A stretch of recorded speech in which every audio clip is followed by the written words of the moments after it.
Gangster. Welcome back. Good morning. Yesterday, the state was showing you some photographs and asked if you recognize them.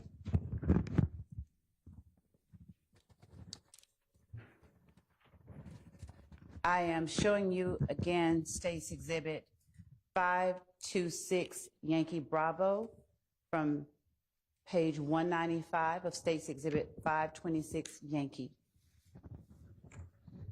And I'll ask you if you recognize once more the people and the place shown on that exhibit. Yes. And would you please tell the jury who it is that is shown on, I'm sorry, I can grab this. The exhibit in front of you. Zachary, and Quinn Porter.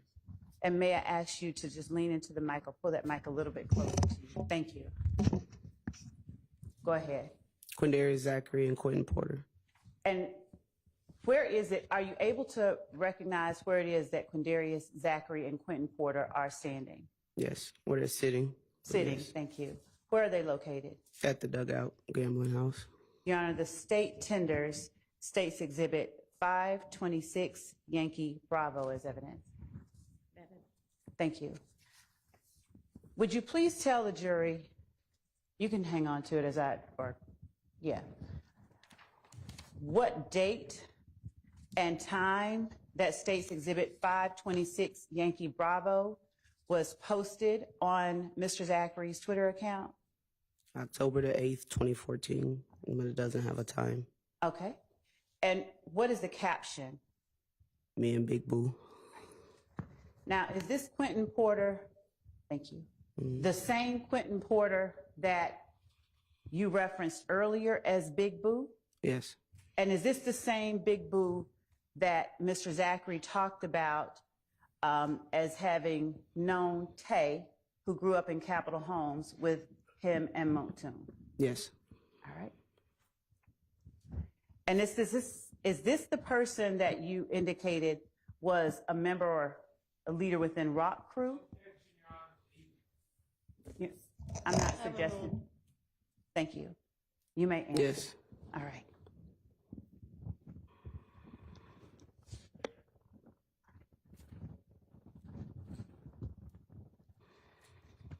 Do you recall during the interview where you spoke with Mr. Zachary, Mr. Zachary talking about a person named Gucci Red? Yes. Right. Yes. And do you know whether she has any children by any particular people? I know of one. Who? Mr. Williams. So when Mr. Zachary said Gucci Red, Thug's baby mama, this person, you know, to have a child with defendant Jeffrey Williams? Yes. All right. I'm going to show you what has been marked as State's Exhibit 526 Yankee Charlie, page 181, Your Honor, for the record of 526 Yankee. Do you recognize the people depicted in 526 Yankee Charlie? Yes. And how do you recognize them? I've seen a photograph of this Gucci Red person before, and I obviously recognize Mr. Zachary. All right. The state tenders State's Exhibit 526 Yankee Charlie as evidence. Admitted. Would you read for the jury the date that Mr. Zachary posted the photo of himself and Gucci Red to his Twitter account at Rock Lil D, _ Lil D? October the 20th, 2014. All right. Now, with respect to Mr. Zachary's Twitter name, does he spell it ROC _ Lil D, or does he spell it a different way? The C is replaced with a 5. Within your expertise as a gang expert, does that 5 have any significance to you? For members of blood gangs, the number 5 represents their gang. They will normally replace the if it's a letter C with the 5 or X out the C, due to their rivals being the Crips. Okay. Do they ever X out the C and replace it with the letter B as in Bravo? Yes, they do.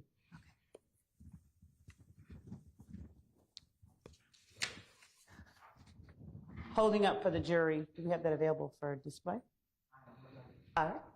Holding up for the jury, State's Exhibit 526, Yankee Charlie, Mr. Zachary and Gucci Red.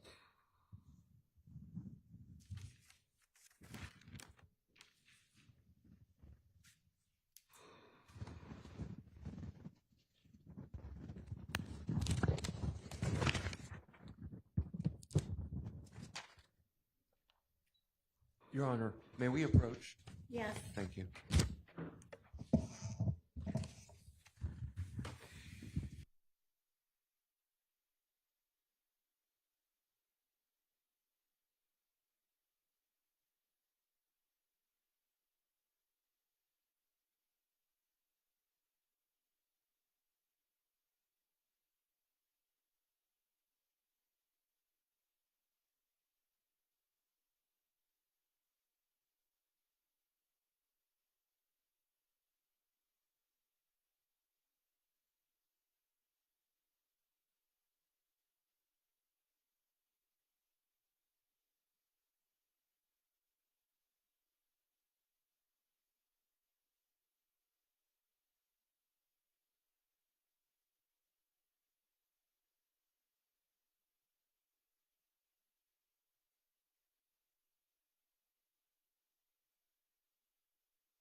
testify as both a fact witness and an expert witness, and that's the case with this witness.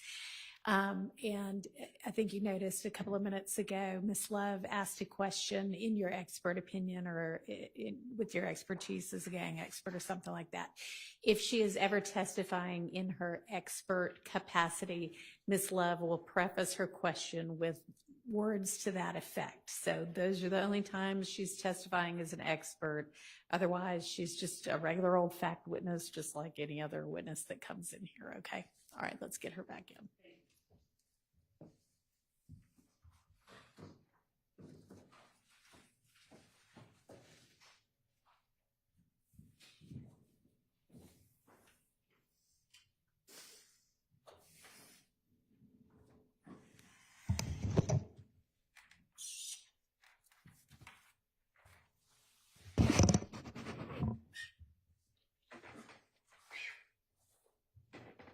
Go ahead.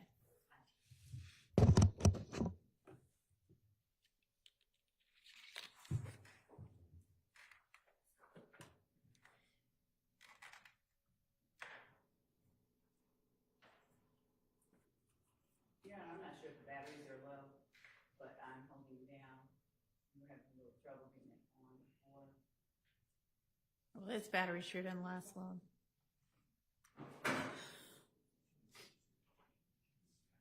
I guess just pick up the, there it goes. Thank you.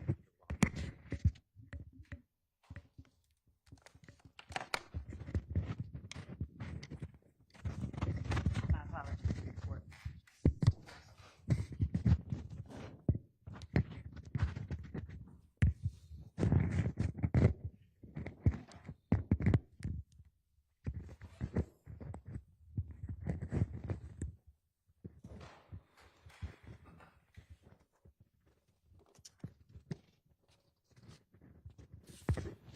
Sergeant Gaither, I'm now showing you what has been marked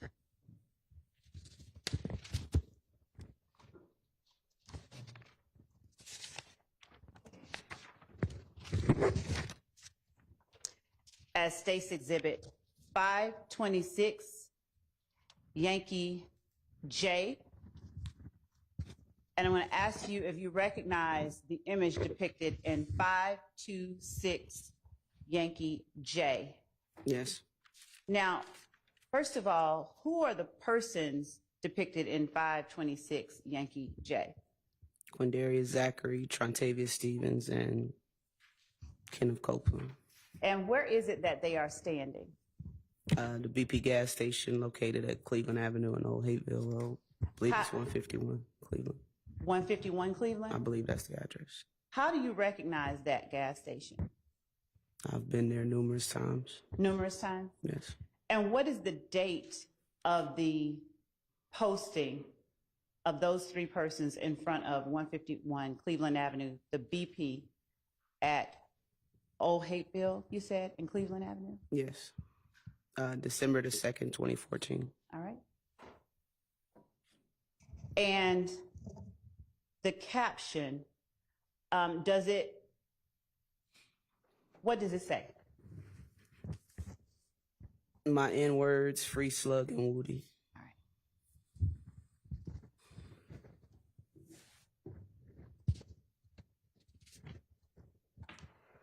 I'm going to display this on the screen momentarily, but as we await that, can you tell the jury the person that I have my finger on now? I'm going to show it to the defense.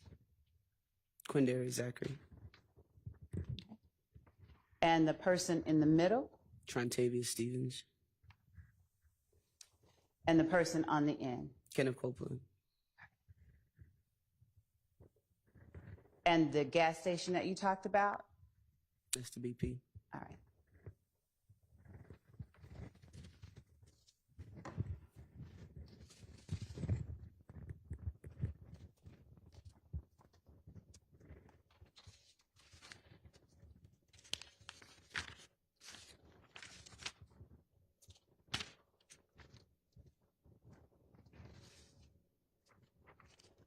Showing you next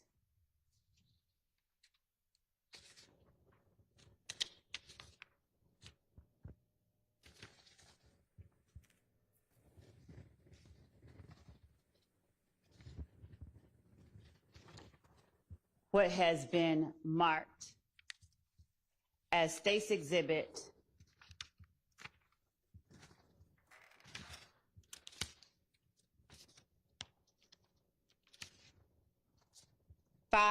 526 Yankee U, as in umbrella. Do you recognize the people depicted in State's Exhibit 526 Yankee U, or actually unicorn, I think? Yes. It's uniform. Uniform, thank you. It matters. You do recognize them? Yes. Who all do you recognize in that photograph? Shannon Jackson, Antonio Sledge, and Quindarius Zachary. And what is it that Antonio Sledge is doing with his, apparently his left hand? If you're not able to see it, that's okay. I We'll can't put really it up on tell. the screen. Can you tell the jury the date? Actually, Your Honor, the state tenders 526 Yankee uniform as evidence. It's admitted. Did you mean to tender J? Because you haven't tendered J. I do, and thank you. Okay, it's admitted. As we put 526 Yankee uniform up and blow it up on the screen, please tell the jury the date that 526 Yankee uniform was posted to Mr. Zachary's Twitter account. March 1st, 2015. And is there a phrase underneath it? You dig? Okay. Could you blow it up? Could you blow it up a little? Okay. Thank you. And would you tell the jury the person whose face is shown on the screen at this moment in the upper left-hand portion? Shannon Jackson. Show the rest of the faces. All right. And the one in the middle, Antonio Sledge. and the one on the far right side as we face the photograph. Quindarius Zachary. Okay. Are you able to see any more clearly what's going on with Mr. Sledge's hand? Looks like he's making a blood hand signal. Okay. And is that the capital B? Yes.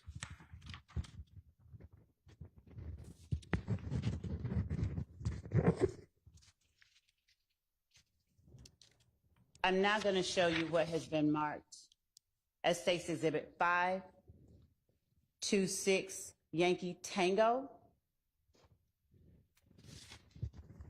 and ask you if you recognize the persons depicted in 526 Yankee Tango, which is page 117 of State's Exhibit 526 Yankee. Yes. Is that an accurate depiction of the persons in 526 Yankee Tango? Yes. The state tenders 526 Yankee Tango as evidence. Admitted. Can we publish that and blow it up? Would you tell the jury the date that 526 Yankee Tango was posted to Mr. Zachary's Twitter account? January 18th, 2015. And what caption does he place underneath it?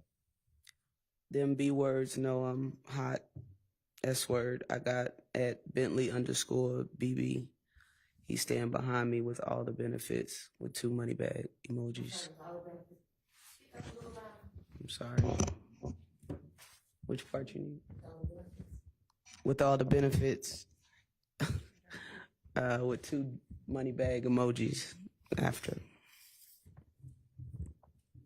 And if we could slide up to show the jury the persons in the picture, the persons, my apologies, No, you're good. in the yellow cap, who is that? Kelvin Treadwell. OG Bentley? Yes. And the person next to him? Quindarius Zachary. Now, BB, do you know Kelvin Treadwell to go by that as well, or no? No. Okay. But at Bentley, do you know him to go by Bentley? Bentley, yes. All right. And did we get the date that that was posted? Could we bring that down? Yes.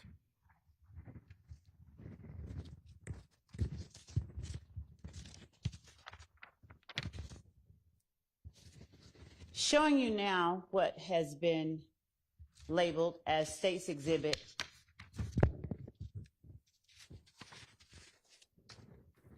526 Yankee Romeo.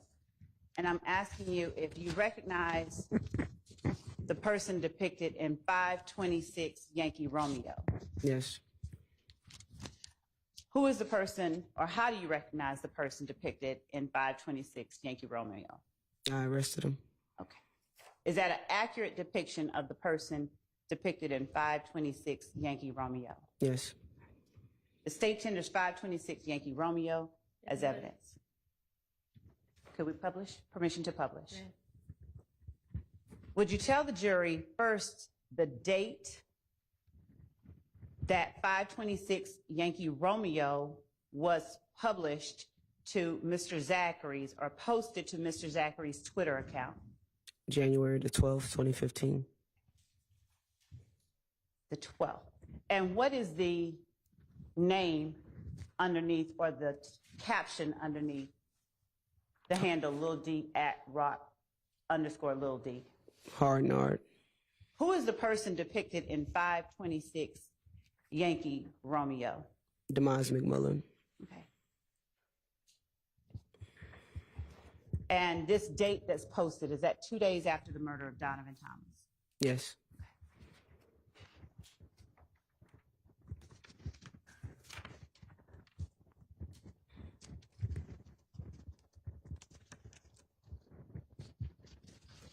During your interview with Quindarius Zachary, did he, or do you recall him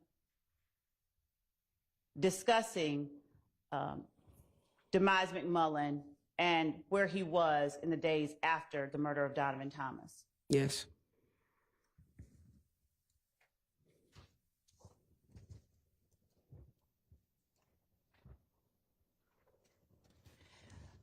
Do you know what a Sprinter bus is? Yes. Would you describe or explain to the jury what a Sprinter bus is? It's basically a high-end van style vehicle. Normally has larger seats, television screens. Just it's a van, but it's created to be more of a comfortable ride than like an actual minivan. That's about the easiest way I can explain it. Is the surrounding shown in State's 526 Yankee Romeo consistent with what you know a Sprinter bus to look like? Yes. At any time during your interview or any other time, did Quindarius Zachary deny knowing Nard or Demise McMullen? No. And is this the person he said he knew since he was 12? Yes. Does seeing the photograph in 526 Yankee Romeo corroborate any of the information that you got from him in your interview in August 2015? Yes.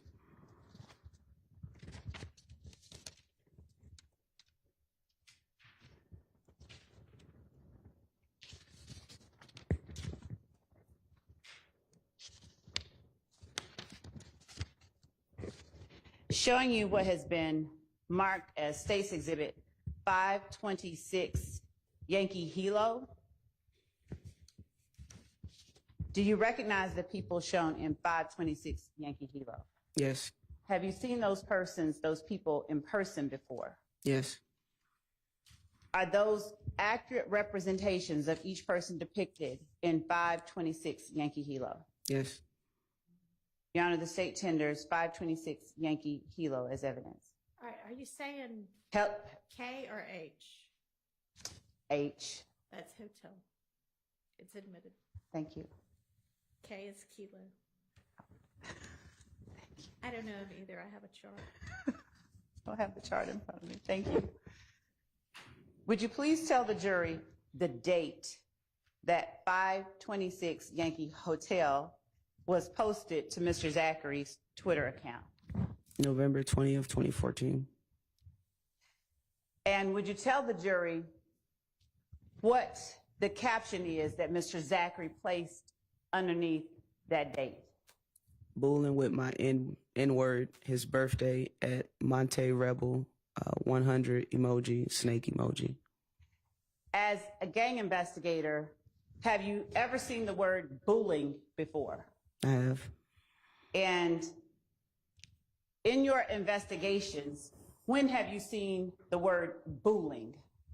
Bloods will typically replace a word that's spelled with a C with the letter B as representing their gang in disrespect of the C letter for the Crips. Now, what emojis are placed after at Monty Rebel?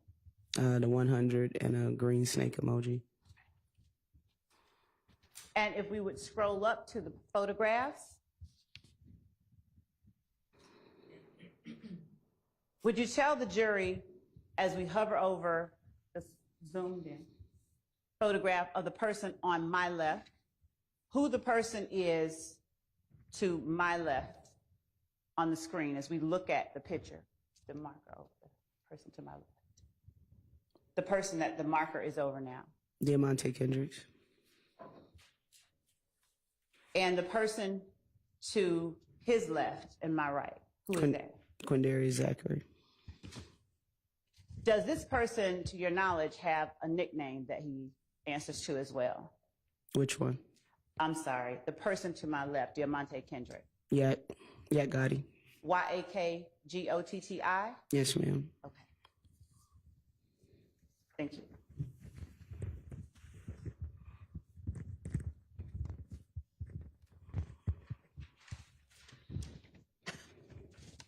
I've been provided with the military alphabet, Judge.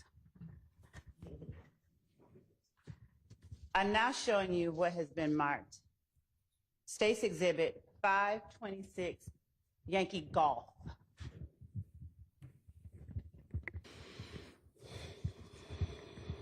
Do you recognize the people depicted in 526 Yankee Golf? Yes. Is that an accurate depiction of those persons? Yes. State tenders 526 Yankee Golf as evidence. Permission to publish. Would you please tell the jury what date 526 Yankee Golf was posted to Mr. Zachary's Twitter account? November 1st, 2014. And what is the caption underneath the date of the post? 3 green snake emojis with the red heart. YSL, the number 3 emoji, the number 0 emoji with the word deep. All right. And as a gang investigator looking at this, how do you read it as the number 3 emoji, and then deep, or as something else? I saw it as something else. And what did you see it as? This represents the gang 30 Deep because it's a member of 30 Deep within the picture. All right. 3 snakes, red heart, YSL 30 Deep? Yes, ma'am. All right. As we scroll up in the picture, and who is the person to my right on the picture where the cursor is?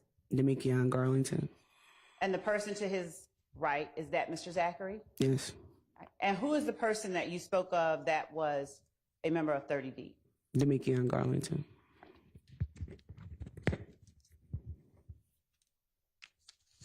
Does Demikion Garlington have a nickname that he answers to? Little D.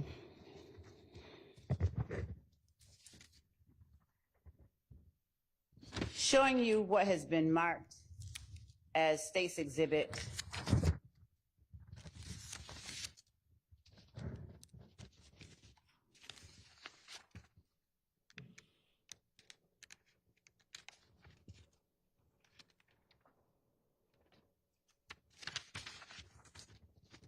524 Yankee Papa. Do you recognize the people shown in 526 Yankee Papa? Yes. Are those accurate depictions of the person in 526 Yankee Papa? Yes. State tenders 526 Yankee Papa as evidence. Permission to publish? Zooming in on the date, would you please tell the jury the date that Mr. Zachary posted 526 Yankee Papa to his Twitter account? January 3rd, 2015. And who are the people depicted in States 526 Yankee Papa? Shannon Jackson and Quindarius Zachary. And is that Mr. Jackson to my left Yes. and Mr. Zachary to his left, to Mr. Jackson's left? Yes.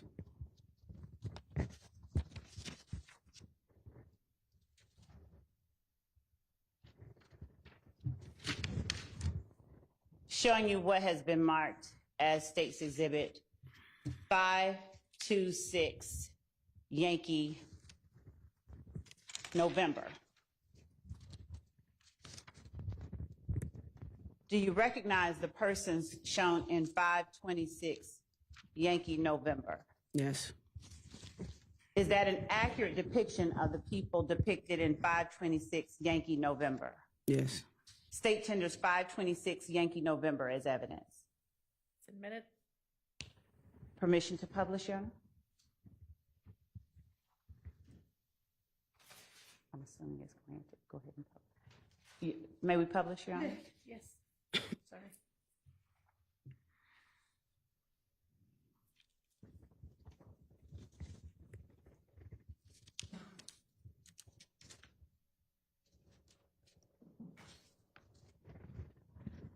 What is the date that Mr. Zachary posted 526 Yankee November to his Twitter account?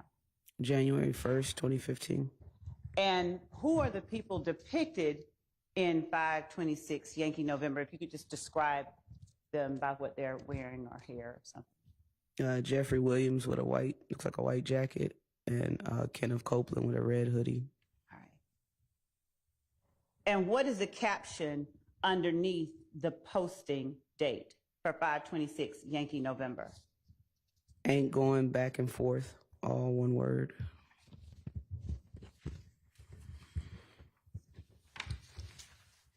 Is the person in 526 Yankee November next to Kenneth Copeland the same person you understood Mr. Zachary to be referring to when he said thug Yes. throughout his interview? Yes.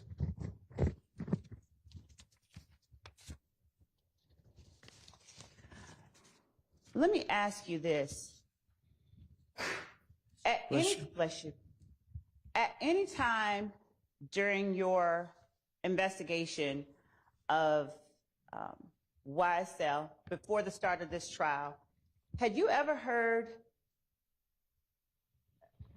an alleged acronym THUG standing for truly humble under God?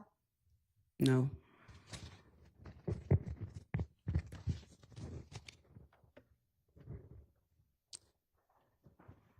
I'm going to show you what has already been admitted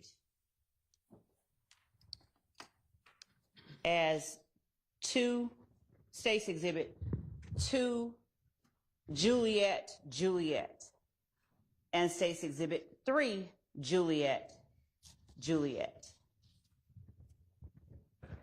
Where did you, before I put these before you, where did you understand the January 6th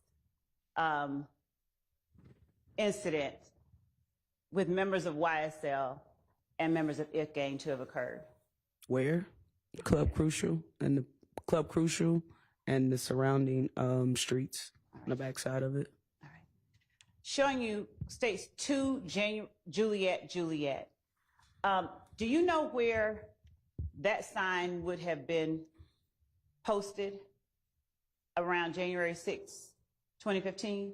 Yes, this is the marquee sign that's directly in front of Club Crucial, closest to the curb, the street area. Okay. And showing you States Exhibit 3, Juliet. Publish 2 first. Would you please tell the jury whether you recognize the location of 3, Juliet? Yes. Is that what area do you know that to represent? This shows the front door of Club Crucial. And is that accurate as to the way it looked on January the 6th, 2015, during that time? Yes. All right. Publishing State's Exhibit 3, Juliet, Juliet.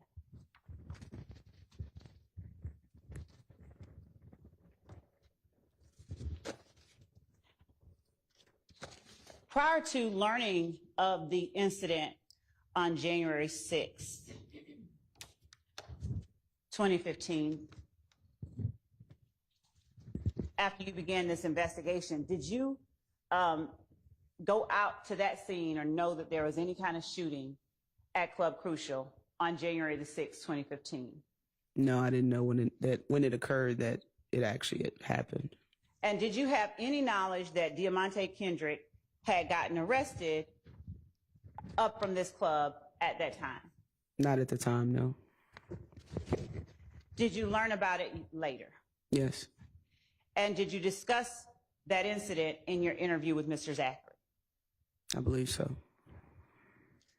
Who was it that, or what was it that Mr. Zachary indicated started that whole incident with the shooting?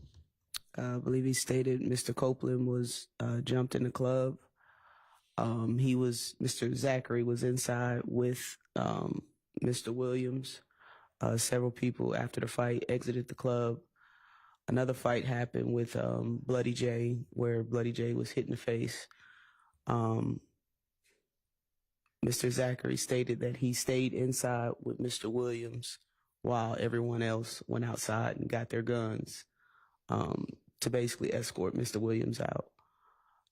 After they exited the club, members of 30 Deep YSL began to shoot at vehicles with Mr.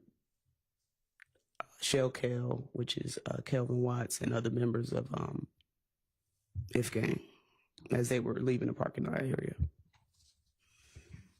Did the information you learned about the incident depicted in 3 Juliet, Juliet corroborate or help confirm for you any of the information that you got from Mr. Zachary during your interview? Yes. Without saying what was said by anybody, had you gotten from anyone else in any other interviews the details that Mr. Zachary gave you? I'll withdraw that question.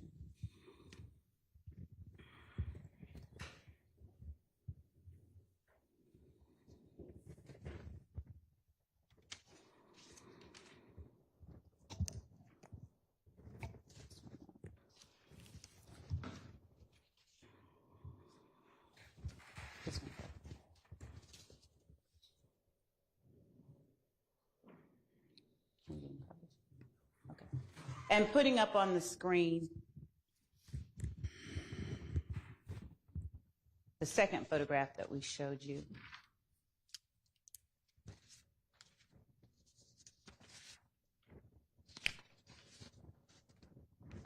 Go ahead.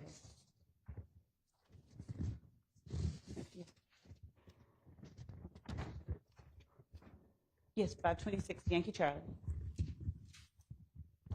Would you tell the jury who it is that they're looking at when you look at 526 Yankee Charlie? Quindarius Zachary and Gucci Red.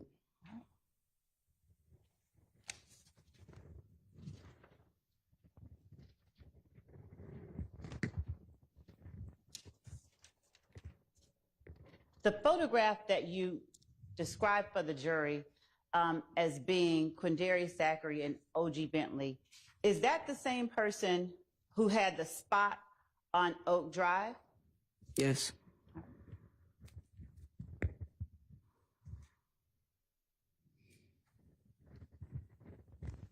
Showing you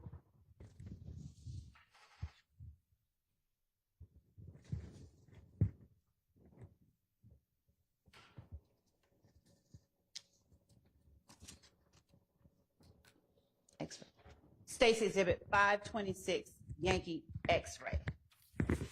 Do you recognize the people depicted in 526 Yankee X-ray? Yes. Are those accurate depictions of the people depicted in 526 Yankee X-ray? Yes. State tenders 526 Yankee X-ray. It's admitted. Permission to publish. You may. Thank you.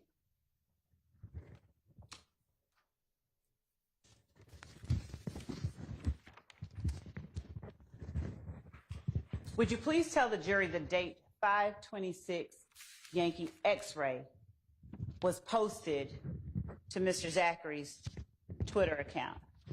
July 23rd, 2015. And what is the posting or the caption under the date? Free DK, green snake emoji. Free slug, green snake emoji. And as we go down to the persons or the people in 526 Yankee X-ray, would you tell the jury who it is that is shown in that exhibit? Starting from the left. Excuse me. The gentleman with no shirt is Trontavious Stevens. Next to him with the red cap is Quindarius Zachary. The person kneeling down with the white t-shirt is Walter Murphy. And the person with the red shirt, I believe that's Quindarius' brother, Tay. Okay. I'm not sure of his first name.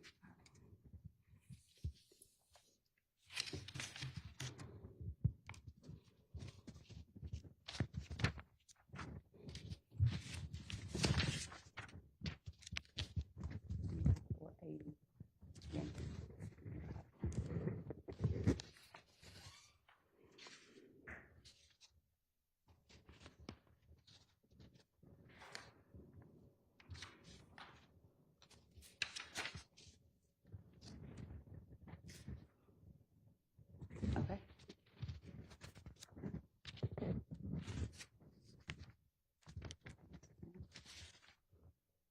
You got it? 480 Yankee. When you talked to Quindarius Zachary and you showed him a phone number in the interview that you had, do you recall off the top of your head which phone number it was that you showed him that he said, that's not my number? The exact phone number, no. Would showing you a copy of the warrant a warrant that you issued with respect to Quindarius Zachary's phone number refresh your recollection? Sure. Your Honor, I'm approaching the witness with State's Exhibit 506 Yankee. All right. Would you look at that and tell me if it refreshes your memory? Yes. Would you tell the jury what number it was that you got from Quindarius Zachary's mother the day that you executed the search warrant at his home? Area code 404-901-5726.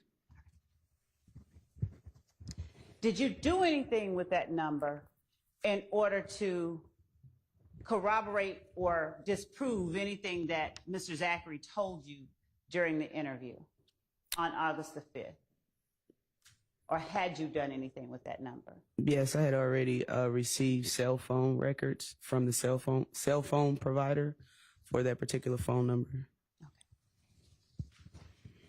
And did you, without getting into what you found, did you have the means to roughly plot out the location of that phone number during the incident at Adele Andrew Drive? Yes. All right. And were you able to corroborate or disprove, for your purposes, any of the information that Mr. Zachary gave you on August 5th, 2015, based on those? Yes. There's no foundation for what was plotted. Never been discussed with this objecting, and also determine what is corroborating or not from the facts. Your Honor, may I respond? Mr. Zachary gave several different statements, including one that he wasn't there. So we need to know, for that question to be answered, we need to know what version of events Mr. Zachary gave that day is being compared to the phone record. May I respond to Mr. Thank you. With respect to Mr. Steele's objection, Your Honor, we've not asked any particular underlying questions about the phone records, but there have been continued questions placed upon or made by the defense regarding corroboration. So I'm asking generally, did she make any effort to corroborate the information that she obtained from Mr. Zachary? And then I'm going to ask if she challenged any of it. All right, and I think that question was specific to the August 5th, 2015 statement. Interview, the yes. way you asked it, so Yes. overruled. And as it relates to Mr. Sharp's objection, if I need to clarify if that's the objection, and I need to, and the court tells me so. I mean, you asked about it specific to any, you said any, and to that statement, so overruled. Okay, thank you. So did those phone records corroborate any information that you obtained from Mr. Zachary during your August 5th, 2015 interview? Yes. Now, I'm going to talk about challenging Mr. Zachary during that interview. Do you remember Mr. Zachary when you first came in, or asking Mr. Zachary, what you want to talk to me about? Yes. And do you remember what his response was generally?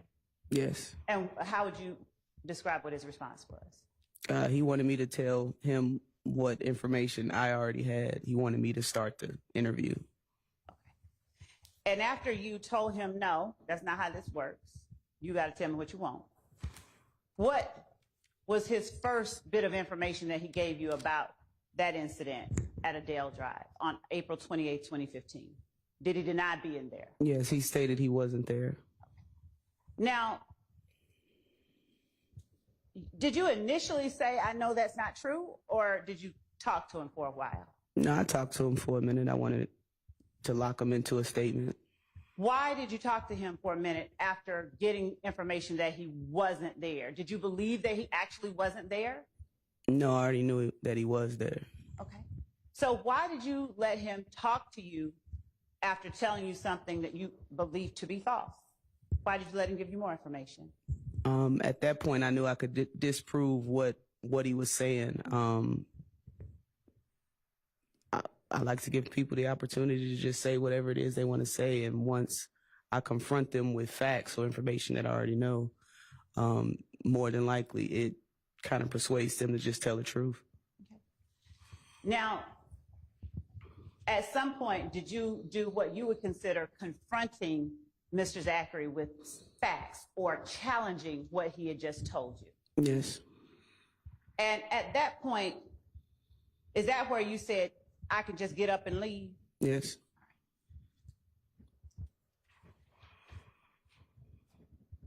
After that point, after you challenged Mr. Zachary, did he acknowledge that he was, in fact, at the scene? Yes. Before you talked to Mr. Zachary and he told you about two different cars and the people who were in each car, Mm-hmm.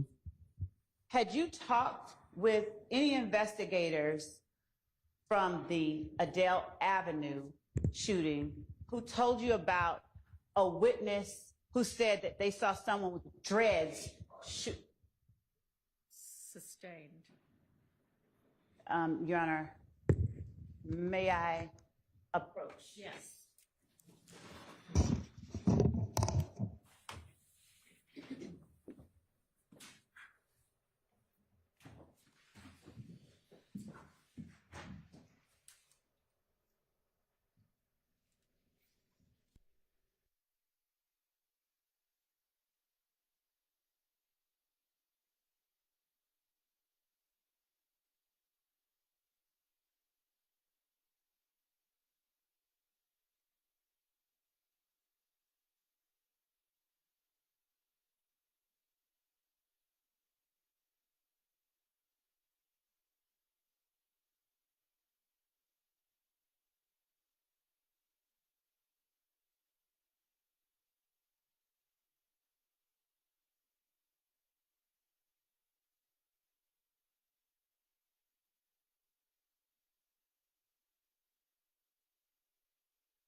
Clause objection is overruled. I was thinking about a different thing.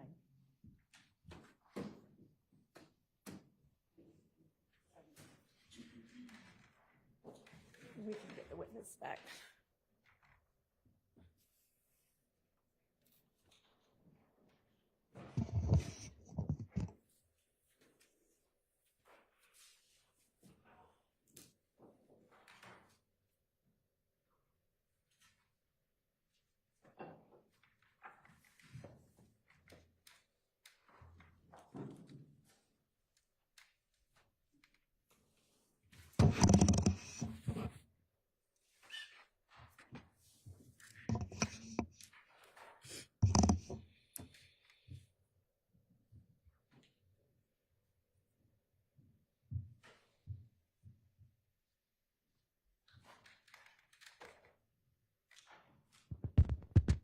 Sergeant Gaither, before you spoke with Quindarius Zachary on August the 5th of 2015,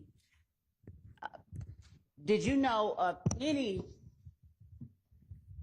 descriptions of any shooters given by witnesses on the scene? No.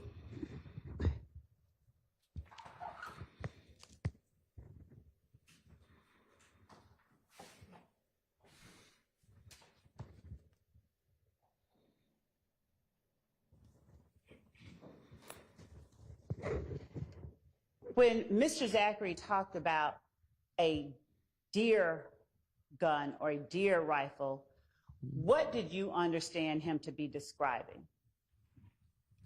And how is it different from, say, AK or?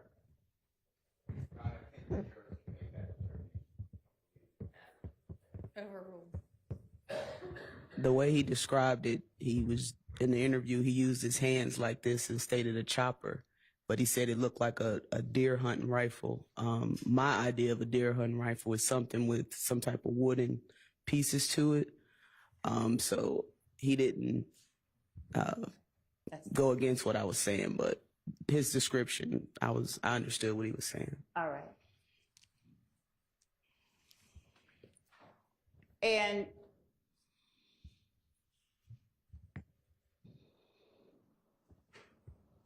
as you investigated the Adele Avenue and the Drew Drive shootings, did you look at social media pictures or anything like that to try and find any information that would assist you in corroborating or disproving anything anyone told you? I did. Now, had you seen anything that looked anything like what you had in your mind as a deer rifle was in the hands of any particular persons during your review? I did. Now, who was it that you saw with a deer rifle or what you believed was a deer rifle during your review of the social media? I saw a social media page with Traydon, Trevante Turner, and Ali Caldwell were sitting on the front porch of a house. And I can't remember exactly which one, but one of them were holding a large assault rifle that had a wooden stock and a wooden barrel piece, almost the same color as his desk. It looked like a deer hunting rifle, but it was an AK-47. Okay. Now, did you ever, is it fair to say you never saw that, or Mr. Zachary, Mr. Sledge, Mr. Garlington, or Mr. Stillwell with any photos with what you thought was a deer rifle or a deer hunting rifle? I didn't.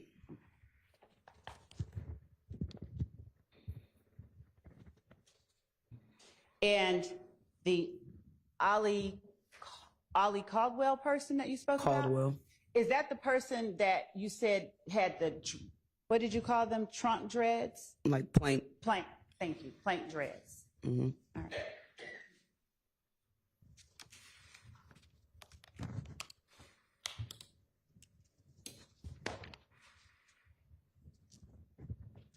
When you asked Mr. Zachary about Hill Street shootings. Had you taken part or helped in that investigation at all? I did. Who all, without saying what anyone said, who all did you talk to during the course of that investigation? Police or suspects or anyone? Let's start with police or witnesses. Okay. Spoke with Mr. Kenneth Copeland in regards to that, and Mr. Zachary. Investigator Dennis was, I don't want to say the lead, he was my partner, but he was specifically assigned to work that particular case. So he was the lead on that. Let me ask you this. Did Kenneth Copeland tell you that he participated in or that he shot at Hill Street where Lucci's mom lived? No.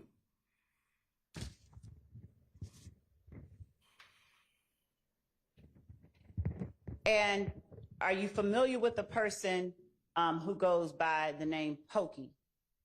Yes. And is that person related to anyone in the courtroom? Yes. Who is that person related to? Mr. Williams. And what is his relationship to Mr. Williams? I believe it's his nephew.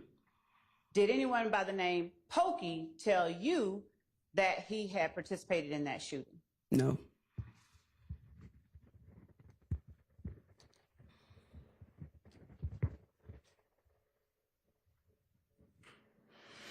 Did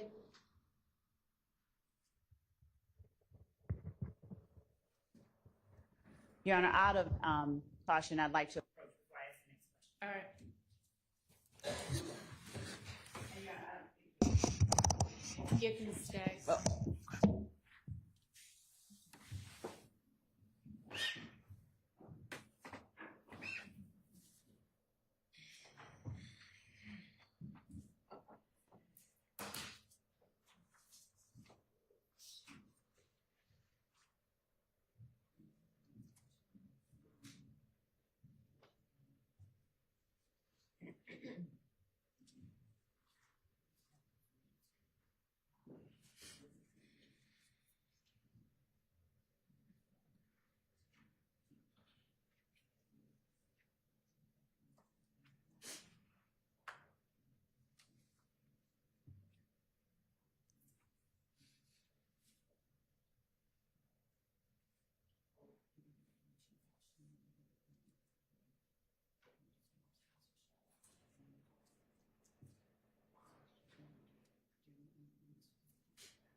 Sergeant Gaither.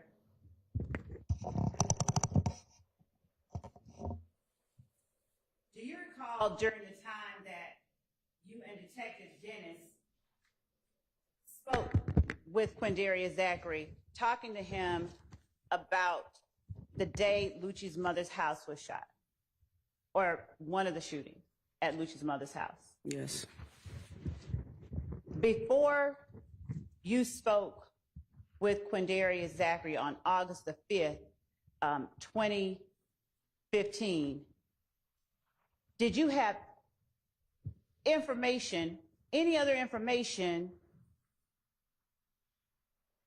that Shannon had a 223 on that day before you spoke to Mr. Zachary? No. And before that, did you have any information about the type of gun Woody had at the time Miss Reed's house was shot up? No. And before you spoke to Mr. Zachary, did you have any other information about Pokey being involved in Lucci's mother's shooting?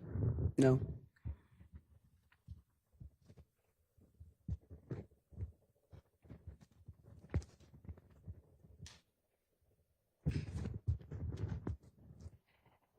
Throughout the interview with Mr. Zachary, did he provide you with what you would have considered incriminating information about Kenneth Copeland that you had not previously received from other sources?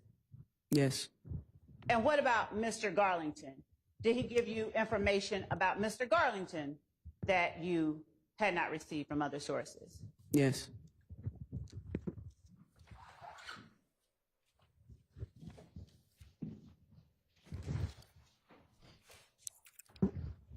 Did he provide you with information regarding the January 10th, 2015 murder of Donovan Thomas and what happened before and after that you had not received from other sources? Yes.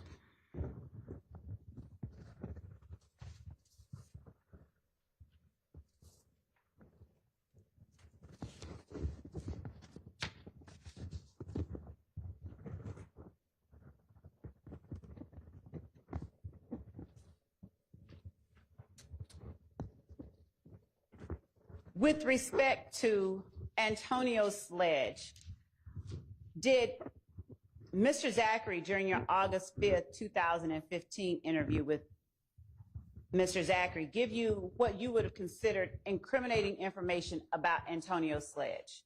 Yes.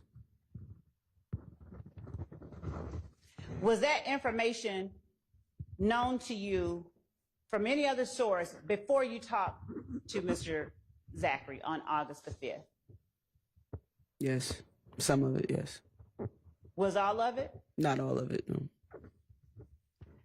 The information regarding Mr. Sledge shooting at Kel with Woody, was that known to you? No. And would you consider that incriminating information about Mr. Sledge? Yes. Did Mr. Sledge ever hint to you at any time during his interview with you that he had anything to do with shooting at a rival gang member? No.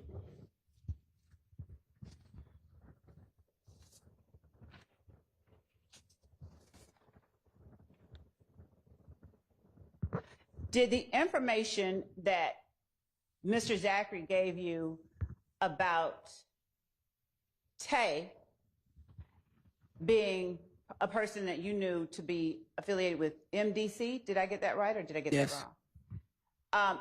Did that cause you in any way to question or challenge what information you were being given by Mr. Zachary? No.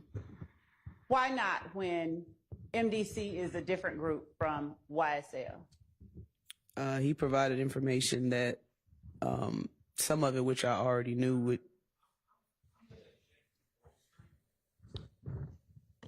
Your Honor, the assertion regarding it's not bolstering. It is an effort to show.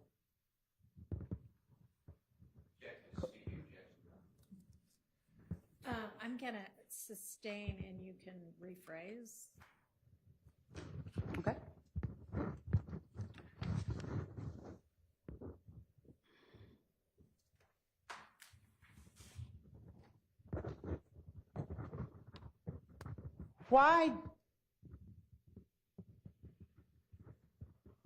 Why did Mr. Zachary's explanation regarding being from Capital Homes, him being from Capital Homes, Mooktook being from Capital Homes, and Tay being from Capital Homes have any significance to you?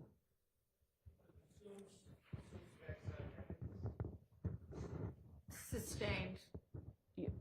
You- She said, or he said, assumes facts not in evidence.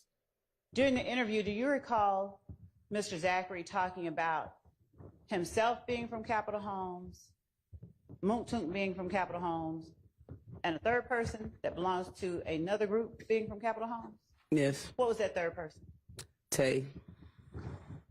So during the interview, did Mr. Zachary talk to you about him, Mooktook, and Tay all being from Capital Homes? He did. Did that information have any significance to you? It did. What significance? I showed a prior relationship Between, those three individuals. okay, despite the fact that Tay was MDC and Mr. Zachary and Mr. Sledge were YSL? Yes. Sustained. I'll withdraw it. Thank you. I'll withdraw it.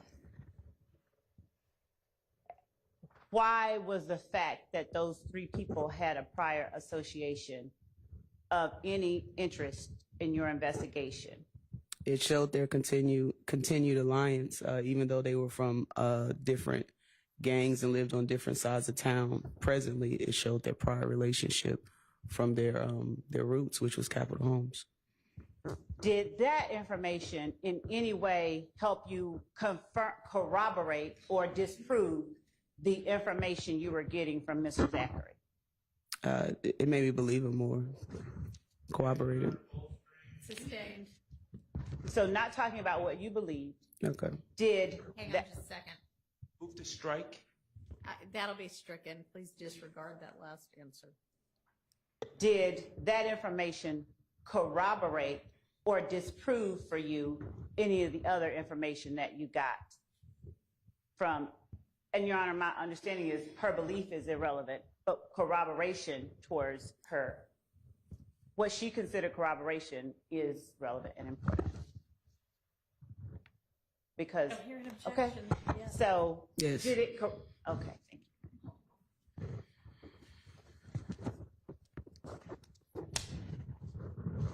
What else? 151, please.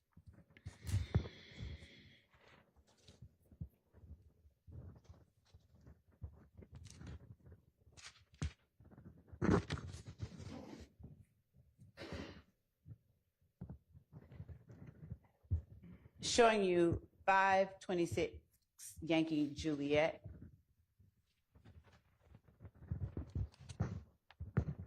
Or publishing for the jury.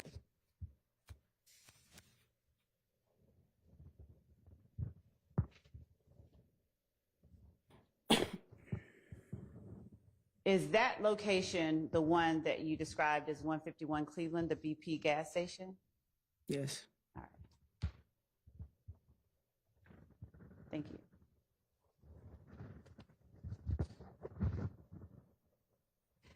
Now, did you go down to any rental agencies yourself to try and locate any rental vehicles that Mr. Zachary talked about Defendant Williams having during the time of Donovan Thomas's murder? For You that, yourself. not for the murder, no. Was that something that Detective Thorpe was primarily responsible for, or was that?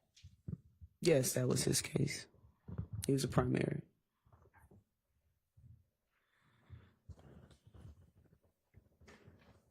Justin Cobb, before you heard the name Doo-Wop from Quindarius Zachary, did you know Justin Cobb to be affiliated with any gangs?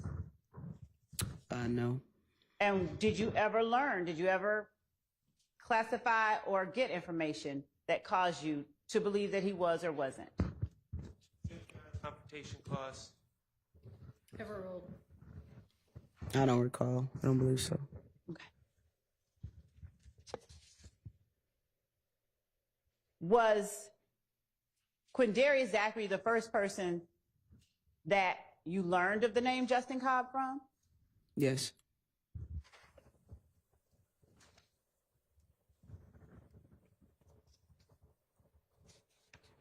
Now, when you were talking about Doo-Wop and you said, I think either you or Mr. Zachary talked about him being on Yak's IG.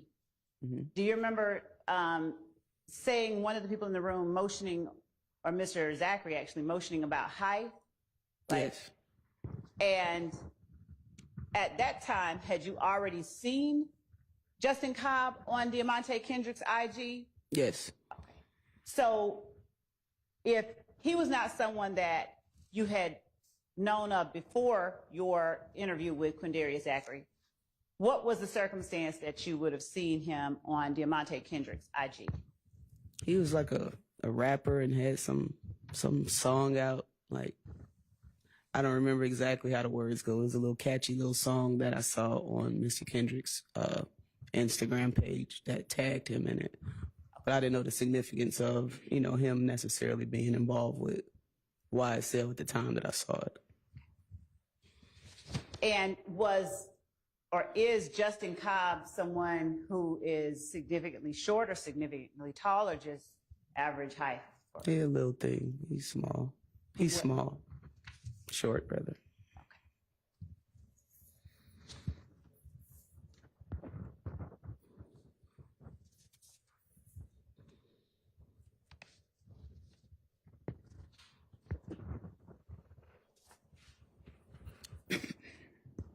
Before talking with Mr. Zachary, did you have information from any other source that Nard was concerned that Woody might fold and tell that Nard, Shannon Yak, and Doo-Wop had killed Donovan Thomas? Information from any other source? Objection, Your Honor. Confrontation clause. Sustained.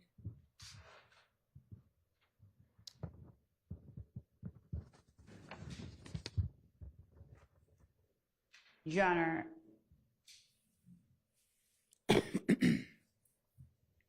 just 1 second. Hold on. Right.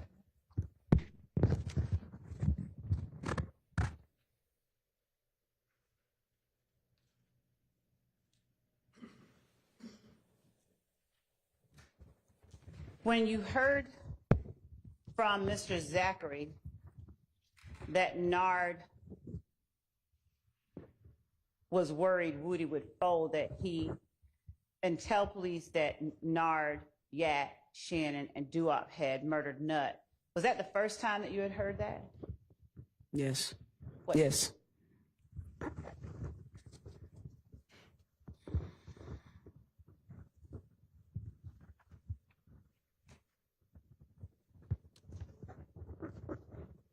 And when you heard from Mr. Zachary that Thug asked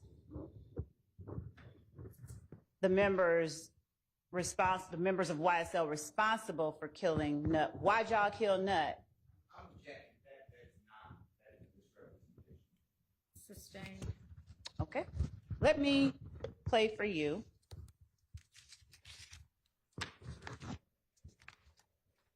Do you recall during your interview with Quindarius Zachary when Detective Dennis asked what was Thug's mood like when you all were in Miami?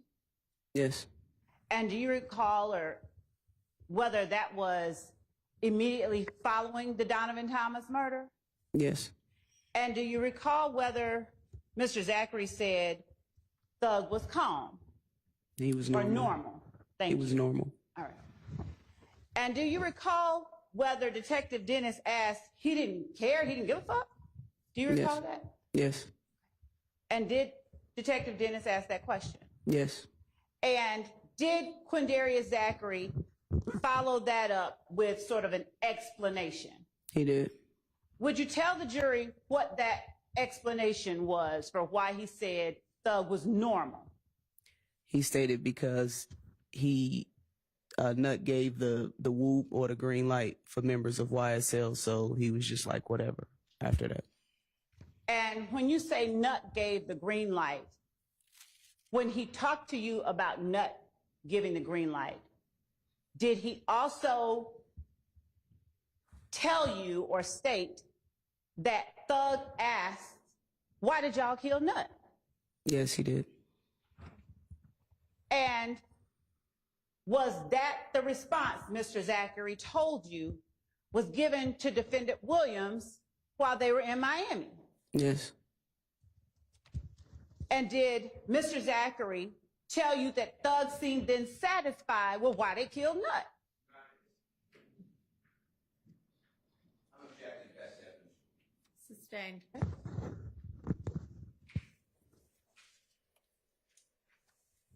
Without talking about exactly what was said, do you remember that conversation being discussed with Mr. Zachary? Yes. All right.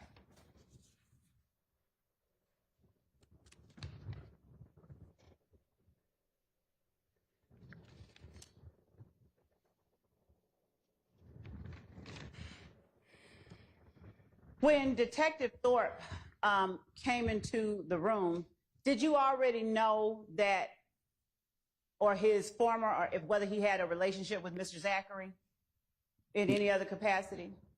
No, I knew that Investigator Thorpe had worked at Crawford Long Middle School for years, but I didn't know that they actually knew each other. Okay.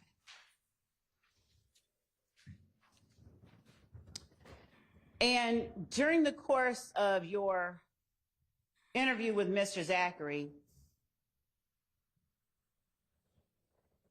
did you understand Mr. Zachary to correct you at any time during the interview if something was inaccurately stated? Yes.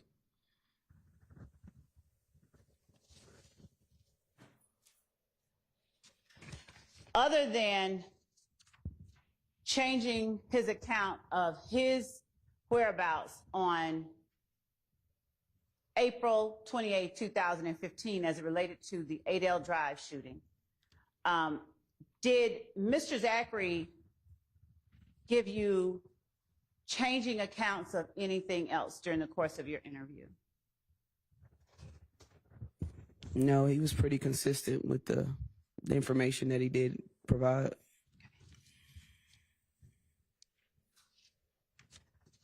What about as it related to the guns that he had, and which ones he had, and which person had that gun at what time? Yeah. Did that remain consistent over the course of the interview, or did you perceive it to have changed significantly at times? No, it stayed pretty much the same. And were you all able to sort of keep up with who had which gun? It was sometimes confusing, and I would write different things down or say different statements that were what I perceived as what he was saying, and he would correct me and say, no, this person had this or this person did that several times throughout the interview. All right.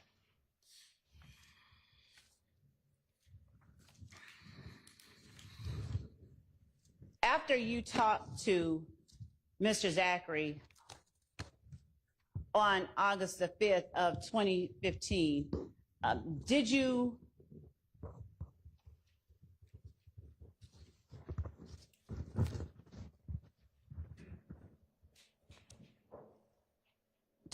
do what you had said to him that you would do and tell someone within the district attorney's office the information that you got?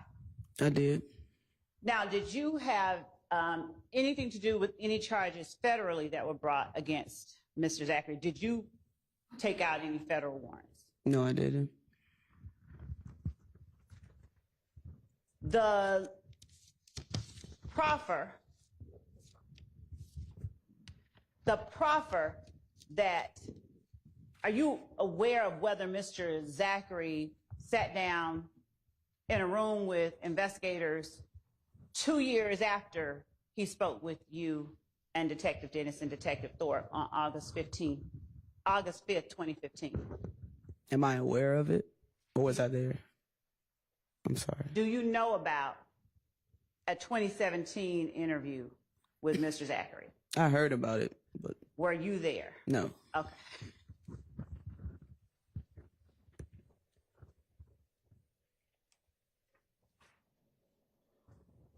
And between August 5th, 2015 and 2017, during the time you understood that other interview to have taken place, do you know whether or not Mr. Zachary was housed with anybody that he had talked about during the interview?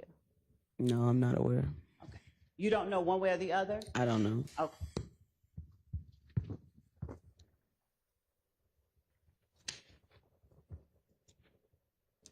Were you on scene at the compound the night that Lil Wayne's bus was shot up? No. During the interview with Mr. Zachary on August 5th, 2015, do you recall sort of deferring to Detective Dennis at some times? I did. Did you all discuss the Lil Wayne bus shooting and Quindarius Zachary's presence at the compound during that interview? Yes, we did. Is that one of the times you deferred to Detective Dennis? It is. Why did you defer to Detective Dennis? He was on scene the night of the Lil Wayne bus shooting at Club Compound, and it was just kind of one of those things. He had more of an interest than I did. Again, he was on scene. He had firsthand knowledge of what happened and the persons involved, so I just kind of deferred the case to him for him to handle along with Cobb County PD. And this is despite, even when you went in to talk about Adele Avenue, you deferred part of it to Detective Dennis for that reason? Yes, I knew about it, but as far as, intricate details and everyone that was on scene, it was too much for my brain at the minute, so I just gave it to Dennis. Do you remember how many cars Quindarius Zachary said that he and the group he was with were in the night of the Lil Wayne bus shooting? Yes. How many? I believe he said 10. Before he said that, did you, not speaking about anyone else, but did you have knowledge or information about a number of cars they were in? Yes. From who? I saw the video Okay. from the studio And when you talk about the video from the studio, what studio are you talking about? Vault Studios, located at 675 Metropolitan Avenue. How did you come to be looking at video from the vault on any particular time? Investigator Dennis and I went to Vault Studios and retrieved the video surveillance. Well, recorded it and had, I believe, Investigator Teague retrieve the actual video. But we saw a group of vehicles leaving Vault Studios shortly before the Lil Wayne bus shooting. I can't hear you. I'm sorry. Me? I'm going to object best evidence rule if there's a video. Okay, overruled. Go ahead. I saw the video that we obtained, and it showed a group of vehicles leaving the studio before the shooting and arriving back to the studio after the shooting. Okay. Did you, before you talked to Mr. Zachary, did you in any way alert Mr. Zachary by any member of his family or any other way to the approximate number of vehicles that you saw in that video? No.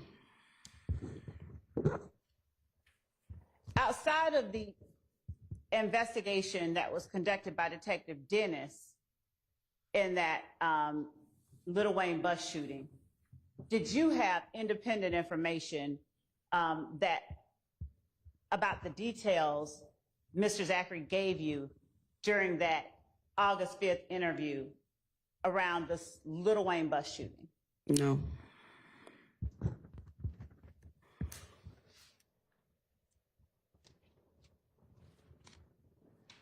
Do you know whether Detective Dennis had information during his investigation that could corroborate or disprove parts of what was being said? I'm not sure.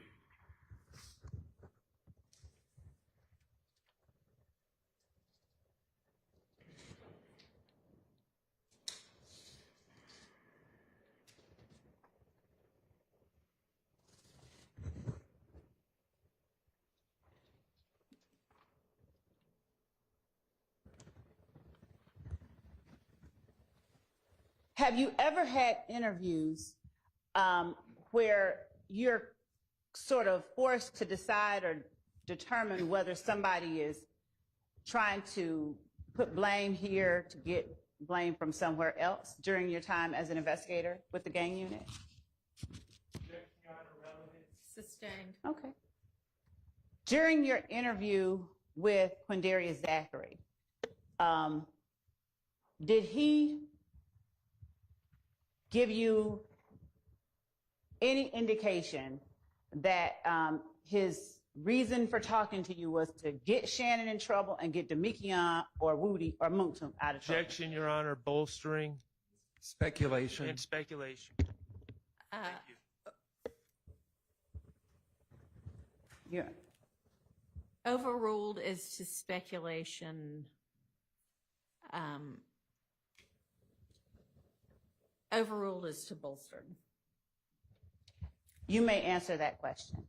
Do I need to ask it again? No, I think I understand it. No, it didn't appear that he just wanted to get them in trouble. I took it as he wanted to try to help himself as much as he can by providing truthful information.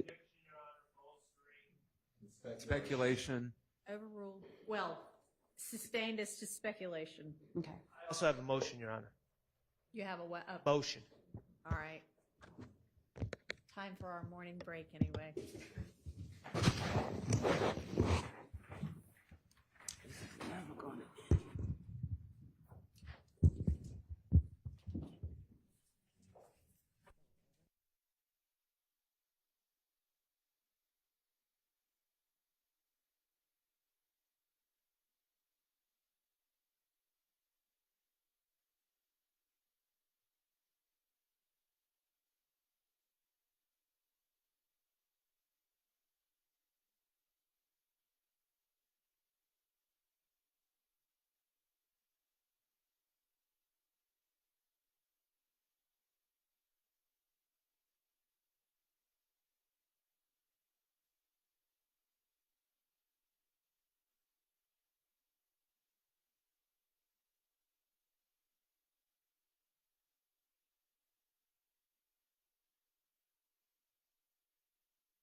Your Honor, at this time, I'm going to move for a mistrial on behalf of Mr. Stillwell. We have, first of all, I'll point out that we've been referring to Ms. Gaither as, I believe, Sergeant, and I say that to say that she is not someone that just came off the street to testify with no understanding of how the process works. She's experienced. She's, I'm sure, testified many times before. She just informed the jurors that her belief is that Mr. Zachary did not want to harm Mr. Stillwell specifically, but that's not my objection. My objection is she testified his intent was to come in and give truthful, to get himself out of trouble by giving truthful information. That was absolutely improper. That was vouching for a witness. That was bolstering, and that is the basis for a mistrial. From an expert, I'll point out as well. Your Honor, my response is that the court very well could and should instruct the jury that as to the witness's opinion about a interviewee's, well, first my response is we vehemently object to a mistrial. Secondly, the court could and should instruct the jury that a witness's opinion about another witness's statements or, testimony or anything that they said is not to be considered by the jury. The jury is the person that determines the credibility of the witnesses. And I can make certain that Sergeant Gaither knows when I'm asking regarding any indication that to not talk about truthfulness, but just to give objectively what indication or whether she considered that there was an indication. Secondly, a mistrial is in no way warranted in this case when Sergeant Gaither did not say Quindaria Zachary was being truthful. She said, I perceived, and that is why an instruction would be warranted that her opinion about his truthfulness is not to be considered by the jury. They make the determination about credibility. There is nothing about any of the exchange that just occurred that warrants or in any way justifies a mistrial. At best, an instruction is called for. That I initially objected to the question to begin with, and I saw the danger, and the state insisted on asking that question that prompted this response. That was completely inappropriate. All right, thank you. I'm going to instruct the witness as well. So we'll go ahead and take a break. And when we get back, I'm going to have the witness in and instruct her and then give an instruction to the jury. Going to deny the motion for mistrial. Your Honor, I'd like to renew my motion for the next question. All right, thank you. All right, we're on recess. Assume we're all joined in that. Yes. Okay, thank you.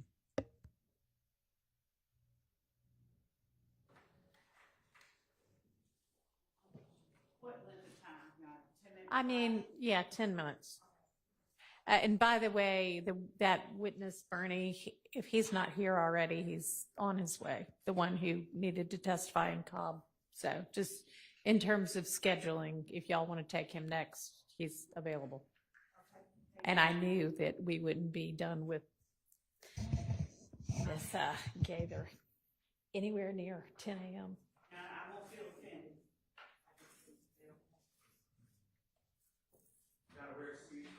Yes.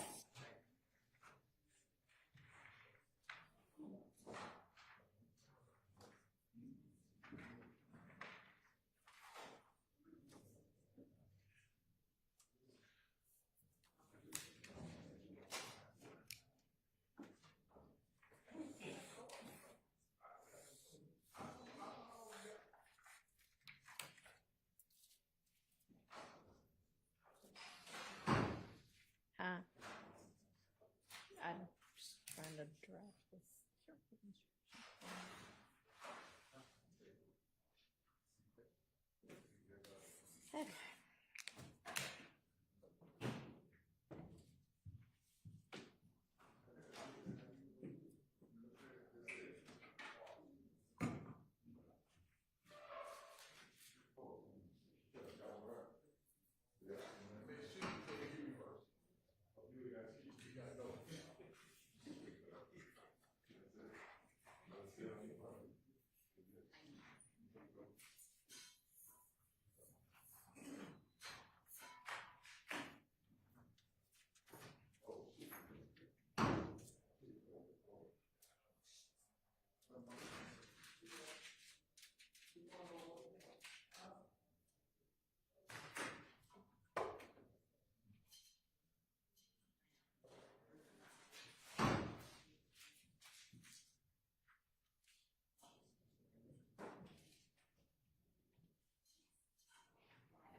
Ma'am. It was not appropriate for you to comment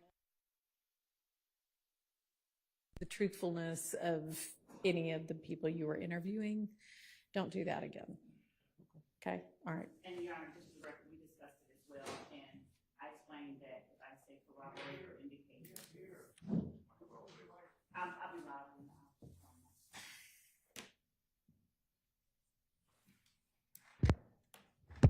Just for the record, I did speak with Sergeant Gaither as well and explained that when I asked for indicators or corroboration, just to speak objectively of indicators or corroborators and not comment on truthfulness or believability.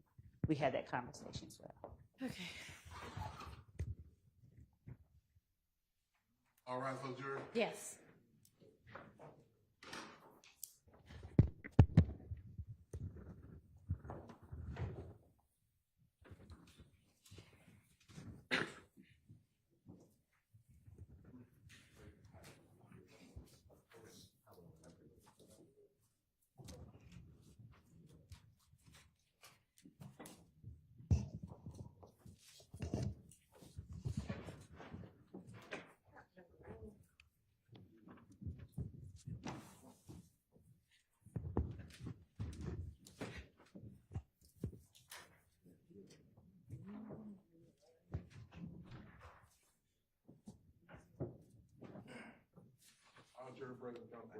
All right, thank you. Ladies and gentlemen, I need to instruct you all that this witness's opinion, and frankly, any witness's opinion of anybody else's veracity, that is, whether they're being truthful or not, is entirely irrelevant. It's frankly inappropriate. Strike that from your minds. It is entirely up to you, the jury, to determine the credibility of any and all witnesses. Thank you. Go ahead, Ms. Love. Thank you, Your Honor. Sergeant Gaither, without stating your opinion about anybody's truthfulness, would you please tell the jury whether or not you saw any indicator that during your interview that Quindarius Zachary came in to get one person in trouble and to spare Monktunk, Demikian, and Woody? Any objective indicator? Objection, Your Honor. Speculation, bolster. Sustained.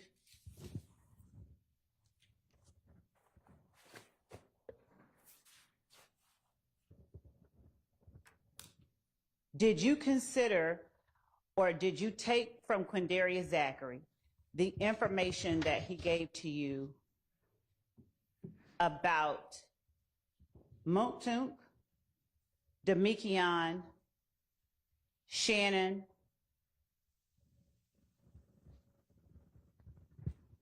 as incriminating, or did you understand it, or did it sort of get them out of situations that you thought they were responsible for? Objection, Your Honor. Relevance. Overruled. It was incriminating. As to all three? Yes.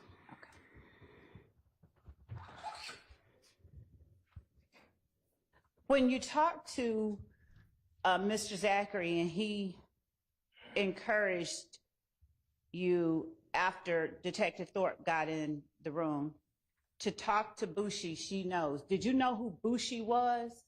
Yes. Did you know her real name, her given name?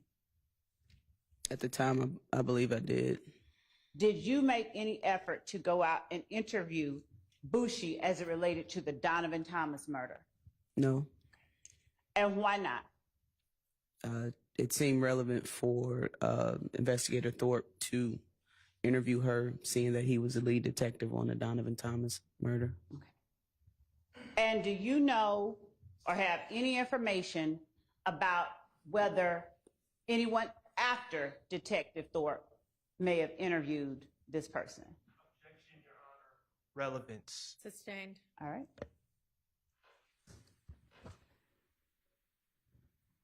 When you got information from Mr. Zachary about the 1428 Adele Avenue and 1903 Drew Drive shootings, what people did you take out warrants for? Do you recall? After his interview? After, okay, before or after? Who did you take out warrants for the Adele Drive shooting? Quindarius Zachary, Antonio Sledge, and Demikion Garlington.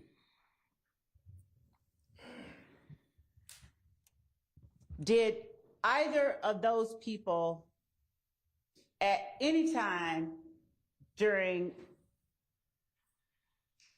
this incident, to your knowledge, have dreads? Either of the three you took out warrants for? No, they didn't. Given that those aren't the only three people, and you said after the interview, you questioned me just now, you said after the interview. Did you take out these warrants before or after your interview with Quindarius Zachary? They were before. Okay.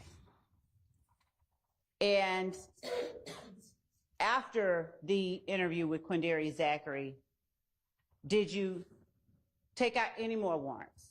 I didn't.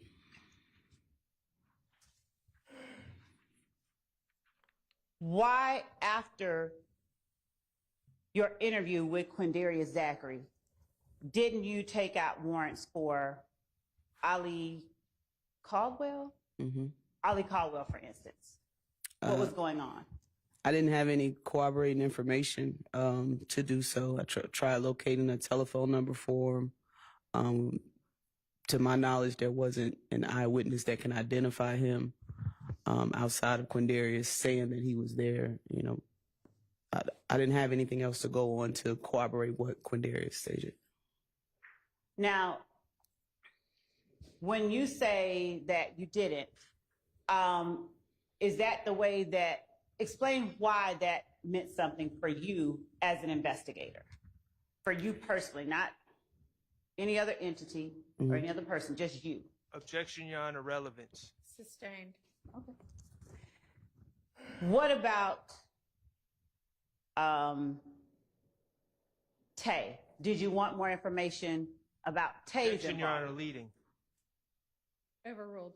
Did you want more information about Tay's involvement before you took out a warrant for Tay? I did. Did you want more information about Shannon's involvement before you took out a warrant for Shannon? I did. I feel like I missed somebody. But Traydon. Traydon, did you want more information about Traydon's involvement? Yes.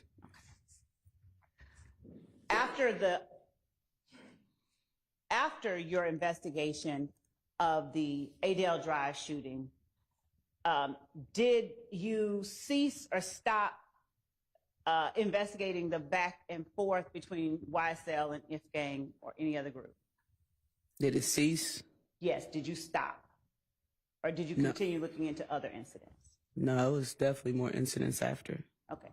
And were you responsible for, or were you assisting in investigating those incidents as well? Yes. Was 2015, in terms of gang activity,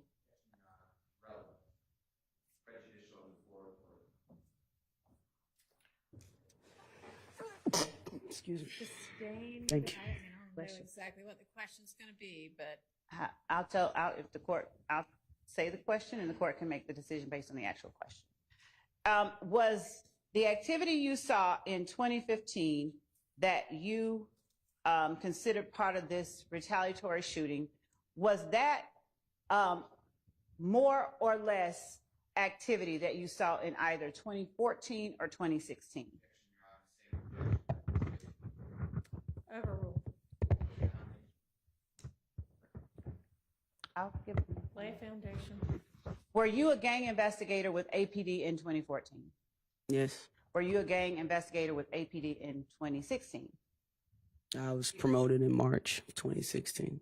Were you with the Atlanta Police Department still in 2016? Yes. All right.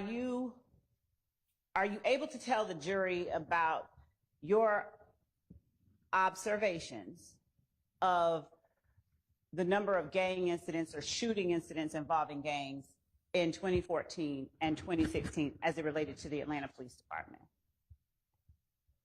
An exact number? No. Just are you able to talk about your observations of the amount of gang activity as it related to shootings in 2014? Your Honor, again, now that we've heard the question, I'm going to object to relevance.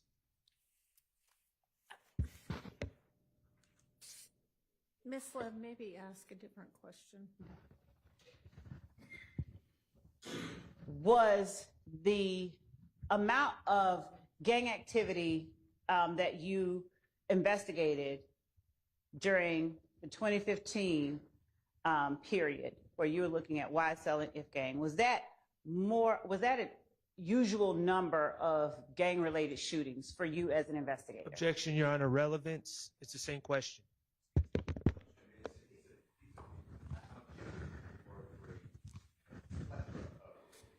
Sustained. Now, when you were talking to Mr. Zachary and pictures were placed before him during the conversation about the Donovan Thomas murder, when Mr. Zachary indicated that he saw or that Yak was the person he was looking at, do you remember he asked, was it Y-E-K or somebody said Y-E-K? Yes. Who was that a picture of? Mr. Yak, Diamante Kendricks. Okay. And when he indicated Shannon and said, is it S-H-A-N-O-N, who was he looking at a picture of? Shannon Jackson. All right. And when he indicated Nard, who was he looking at a picture of? Demise McMullen. And when he indicated Duop, who was he indicating, or who was he looking at a picture of? Justin Cobb.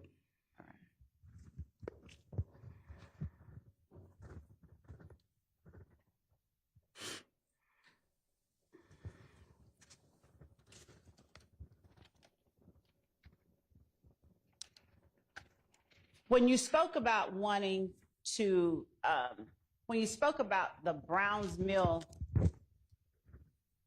Road shooting and the surveillance from the Citgo that was shown to Mr. Zachary, do you remember him saying something like, I don't know nothing about that incident?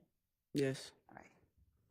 And do you recall the reason why you had him identify who he believed with any amount of certainty was the person Nard? Do you recall why you had him to do that? To get more corroborating information. That case we were still in the process of working it until we tried to get everyone identified and charged accordingly. We knew that he was involved with YSL members, and we.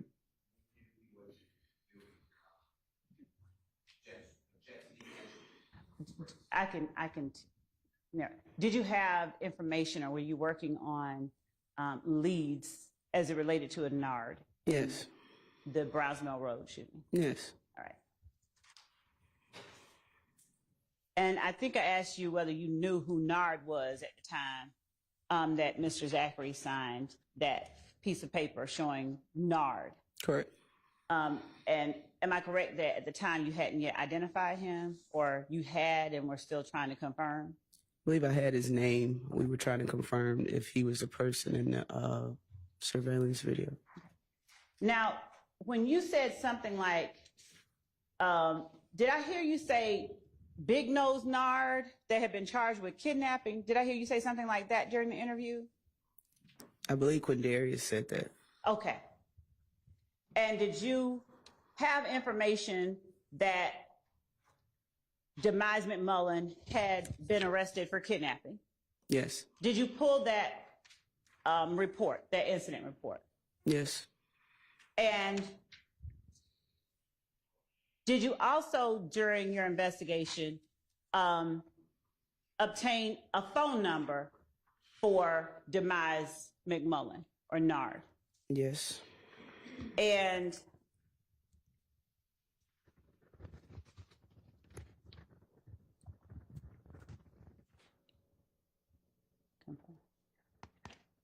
information. Was that number 404-217? Your Honor, I'm asking a question.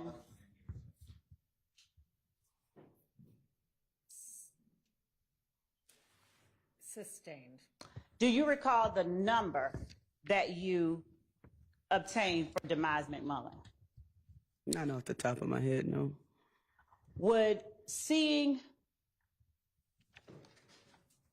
first of all, did you keep a file for that case? The kidnapping case? Not the kidnapping case, but for the Browns Mill Road shooting case. I did. And did you have that file after you left the Atlanta Police Department? No. What did you do with that file? I left it with the Atlanta Police Department in a file cabinet. In a file cabinet? Yes, ma'am. Describe what that file looked like, if you can, to the jury. It's approximately, what, 7, 8 inches thick. It was reddish brown file folder, binder, had clips in it with a bunch of paperwork.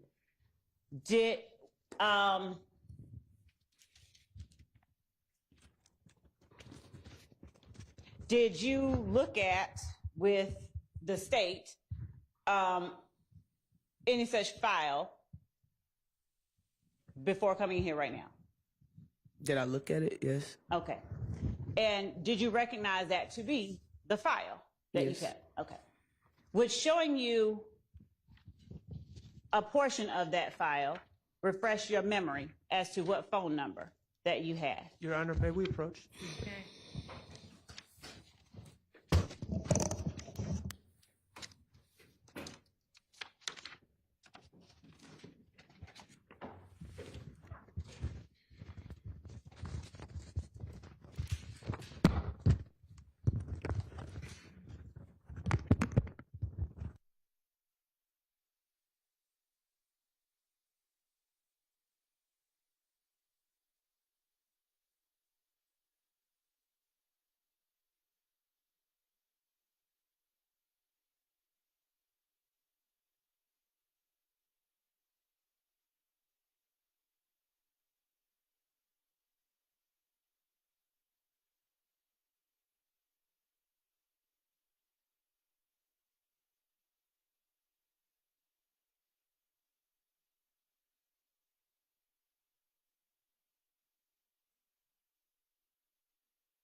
An early lunch.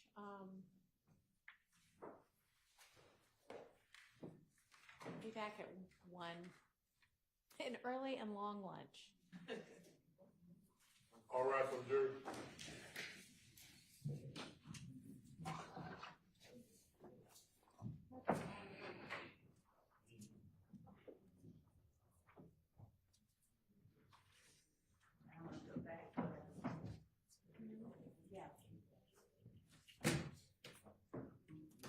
All right, if y'all want to take a look at that before the witness gets back.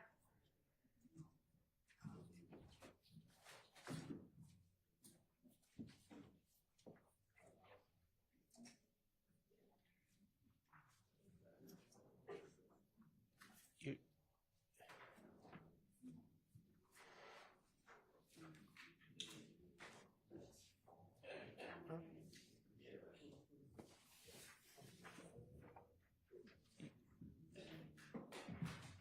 Your Honor?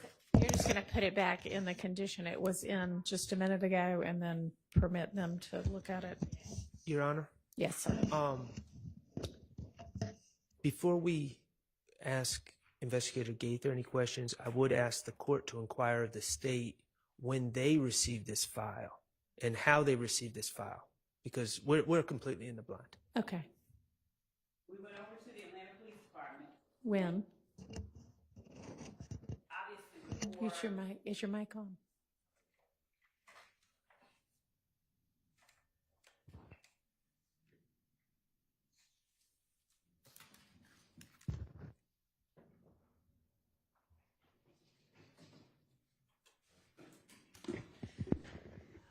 Just before we served, I think we called it complete case files from Operation Planners incident.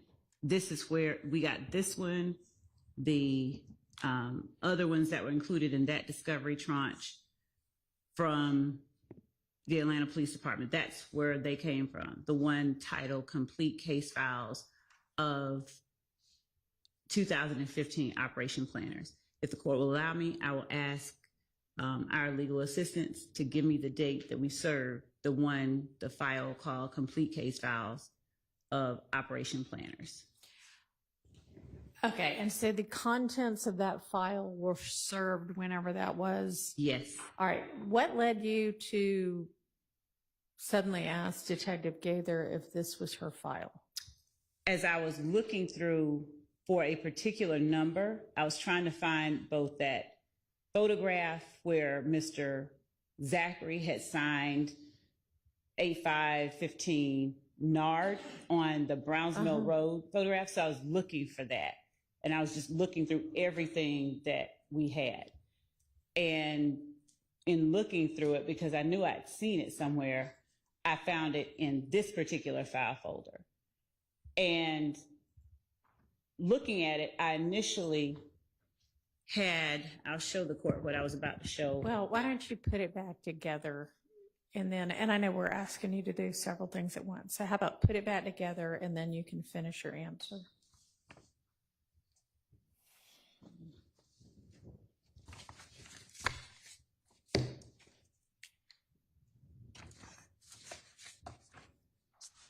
Yeah.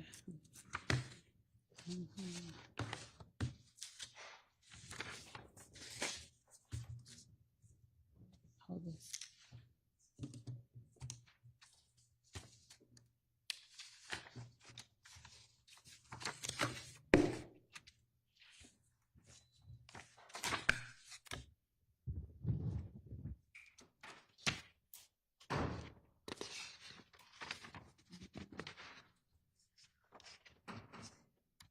Yeah, the one that is called Operation Planners Complete Case File. That's where this is.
Yeah.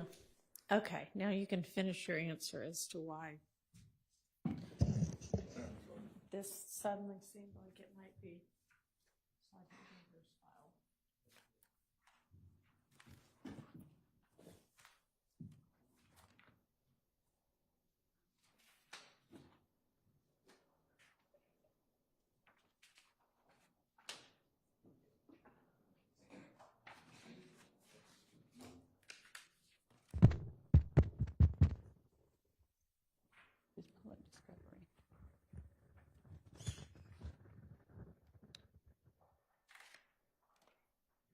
And I'm pulling up as well the discovery that has been served.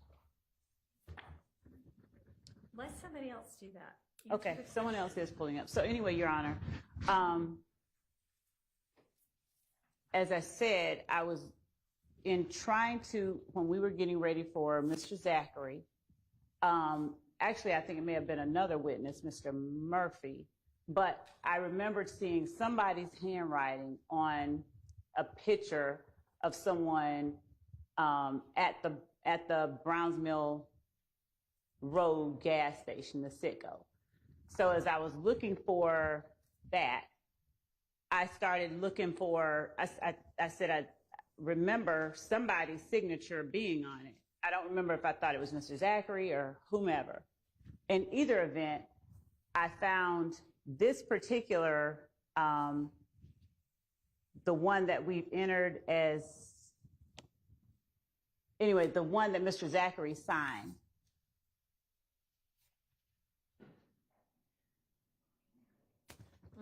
On 8/5/15. I found that and pulled it out and just started looking at it. I didn't know whose file it was, and in fact, I sent a text message to Detective Dennis on a particular date asking him, whose writing is this, on Thursday of last week. And it was a portion of this file that contained a report about Demise McMullen and a kidnapping. And it had Demise Nard McMullins. So I asked Dennis, whose writing is this? And I don't see where he wrote me back, but while I was in the back just now, I asked Sergeant Gaither, whose writing is this? And she said, I think I asked her in the, like, whose writing is this? And I don't remember whether she said it was hers or Dennis's, but I asked her if this looks like her file. And she said, that looks like my file, what's in it? And I said, here. And I showed her what was in it, the stuff that they were looking at, that I was looking at. And she said, it looks like my file. And so I came out here, and that's what I asked her. I asked her, did she see that? Did I show her? Did she see it? Does it look like her file? And she's answered the way that the court is aware. And we're looking at the discovery that we served, and Mr. Atkins is telling me that we served that in 2022. So I was, well, wait, we're confirming. I'll take that back. We're confirming when it was served. But I know that we provided this information because after I saw that, I went and looked up. When were the discussions about whether Sergeant Gaither's file existed or was destroyed in the hack or whatever? When did those occur? Before or after that discovery was served? I think after, but yeah, but I don't think, I know for a fact that this, whatever was discussed, like when I looked through that file, I don't see in that file either anything that was like Actually the copy indicates that it's, I mean, I didn't either in my quick cursory review of it. In fact, there are some reports from other investigators, and I don't see any handwritten notes or anything like that. But I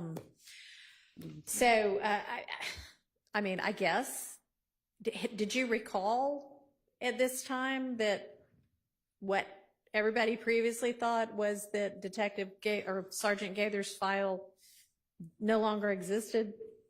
Did she recall or did I recall? Did you recall when you went and asked her, hey, is this your file? No,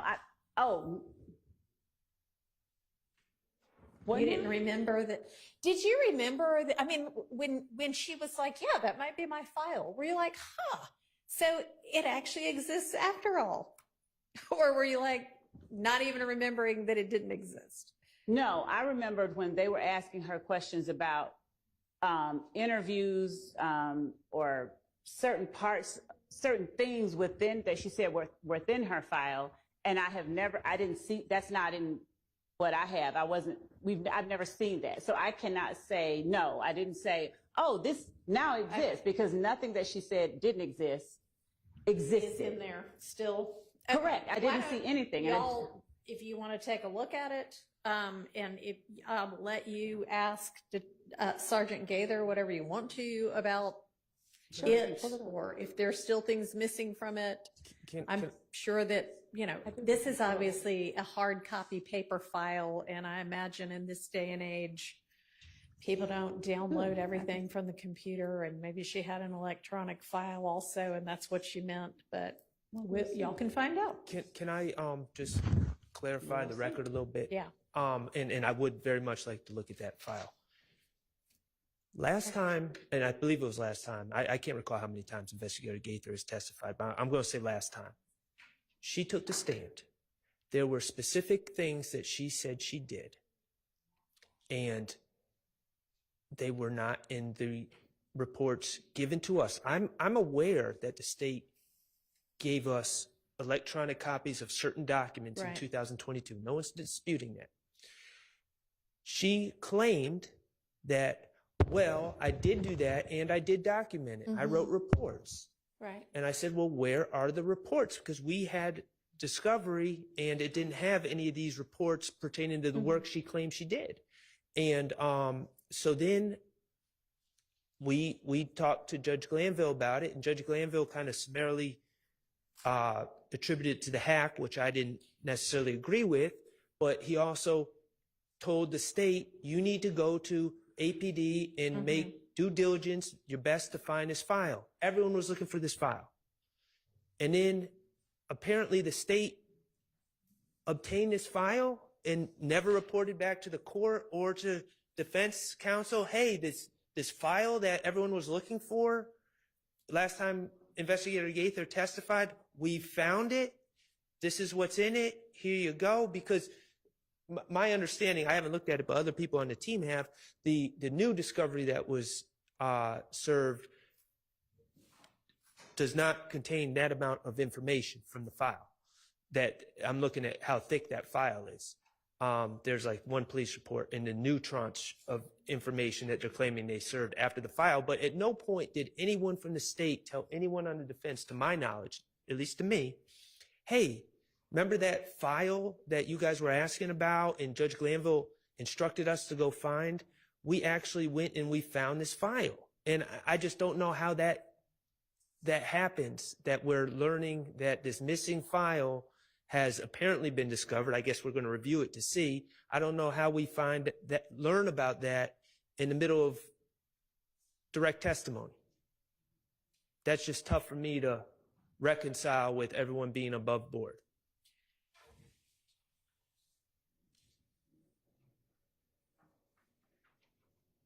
Your Honor, I'm reviewing the discovery actually that was served, discovery 1 of 3.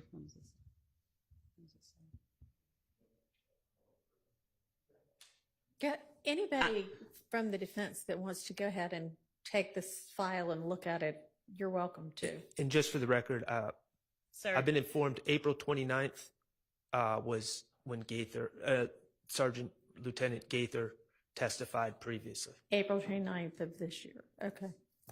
All right. Go ahead.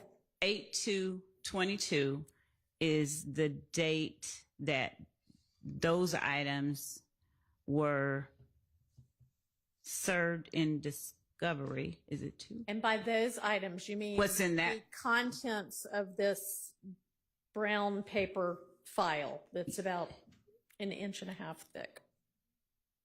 Is that what you mean? Yes, that's what I'm looking at now, and I'm looking through. Okay. This is what has been And pulled so up. it's, I mean, y'all can, And so I cannot speak to, I can't speak to anything regarding the stuff that was asked about that didn't exist because, one, I don't see it, I don't have it, and all right, why don't both sides either confirm if you can or otherwise whether the contents of that file, whether labeled at the time as belonging to Sergeant Gaither or not, were served back in 2022. it appears that Can I ask again for the date of service of that? it looks like we served one, the date that I just gave, we served August, what was the other one? The first one, August the, She said 8/2/22. and 7/11/22 as well. That's what I'm looking at. And can I ask one more question? Do you know where in the consolidated discovery at the hard drive? At 3236, there's 3 PDFs that say discovery. It's like 600 pages of PDFs. You can buy them all. My spidey sense, I haven't physically looked through that today.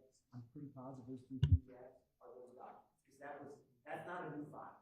That's like the same file that created that discovery back in July. And where again in the consolidated? At 30 through 36. 30 through 36. Correct. And it should say discovery 1 through 2. And discovery 1 is July 11th, 2022. That's what I think that is. So it may be that the only thing that's new is that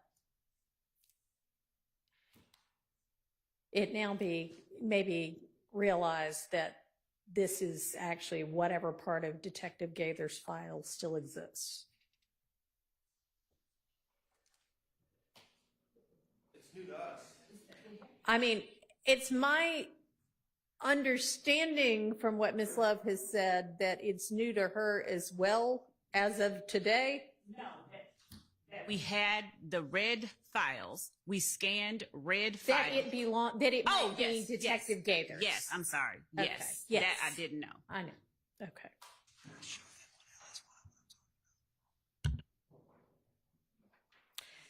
And I mean, I'm just going to offer again with the Miss Love, maybe when you talked to her outside, she said whatever she said to indicate, yeah, that might be my file, that you come in and you say to your opposing counsel, hey, you know what?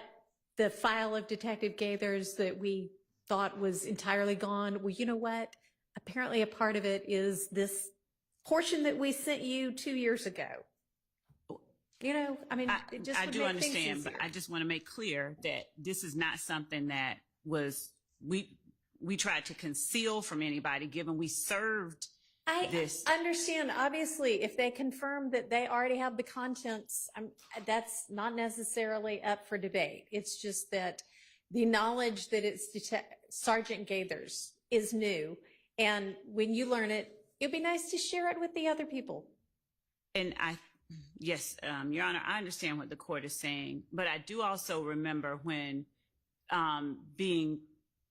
when questions were put upon this witness about the items that she had in her file, no one brought to her the discovery that they already had and said, is this what was in your file? Apparently nobody knew where this came from. They knew that this was Detective Gaither's, that this was Sergeant Gaither's investigation. So I don't.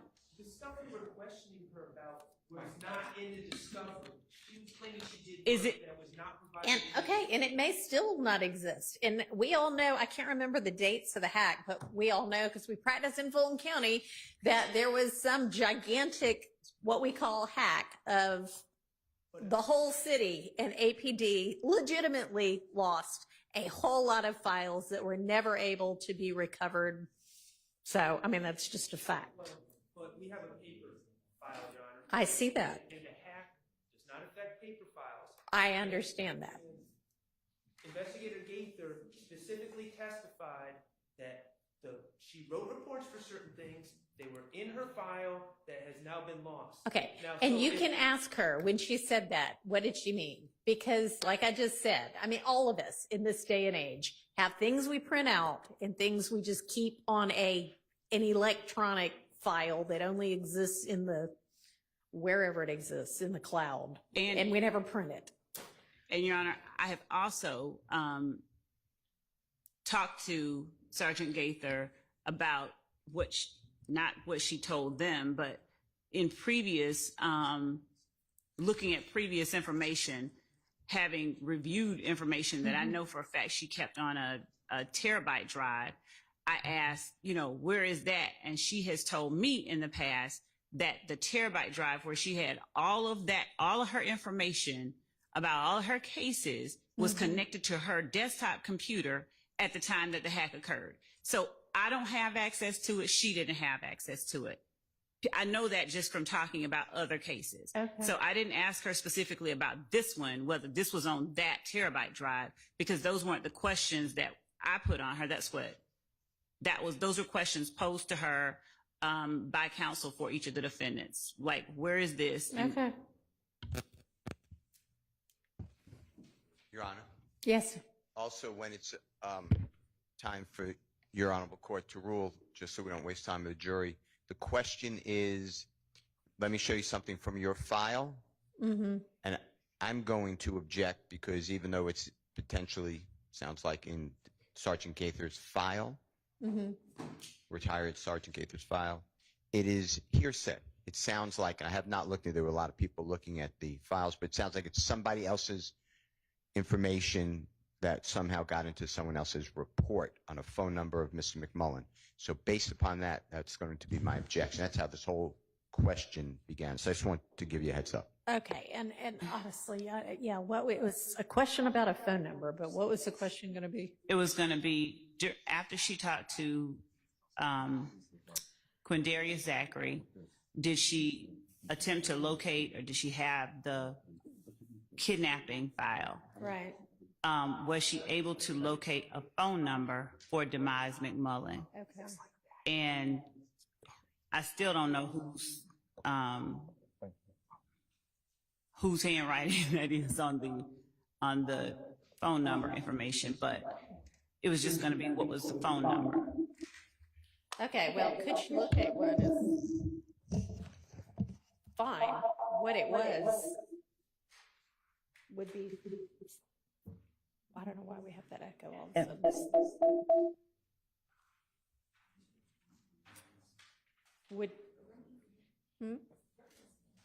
We're good. I think we had one of them. And so initially what I was asking, because the number, it has already come out, that is the number. I think on cross-examination, Mr. Steele asked Mr. Sprinkle, did he find communication between Demise McMullen and Kenneth Copeland is the best I remember? I don't remember, but he specifically asked, did you see calls between Demise McMullen and somebody else? And I came back and said, what number is it that you have for Demise McMullen? Mr. Sprinkle gave 404, that number. That he thought was it, but he wasn't certain. Yeah. No, he actually said this is the number. He didn't. Oh, okay. Yes. And so all that I was doing with Sergeant Gaither is asking her, was that, and I started to ask the number because it was already you can in. ask her if she found the number, but That's literally what the number was is subject to a valid hearsay objection. So you can't ask what the number was. Okay.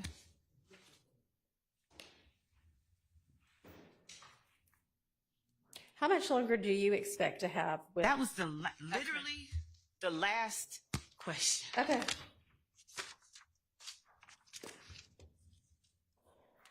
We can talk about it during the non-jury days we're going to have, but we've got to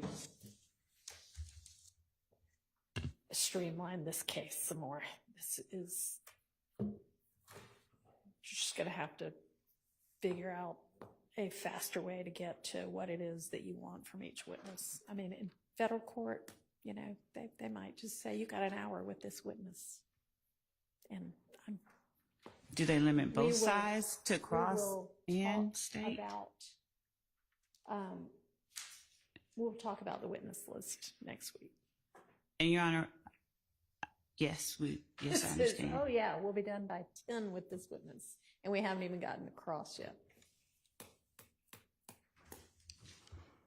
After having her all day yesterday. She was here Monday, Judge. Whenever it was. Monday was 2 days ago. She waited all day and did not testify. Well, that's not the issue. The issue is how long she's on the stand testifying and how long every witness is on the stand testifying and how many witnesses there are in this case. It's just a lot. Your Honor, are both sides restricted to an amount of time? Well, I mean, I would imagine that it's not like they let one side go on forever, but the other side only gets 10 minutes. And given that the state does have the burden of proof, Your Honor. I understand that, which is why I haven't done it yet. But y'all need to self-regulate. I provided the court with those cases, Your Honor.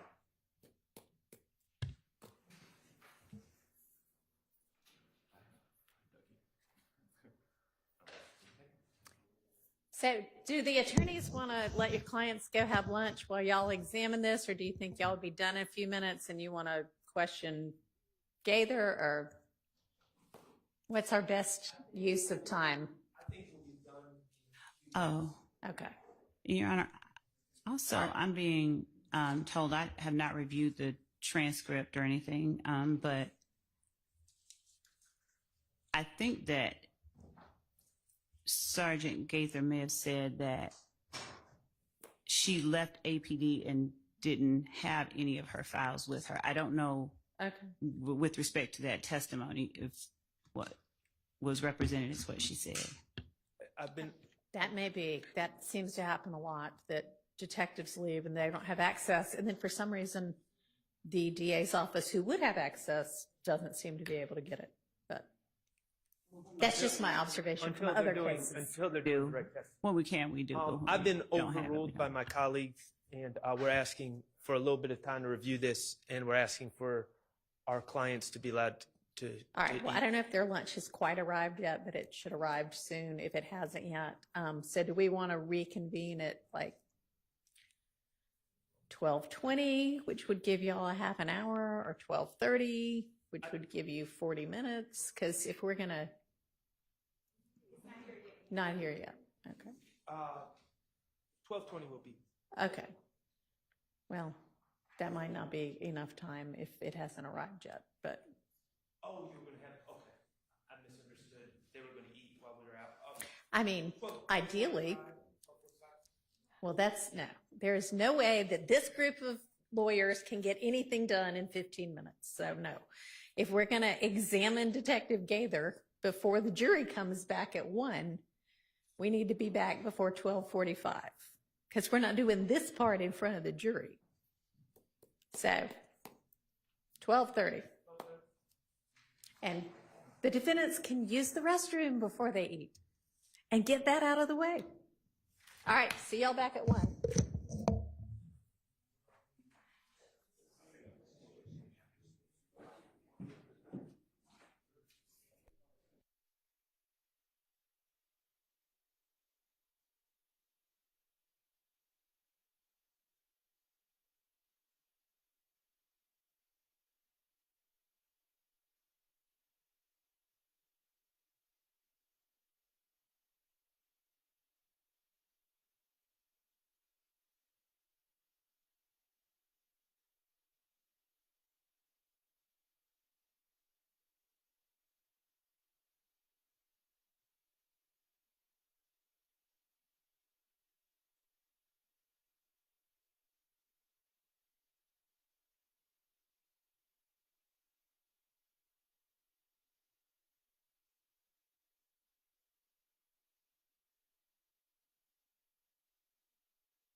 Yes, ma'am. Judge, at the time that we were on break after counsel for defendants have had a chance to review the file, I went back out after I looked at the file some more and noticing the word copy on the file, as well as a copy of the state's demand, a state's demand for discovery, file stamp November 17, 2016, within the file about the file. I went out and asked whether Sergeant Gaither kept things in her file that she had labeled copy, or did she keep the originals in her file? She said when she made copies for other people, she put the word copy on the documents, and every document in here has copy written on it. So there's also a handwritten set of notes within this file that she says is neither her writing nor Detective Dennis's writing. And so what I believe that this is a copy of her file, the copy that was served on July 21st, 2022, and not her actual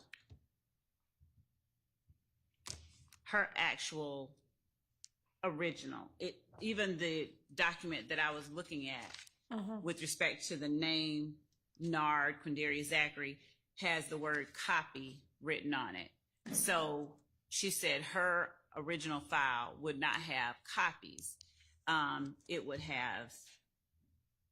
just have the original. So this appears to be, and I would ask that anyone who wants the opportunity to ask questions, and even reviewing the video of her and Quindarius Zachary's interview, she has a file folder in front of her that when she opens it up, before she opens it up, it has something white on the front that is not present on this particular file folder. So this looks like a copy of hers. And I don't know what it looks like, but Okay. These men are all fighting for their lives. I don't know how we get to a point where we just grab a file and then just throw it in front of a detective, and the detective's like, yeah, looks like my file, in front of a jury. And then over a lunch break, then we determine, well, it's actually not her file. And again, none of us were even told about the file before it was even presented in front of the witness. None of this makes any sense. If it's not her file, then it should have never been presented as her file in court.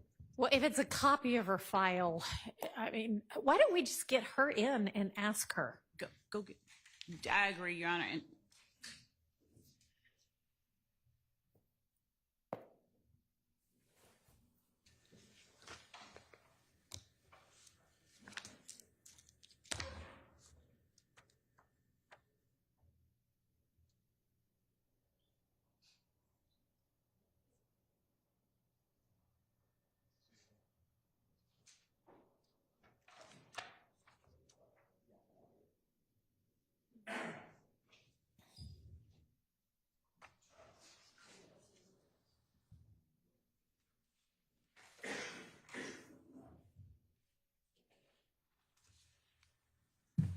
Ms. Love, if you'll present her with that file, please.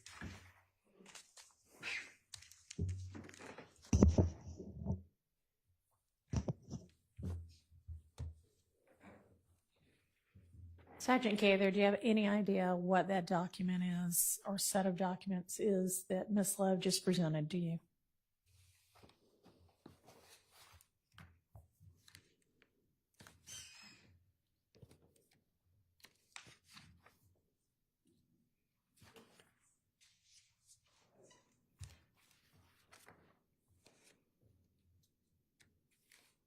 It looks like paperwork from my case with Dexter Montgomery case. Majority of these documents say copy, so I'm assuming it's a copy. Can you either speak into the mic more or speak up more, or both, please? It appears to be documents from the Dexter Montgomery case file. the majority of these documents have copy on it, so I'm assuming it's a copy of the file. A copy of the file. And why would a copy of your file have been made? Because it's still in like, folder form. Why? Yeah. Well, the original, I never give out my original file to like the DA's office when it's requested through the complaint room or a different attorney. So I would make a copy and give that to them as opposed to the actual file, the actual original folder. Okay. And would you put it in a folder like that brown folder? Yeah, it would be similar to this. It would have separate things, and my case file would have like a white paper with a type form on the front with the suspect name, case number, and address. All right. Do any defense counsel have questions for Sergeant Gaither about this file?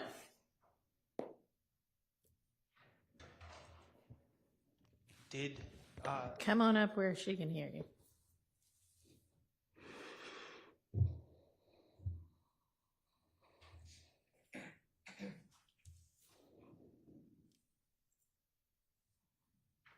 I know it's been said in court before, but it's Sergeant, right? Sergeant? Yes. No, retired, whatever. Okay. Good afternoon, Sergeant Gaither. Good afternoon. Do you typically, when you send files to the DA's office, is your normal practice back when you were working as a police officer, would you make a copy of your file and send it to the DA's office? If it was requested or portions of it, originally when we send a case over, we would, whatever we have for the complaint room, copies would be made, but the actual original file would not be given. And my understanding is that these copies would be made after arrest, after you close the case, correct? Not necessarily after arrest. Okay. Is that, I'm looking at a kind of rust brown file. Is that the typical appearance of one of the files that you would have copied or copy and send to the DA's office? Not all the time, but I do use these file folders like this. Okay, so there's nothing about that file that indicates that's not something you sent to the DA's office? That I didn't? Yes. There's nothing about that file itself. For instance, you're not saying, I've never used that type of folder or anything like that. That's consistent with something that you would send to the DA's office. I've used it in the past. I've used manila folders. I've used envelopes. All right. And I'm going to ask, I think I know the answer, but you don't specifically remember what the appearance of the copy you made on the Dexter Montgomery case looked like? Not the actual folder, or no, not the actual folder. Okay, but the contents are consistent with copies that you would have made and sent to the DA's office, correct? Yes, they have copy on it with my initials and the date. Okay, that's helpful. Thank you for telling me that. Could you show me where your initials are?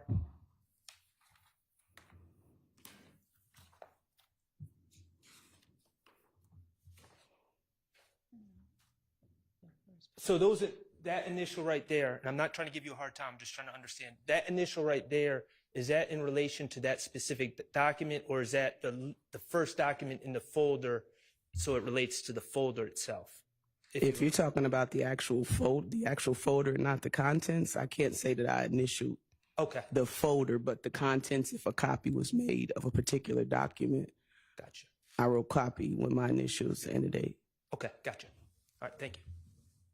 Any other defense attorneys who have any questions for Sergeant Gaither about this issue? Not on behalf of Mr. Williams, Your Honor. No, Your Honor. All right. Okay. May I just ask a question? You may.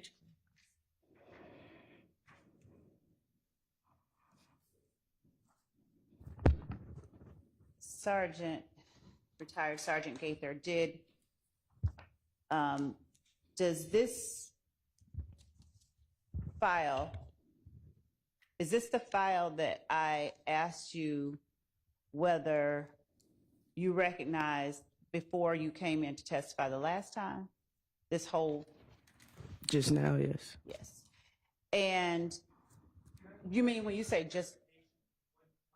Yeah. You said the last time. Are we talking about earlier today or are we talking about in April?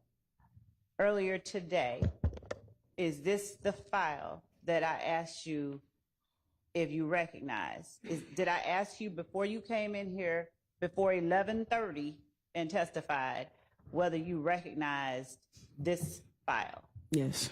Did you, at the time you looked at it, notice or take note of the fact that each of the documents inside from your file had the word copy on it? Did you notice that at that time?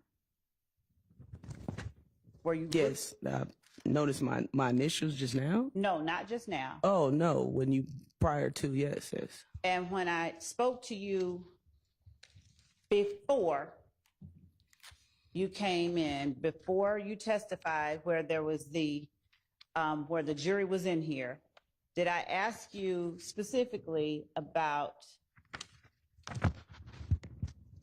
an incident report that is on the back page of the file folder itself regarding Demise McMullen and the kidnapping? Yes. Did I ask you whether, or did I ask you about if that was a part of your file? Yes. Did I ask you at that time about some handwritten notes that are a part of this file Yes. that I'm holding in my hand before you came in the last time? Yes. Did I? When you're describing yes, what do you mean? When I was sitting back here in the room. And when I asked you whose was this, did you know who it was? No. Did you tell me whether or not it appeared to be Detective Dennis's writing?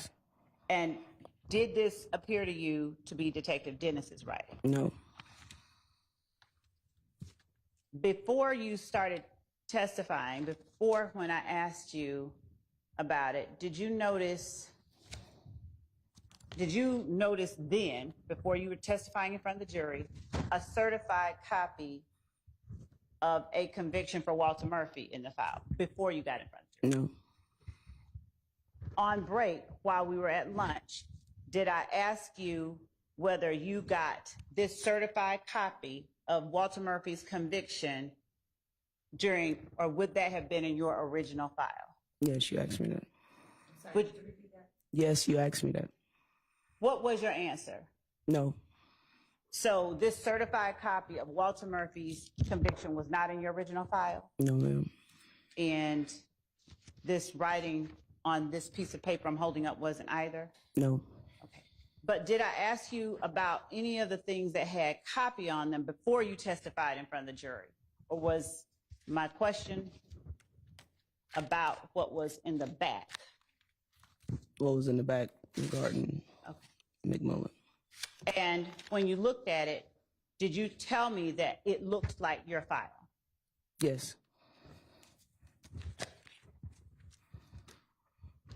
Are the documents that have copy on them copies of things that are in your original file? Yes. Have I shown you any file pertaining to the Dexter Montgomery shooting other than the one that I'm holding now? No. Have I ever shown you these photographs that have copy on the back of them, any original of these photographs that did not have copy? No. Inside the video for your interview with Quindarius Zachary, are you holding a file folder in your hands? I believe it's on the table. It's on the table? I believe so. Is that the file for the Dexter Montgomery shooting or something else? I believe it's for Oh, I'm sorry. Adele. Okay, for Adele? The one that was on the table? Yeah. I Okay, believe that was for Adele Avenue. Okay, thank you. Anything else? Yes.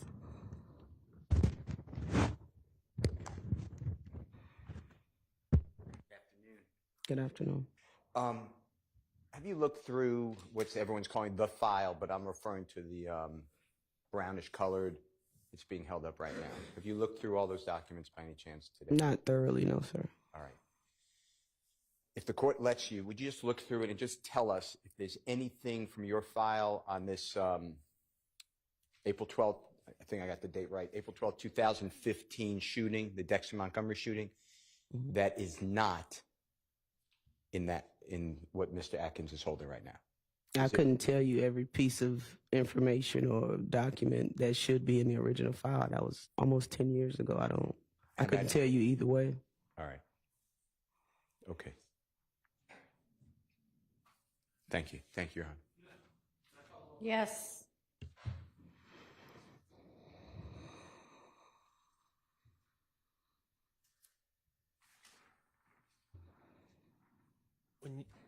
When you make copies of your files for the DA's office Mm-hmm. about cases that the DA's office will be prosecuting, do you omit pertinent police reports from those copied files? Do I omit pertinent? Do you leave things out, or do you copy everything? If it's information that I have from my original file, it will go into the copy. Okay, thank you. Yes.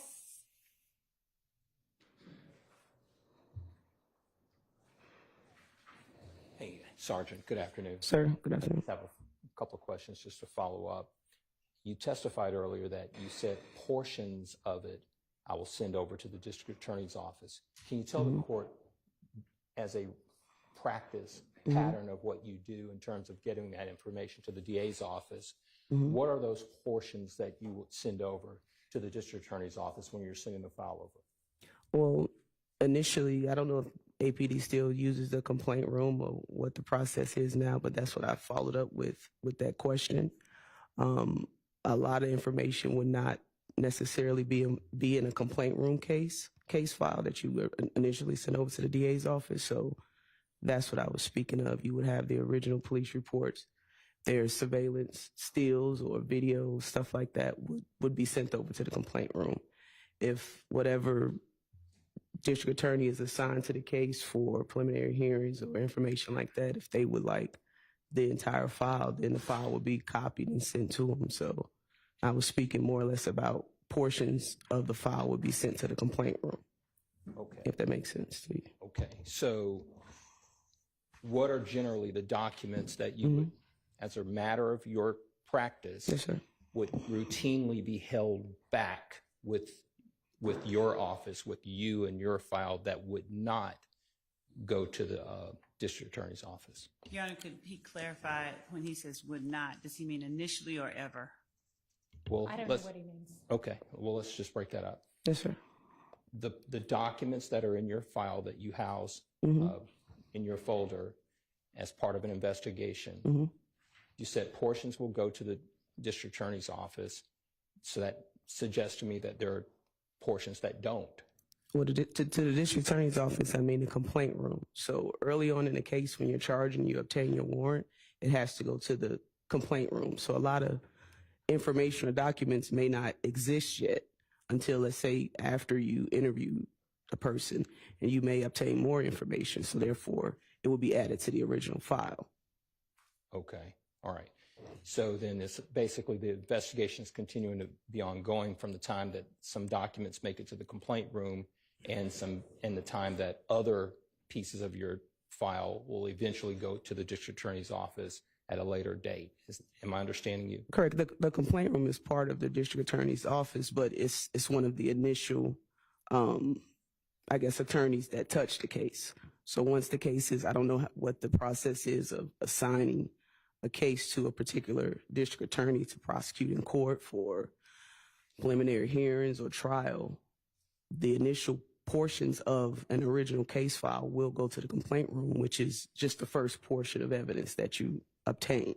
So the complaint room basically looks over your case and they make the determination if it's prosecutable or you need more things to go forward with the case actually being assigned to an actual attorney. Okay. Thank you. Okay, anybody else? All right. And we have the date, the email date, and the email, the copy of the email where the state served the copy of what was shown to Sergeant Gaither today in the original email. So I guess just when the jury gets back out, clarify this in her original file, it's a copy of her file. And it's your belief, Sergeant Gaither, that what exists now is the copy that you made to send to the DA's office at whatever time they requested it. Is that fair? It's fair, but like I said, it appears that they may have added some documents to that. Once but, they had it in yeah. their possession. Yes, Okay. ma'am. All right. Okay. Are we ready for the jury? Your Honor, on the lunch break, Mr. Sharp handed to Mr. Atkins a thumb drive of exhibits that he said he's going to use. At the time that he gave it to us, we could not open it or access it, and I think he did something in the last moments that allows us to access. I don't know what's on it.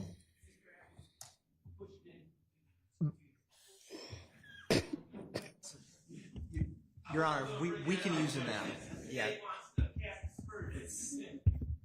It's been rectified, Your Honor. Me and Mr. Sharp worked together and we figured Great, it out. fantastic. I love it when attorneys can work together as professionals. That is wonderful. Okay, so you've had a chance to see what's on it. No, we're looking. Your Honor, because it was my fault for not being able to open it earlier, no, I have not been able to listen to all of them, but I have them. Okay, is this They're all clips from the video that was. all righty? Great. And is the video already in? It is. Okay. Thank you. All right. Are we ready for the jury? Yes. Okay. Let's get the jury. Go away. Or whatever.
Before we broke for lunch, I asked you regarding the file that you kept in the Dexter Montgomery shooting, whether or not you looked at a file before you spoke in front of the jury that contained documents. Do you recall talking to the jury about that? Yes.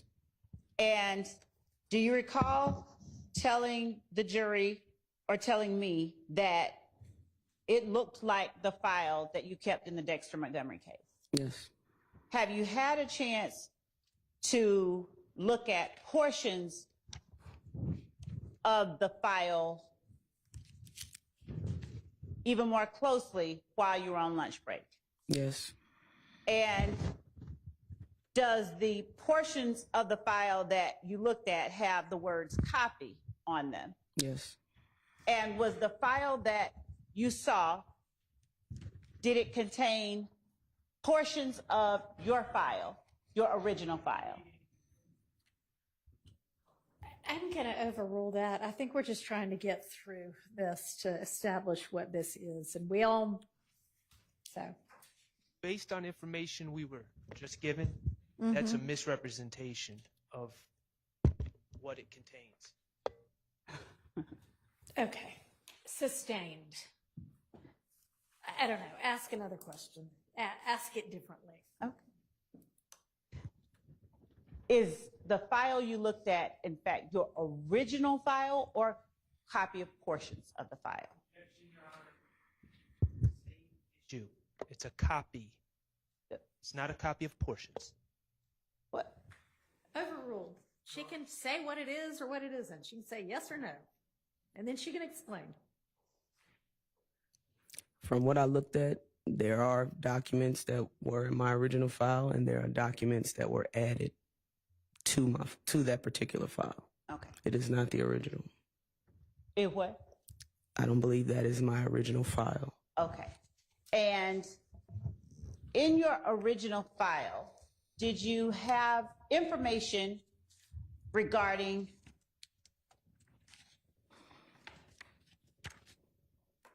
a kidnapping involving Demise McMullen? Yes. All right.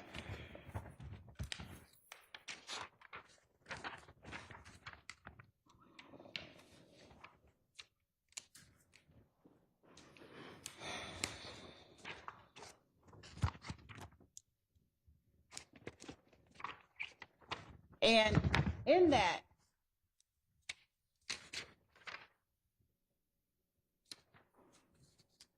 report involving the kidnapping of Demise McMullen, did you have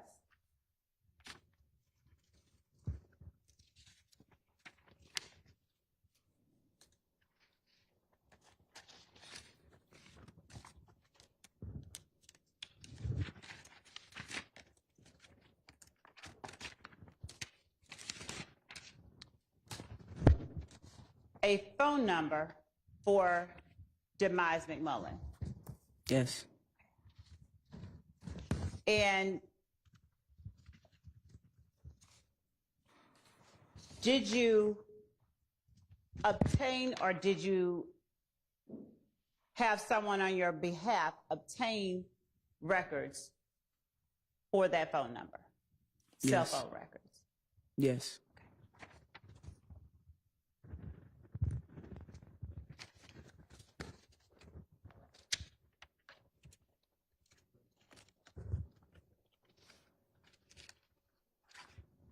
Did the information you obtained regarding Demise McMullen after your interview with Quindarius Zachary, did it aid you in the investigation of the Dexter Montgomery shooting?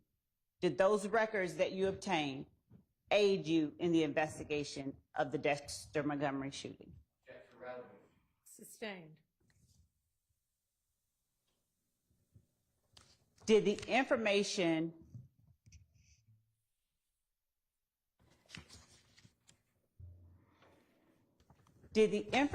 that you got from Quindarius Zachary about NARD, were you able to corroborate that information? Objection vague. Sustained. Were you able to corroborate whether the person listed on State's Exhibit 503 that you got from Quindarius Zachary was in fact Nard or Demise McMullen? Yes. Ma'am? Yes. Thank you. No further questions. All right. Is there cross-examination for this witness? All right. Come on up.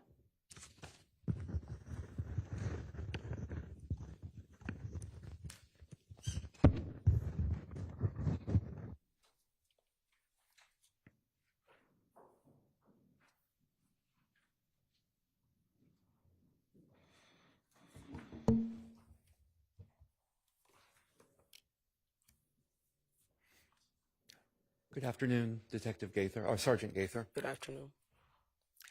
My name is Doug Weinstein. I represent Diamante Kendrick. Yes, sir. I just want to ask you a few questions about your interview with Mr. Zachary. In that interview with Mr. Zachary, when he is asked where he got the information about the murder of Donovan Thomas, at one point, Zachary says, Yak told me, correct? Yes. Okay. And then you asked him why, presumably why did Yak tell Zachary that information? You recall asking him why? I do.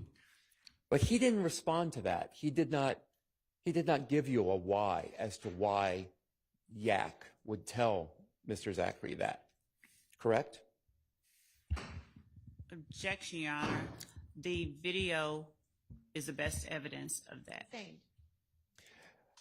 After he didn't tell you why. Objection assumes facts not in evidence. It's in the video. Your Honor. Overruled. After he didn't tell you why, you didn't follow up at all, did you? Follow up with what, sir? You didn't ask him repeatedly why. You did not delve into that further. You let the conversation go a completely different direction, correct? Compound. Sustained. After he failed to answer your question, you did not follow up, correct? Follow As up. to why. I'm not understanding. Vague, objection, vague. Follow up is a very simple Overruled. term. After he failed to answer your question as to why, you did not again ask why, correct? Correct. Okay.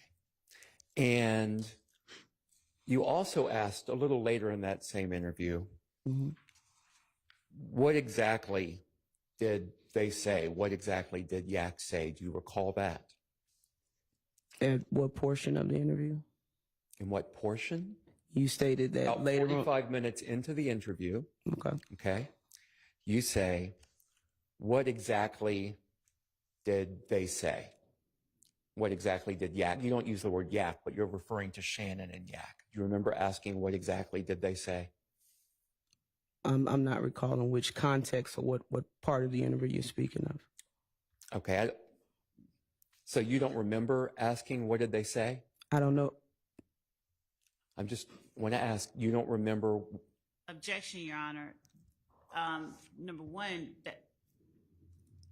that last question is harassing. It was asked and answered. And number two,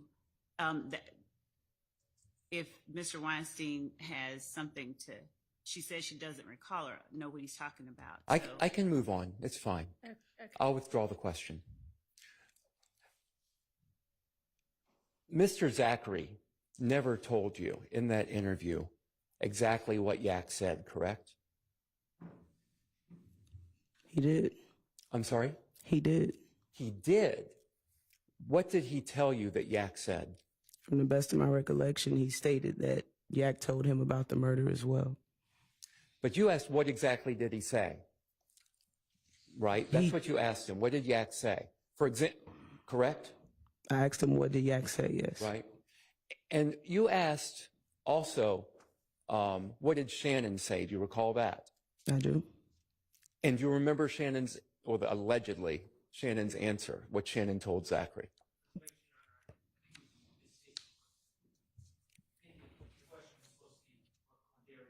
Yeah, I'm sorry. I'll withdraw that. What did Quindarius Zachary say that Shannon told Zachary? That they caught Nut down bad, and he also stated that Yak told him the people that were involved with the murder, the names. That's in the interview as well, that he stated Yak said. But you didn't get an exact quote like that. You got nothing like that, correct? You didn't get the word. Let me stop right there. You didn't get an exact quote like that, correct?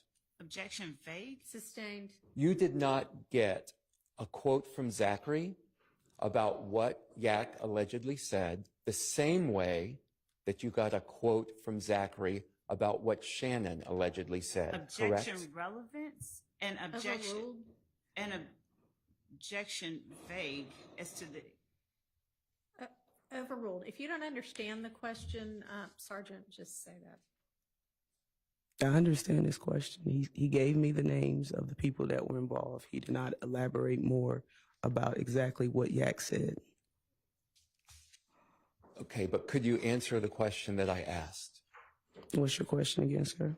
Can I have the court reporter read the question back? Because I doubt I could replicate it the same way. Did you have a quote from Zachary about what Yak. allegedly said, the same way that you got a quote from Zachary about what Shannon allegedly said, correct? Correct.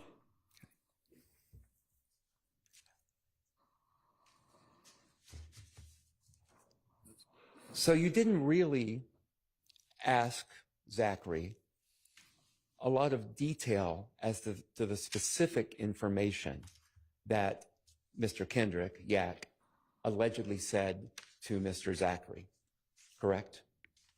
Specifically, he stated the names that Yak told him that were involved. When you are asking Zachary about Diamante Kendrick, you didn't, for example, ask Zachary the reasons that Yak may have disclosed that information to Zachary? Objection. That would have called for speculation that she would not have been able to. That would not be admissible anyway unless it came from. You can ask the question, whether she asked the question. An objection relevance as to whether she would have asked Mr. Zachary to speculate about what is in Mr. Kendrick's mind. She asked Mr. Zachary lots of questions about reasons and motivations for people doing things. I believe Mr. Quindarius offered information about your client. Okay, but can you answer my question? What's your question again? Would the court reporter please read the question back?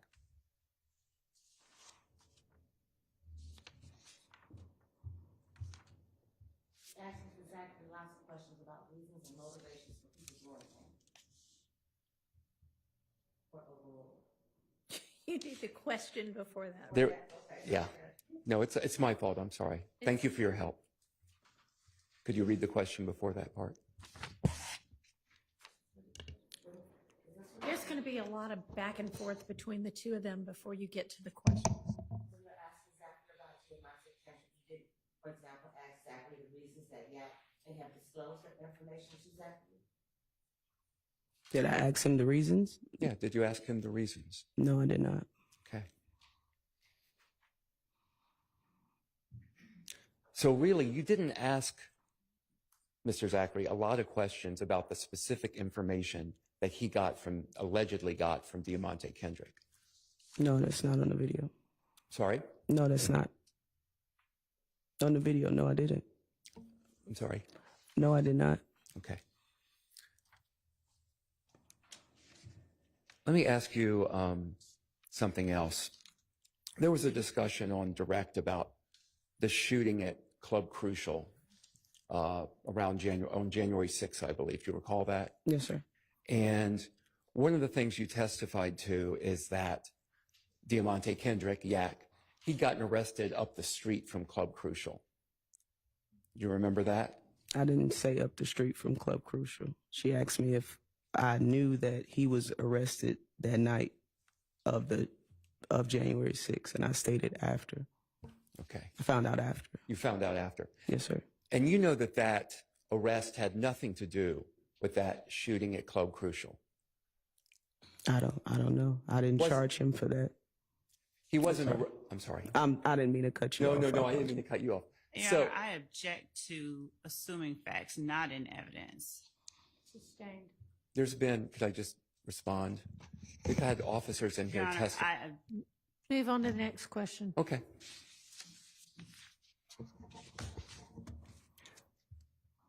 Also, earlier today, you testified when we're talking about how you corroborated information, that one of the ways you corroborated the information that Mr. Zachary gave you was because Zachary, Sledge, and Turner all were from Capitol Homes. Do you recall that?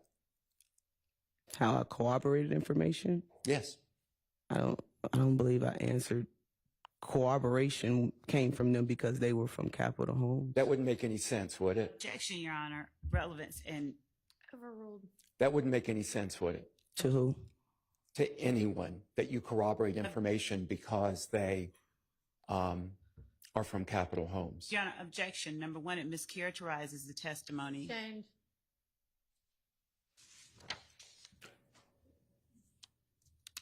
Would them coming from Capitol Homes, them being Zachary, Sledge, and Turner, corroborate anything? Objection, Your Honor. Relevance. Overruled. Would that corroborate anything, the fact that they are from Capitol Homes? Are we talking about something specific involving this case? This was your or testimony. just- I'm sorry. This was your testimony from this morning. I'm just trying to ask you a question. Would Zachary, Sledge, and Turner coming from Capitol Homes corroborate anything? Objection. Mischaracterizes her testimony. Sustained. All right. I've got no further questions for you. Thank you. Thank you. Anybody else? Okay, come on up. This is giving me that cash is full thing.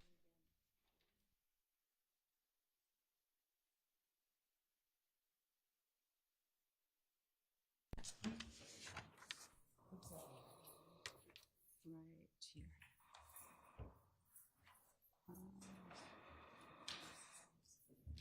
Make sure none of my stuff is in there. Certainly when we talk to And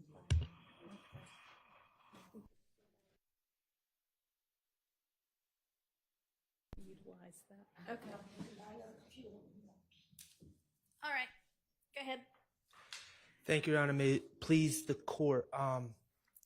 Former Sergeant Gaither, retired Sergeant Gaither. I think you know this, but my name is Max Shard. I represent Shannon Stillwell. Yes, sir. I want to first talk about this file. May I approach the witness with the You file? may.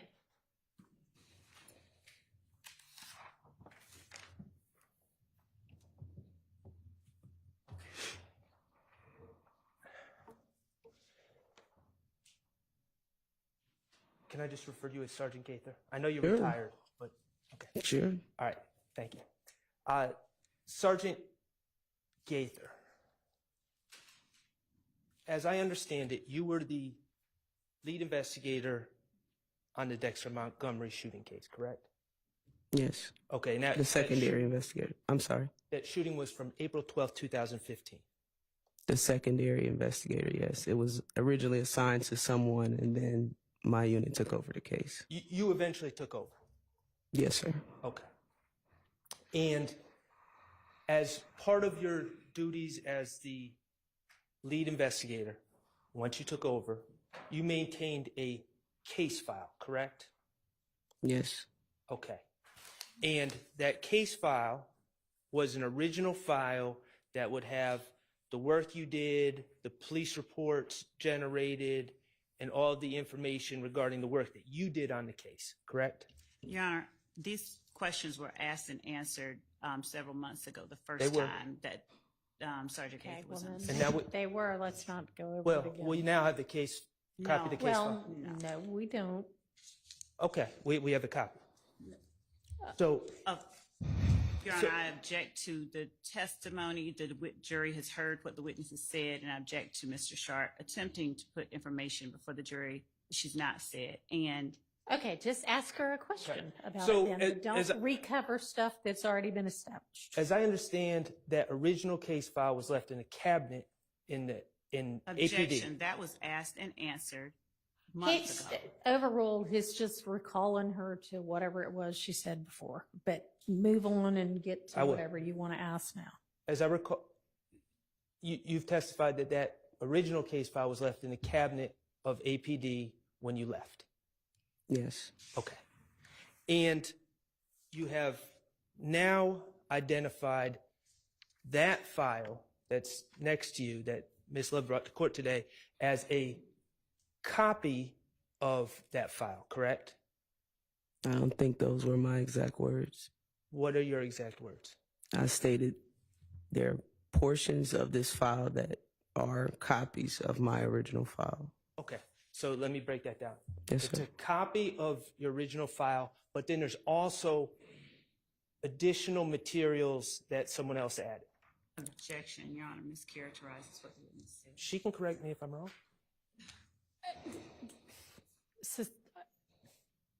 Overruled. Is that correct? That it was your original file? That's a copy of your original file, and then someone else added some other documents. I cannot tell you if that is my original file because I don't remember all of the contents of the original file. There are portions and documents of things that were in my original file that are now in this folder right here. And there are also portions that I don't know where they came from that are in this folder as well. Okay.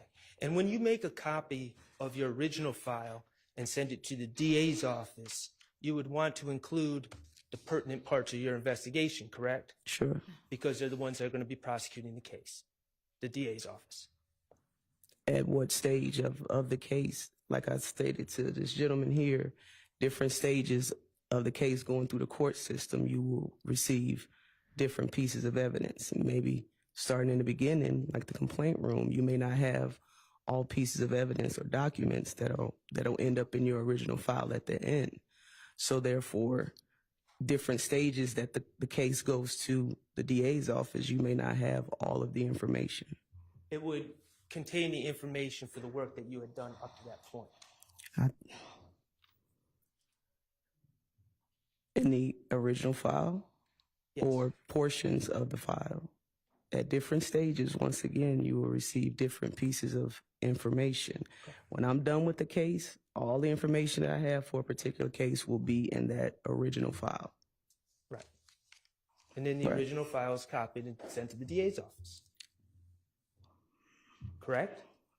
Sir, I don't know a different way to explain to you what Do you withhold what I'm saying. I don't know. Your Honor, objection as to relevance and objection, she's asked and answered. Sustained. Okay. As the lead investigator of the Dexter Montgomery case shooting back in 2015, do you remember the names Cornelius Davis, Carrion Mooney, and Christian James? Objection, Your Honor, these were covered months ago. The same question and was that's why asked I'm and answered. We're calling it for the jury and for the witness. Go ahead. Do you recall the names Cornelius Davis, Carrion Mooney, and Christian James? Yes. Okay, they were individuals that your investigation led you to believe were in the car with Dexter Montgomery at the time he was shot, correct? Your Honor, this, again, asked and answered, so objection. Okay, I mean, I don't know what we're getting at here. I'll get there soon. Get there really soon. Those are individuals that were in the car with Dexter Montgomery per your investigation? They were victims in that case, yes, sir. Okay. And they were also witnesses? Sure. All right. Your Honor, I would like to play some prior testimony from April 29, 2024. Your Honor, I object. Of this witness? Yes. I object to, the jury has already heard the testimony. For what purpose? Y'all approach.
Your Honor.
Your Honor, may I approach the witness?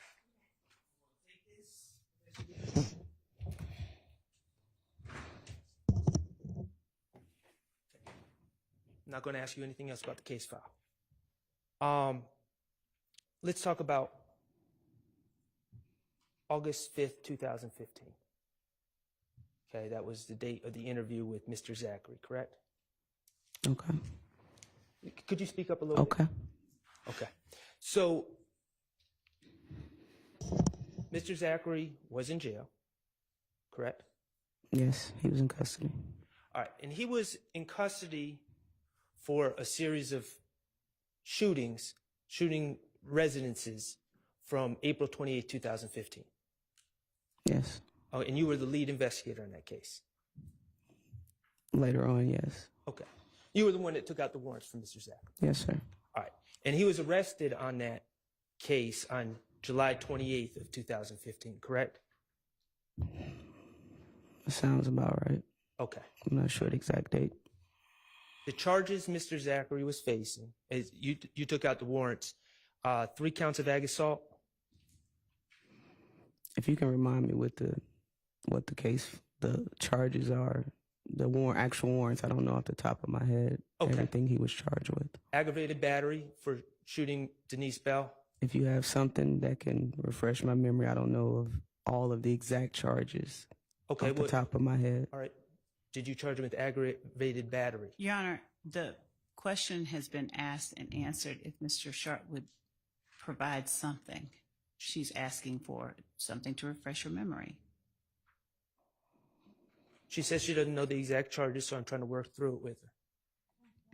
Do you recall charging him with aggravated battery for shooting Denise Bell? Yes, I'm speaking of when you say counts. I can't recall how many exact counts is what I I'm understand, saying. and I'm not going to press you on that. Okay. Criminal damage to property. Okay.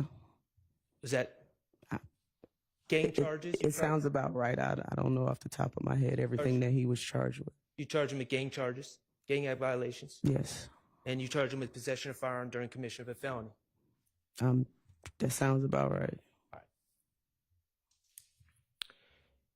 And he also had pending, he was still on bond for it, but he had pending the case from May 5th of 2015 when an officer found a gun in Summer Good's car, correct?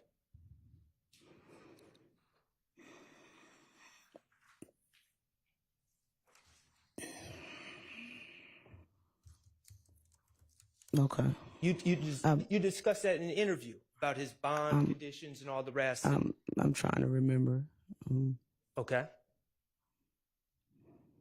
It was before, so I'm sure the case wasn't dissolved by the time I talked to him in August. So. Okay, so he has this case of shooting the houses, and then he has a separate case. The gun possession, yes. Gun possession, right. And at the time on August 5th, from July 28, 2015, when he was arrested, to August 5th, he didn't have a bond, right? I don't recall. Okay. All right. You talked about calls that were made in the beginning of that. You said something to the effect, this is not a quote. Your people are calling me, so, I'm here now. What do you have to say? Okay. Is that paraphrasing? Is that Sure. about right? All right. And I think you testified that you gave your number to certain people related to him. Who did you give your number to? His mother. His mother. Okay. Is that your standard practice, to give your number to people that you arrest? Yes, Or the family, I'm sorry, the family members of people you arrest? a search warrant was executed at her home. So a lot of people have my phone number. It's a common practice of mine, yes. Okay. Kenneth Copeland, did he have your number? You're aware that he had my number? Okay. Did his family members have your number? I don't think I spoke with any of his family members. What about Miss Quarterman? Did she have your number? I believe so. Okay. And that was his girlfriend at the time? Mother? His child's mother, yes. All right. Demekion Garlington, did he have your number? No. Did his family members have your number? Yes. Okay.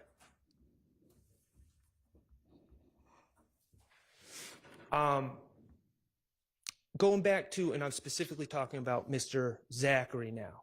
Mm-hmm. When you made reference to people calling on his behalf or to get you to go out and talk to him, who specifically was it that was calling? The best of my memory, it was his mother and his girlfriend at the time, Miss Good. Okay. And these calls would have taken place in between July 28th, 2015 and August 5th, 2015. Is that fair to say? These calls would have happened after his arrest?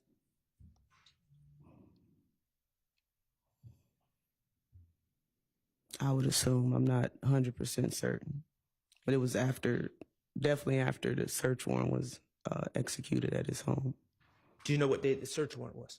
I don't, not off the top of my head. How many times did his mother call you? Objection, Your Honor. Relevance and How many times did Summer Good call you? relevance. Objection. Let me ask you, are there any reports regarding these phone conversations you had with Mr. Zachary's mother or girlfriend that you generated? No. Okay. Were these phone calls you had with Mr. Zachary's mother and girlfriend, were they recorded? I don't believe so.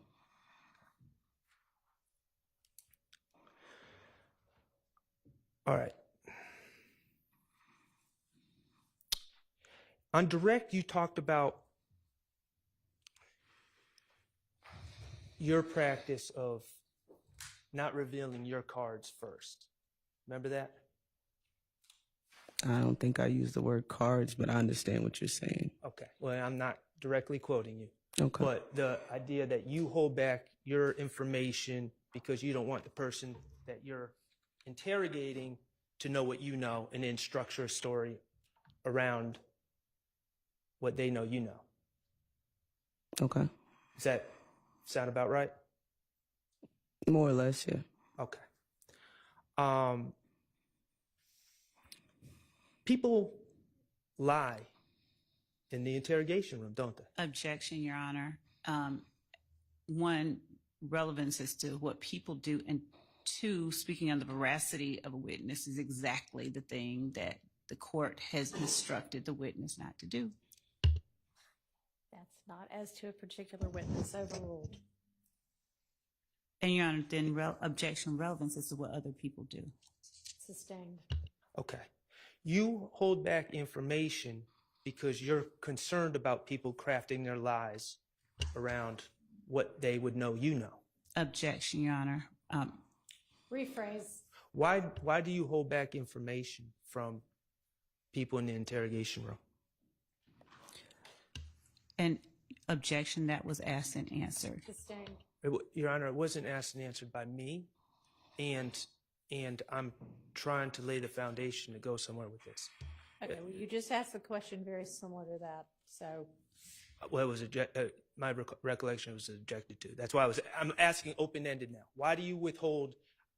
I asked if she withholds information. Now I'm asking, why do you withhold information from people in the interrogation room? Your Honor, You just asked her about the testimony she gave on direct as to why she did that. And she answered that, yep, that was pretty much it.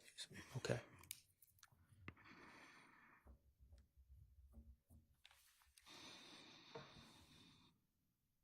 In your experience, do people in the interrogation room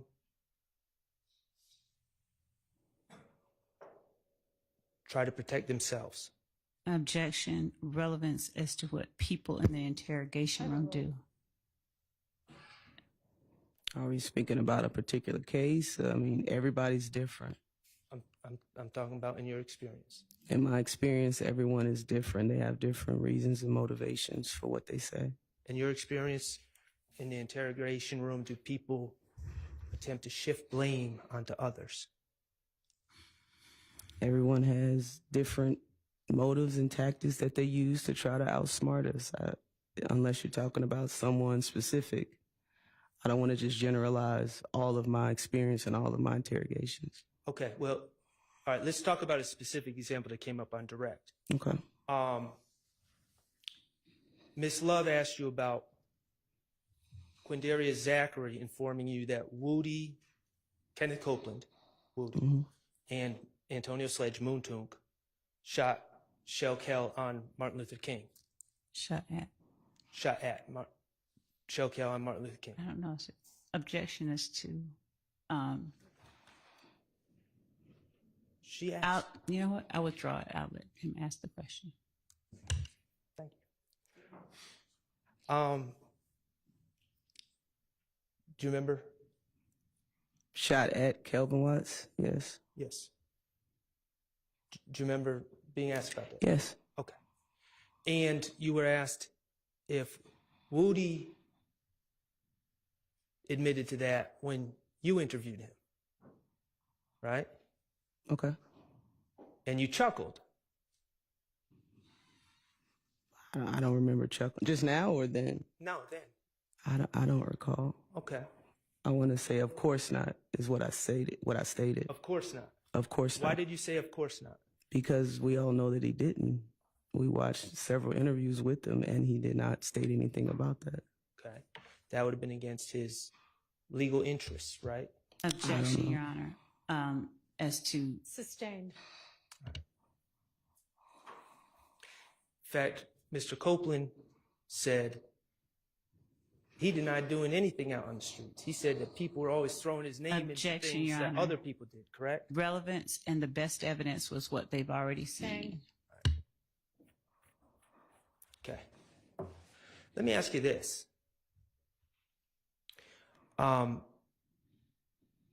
You, as an investigator, wanted to talk to Mr. Zachary when you had him in the interrogation room about things he was accused of first. That was your first line of questioning, correct? The case that I had for him, yes. Right, the shooting up the houses from April 28th. Correct. All right. Your Honor, permission to publish DS-41A. Those are all part of the. Yeah. Right, and it's 21851 to 22201.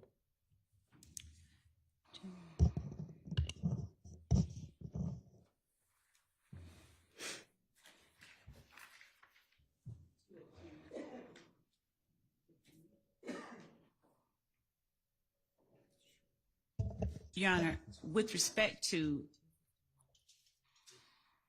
01. Yes, sir. Your Honor, Yes.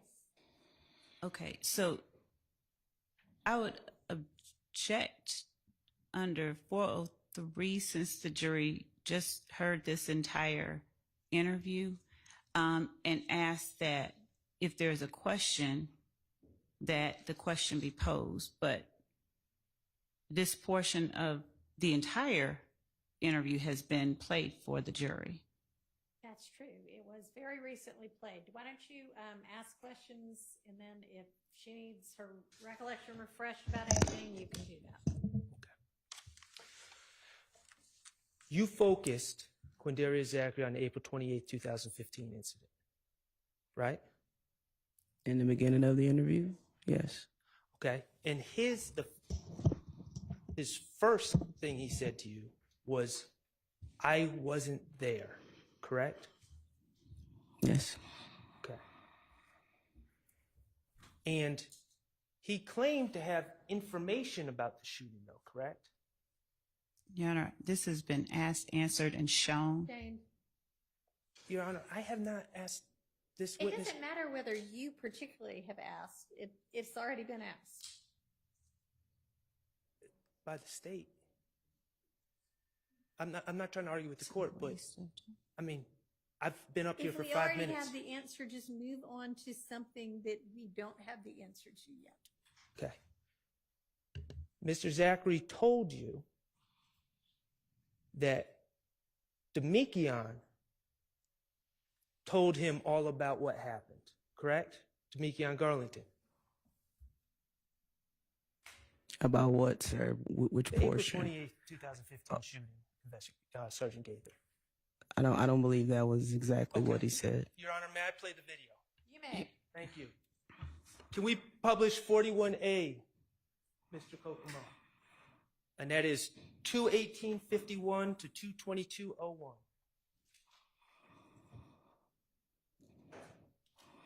Talk about this is what you've been charged with.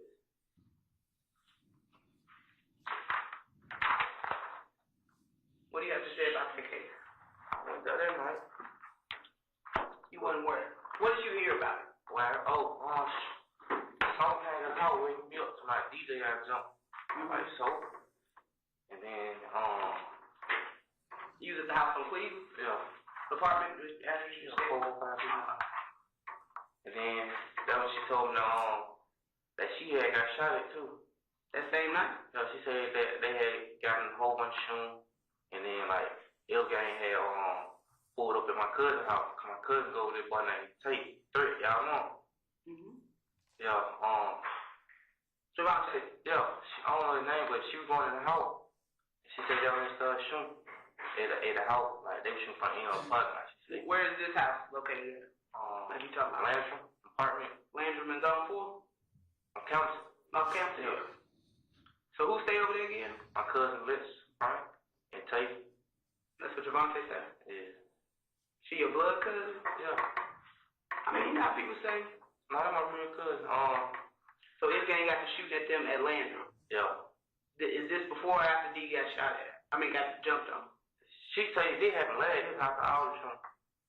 So first D get jumped on, then the shootings happen. Y'all tell you like from how I heard, like what I heard her.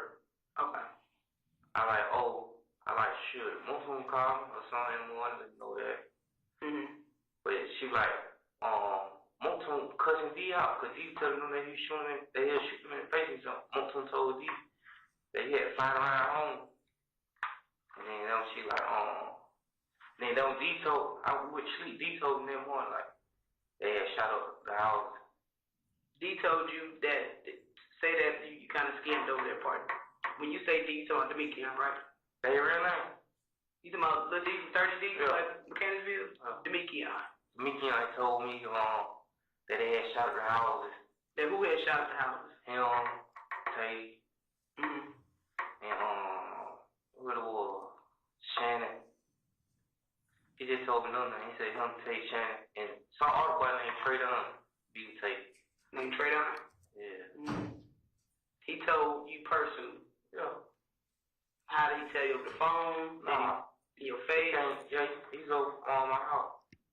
I was sitting there and he told me that they had shot the house, he said, and then what's called that when they shot up Larry where Tay stayed. So if gang came back, yeah, and shot up Tay house? Yeah, someone right there. Mm-hmm. Like, I guess.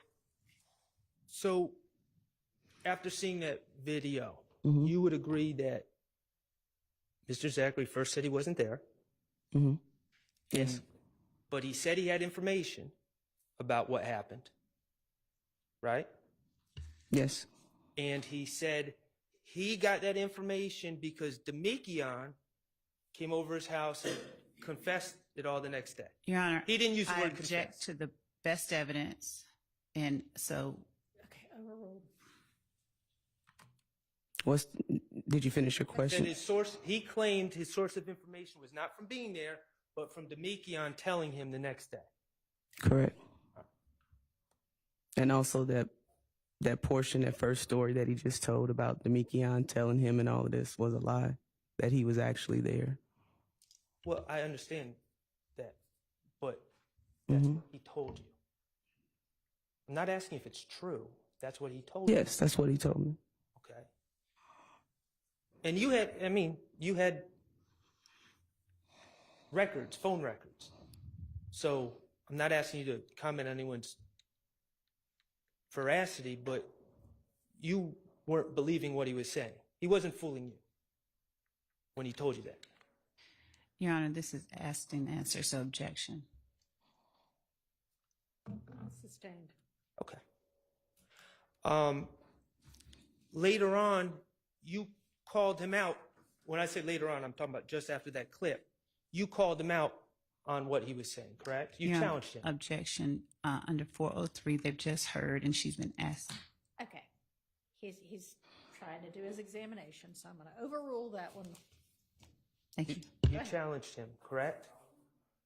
Yes. Okay. And he pled with you. He said, I'm being honest.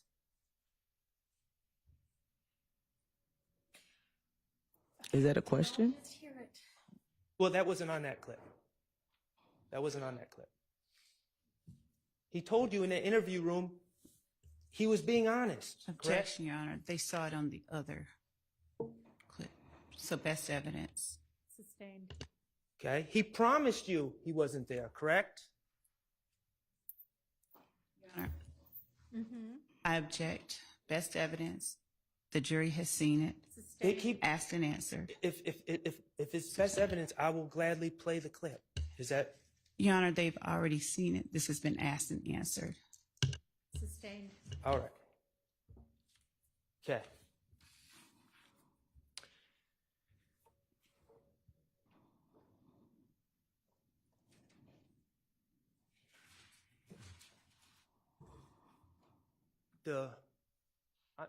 Still talking about April 28th. Okay. April 28th, through your investigation, you came to realize that there was a shooting at Landrum, correct?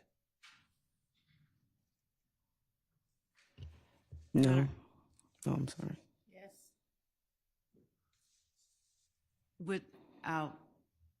I would object. Asked, answered, and best evidence. Overruled. You're the lead investigator in the case. There was a shooting at Landrum, correct? That's what Mr. Zachary stated. I don't believe I was able to find any evidence that occurred.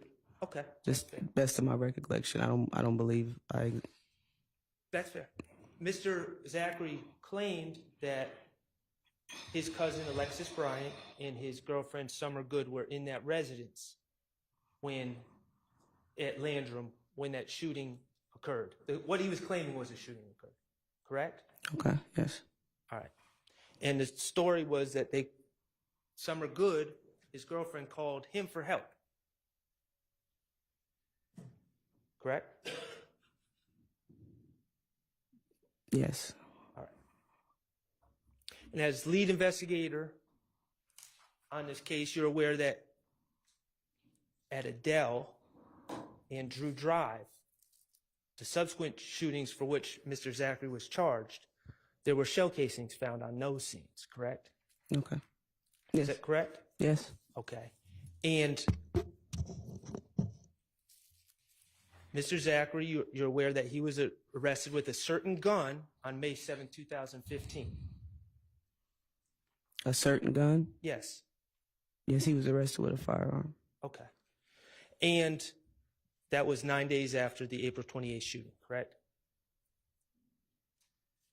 Yes. All right. And the ballistics from the shell casings at the scenes that you were investigating matched the ballistics Your of the Honor, gun I'm going to that object Mr. based on hearsay unless there's a stipulation. So I'm going to Sustained.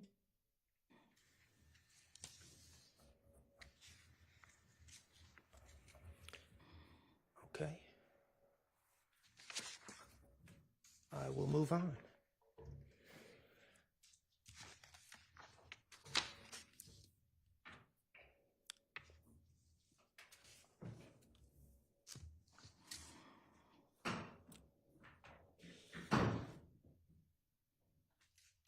Mr. Zachary, in his statements to you,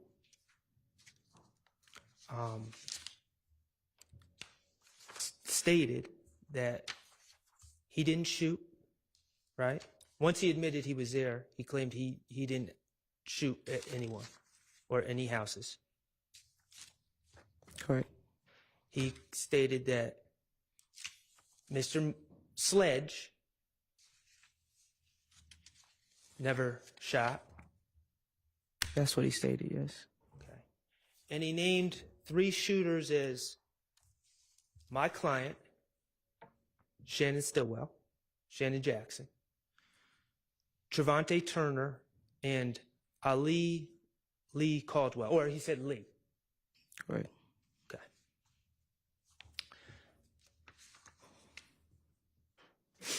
And you have said in court that you looked at some social media post with Trevante and Lee in it, correct? And trade on, yes. And Tradon. Okay. Shannon was not in this social media post. No. Okay. When did you look at this social media post? The exact date I'm unsure of, but it was during the early portion of this Operation Planners, Donovan Thomas murder investigation with the retaliatory shootings. So that had been in 2015 you looked at this social media post? Yes, the early part of 2015. Okay. Did you print out that social media post? Print it? No. Do you have that social media post? I did. It was on a terabyte jump drive that I had that was damaged when the city of Atlanta had some type of cyber attack. But I did have the actual photograph of it. So we don't have that social media post in court here today? I don't know if Ms. Love them have it. I don't have it. Okay. Regardless of this post that you found involving that had Trevante Turner and Ali Lee Caldwell in it, you never charged Trevante Turner or Ali Caldwell with anything regarding April 28, 2015, correct? Your Honor, I object based on asked and answered in 403, asked and answered in depth. Overruled. No, there was no corroborating evidence to say that they were involved. Okay. Outside of what Mr. Zachary stated. And in the 9.5 years that have passed since April 28, 2015, you never charged Shannon Stillwell with any of these incidents from April 28, 2015, did you? I've been retired since 2020. Okay. So from April 28, 2015 to your retirement date in 2020, you never charged Shannon Stillwell with any of the events from April 28, 2015? I have not. Okay.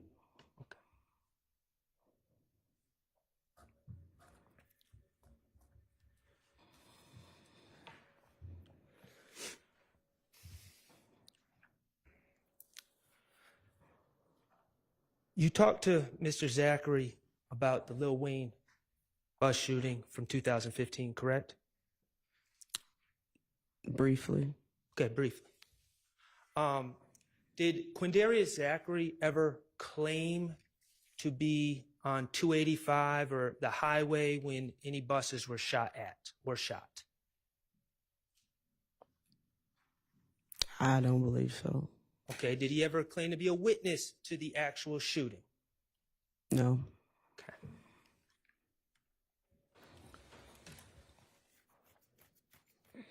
He did tell you that someone was in a Camaro with Jimmy Winfrey, but he could not identify that person, correct? Objection, Your Honor. Best evidence. I mean, they can't have it both ways, Judge. They can't stop me from playing the video and then complain when I don't play the video. Your Honor, they just saw the video. So objection is to a waste. If we want to continue and expedite. See if she can answer the question. What's the question again? I'm sorry. He claimed that someone was in the Camaro, the white Camaro with Jimmy Winfrey, correct? Okay, yes. But he couldn't identify that person. I don't believe he stated a name. Okay. And he claimed that at Club Compound, he saw Shannon getting into Dolly is Jeffrey's sister, correct? Okay, yes. Dolly's Ford Explorer.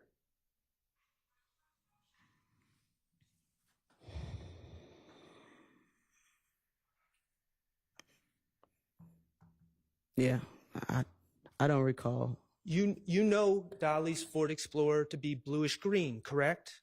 I'm aware of the interview, but I don't recall off the top of my head what vehicle he stated he got into. Okay. It wasn't the vehicle with him, with Mr. Zachary. You know Dolly's Ford Explorer to be bluish green, correct? Correct, so I've heard. Okay. Have you spoken to the bus driver who was out there that night on 285 driving Lil Wayne? I have no reason to speak to the bus driver. Are you aware? Your Honor, I'm going to object if Mr. Shart is going to ask about another witness's testimony or anything like that. I don't know what he's going to ask about. Are you aware that the descriptions for the cars... Objection, Your Honor. That would call for speculation. She said she was not out there. And hearsay. Overruled. Are you aware that the descriptions of the cars involved given by the bus driver were a white Corvette? Okay, hang on. Sustained with regard to hearsay at that point, yes. Do you have any idea what the descriptions given by the bus driver were? Objection, Your Honor. That's for the same reason, and it's irrelevant whether she knows what a description was. And Mr. Shart has no good faith basis for asking. She has testified that that was not her primary investigation. She didn't speak with them. Sustained.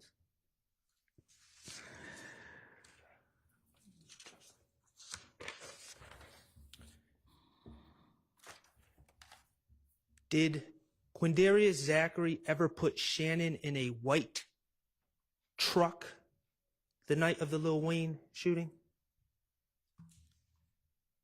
When I interviewed him, no. No? Okay.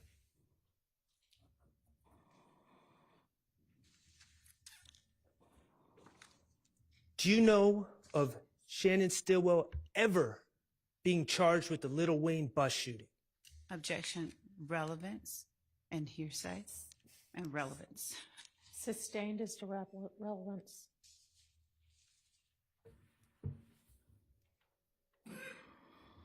Okay.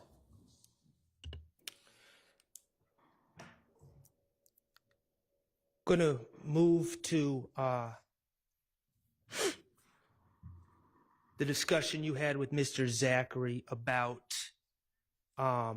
confessions allegedly given to him on the night of January 10th, 2015, okay? Okay. All right. When you're investigating a crime or talking to a witness, you would agree that it's important to nail down details, correct? Okay. I mean, you can feel free to disagree. It's either yes or no. I don't know what okay means. Do I feel as though it's important to nail down Details. details? Yes. Thank you. And at the time of this interview with with Quindarius Zachary, I know you weren't the lead investigator of the Donovan Thomas case, correct? Correct. That was Detective Thorpe, but you had a working knowledge of that case. Objection, vague as to working knowledge. Overruled. Some parts of the investigation, yes. You had sat down with Kenneth Copeland multiple times, right?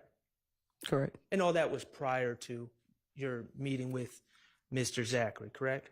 Correct.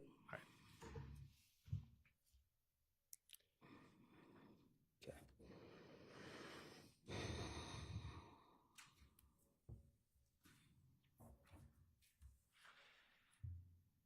And regarding these alleged confessions, you would certainly want to obtain the contextual details surrounding the confessions, correct? Objection, vague. Overruled. The confession as far as Mr. Thomas's death? Yes. And you'd want to know the contextual details surrounding the objections, Your confession. Honor, regarding alleged confession. It mischaracterizes what Sustained.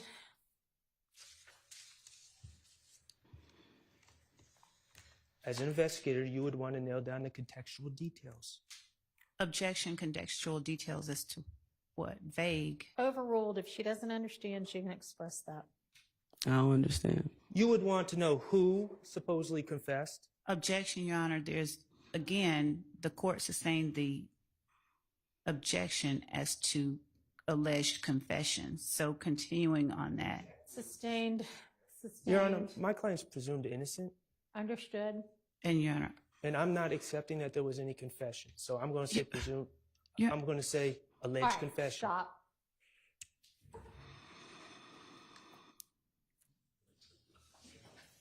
I'm going to excuse y'all. All right, for the jury.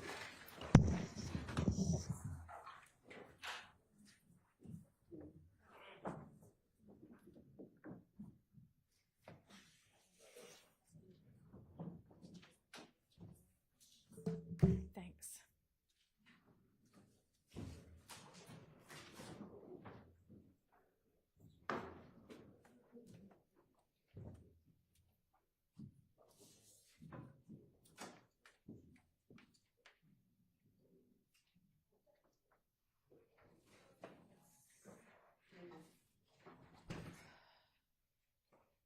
I don't think that we'll excuse you.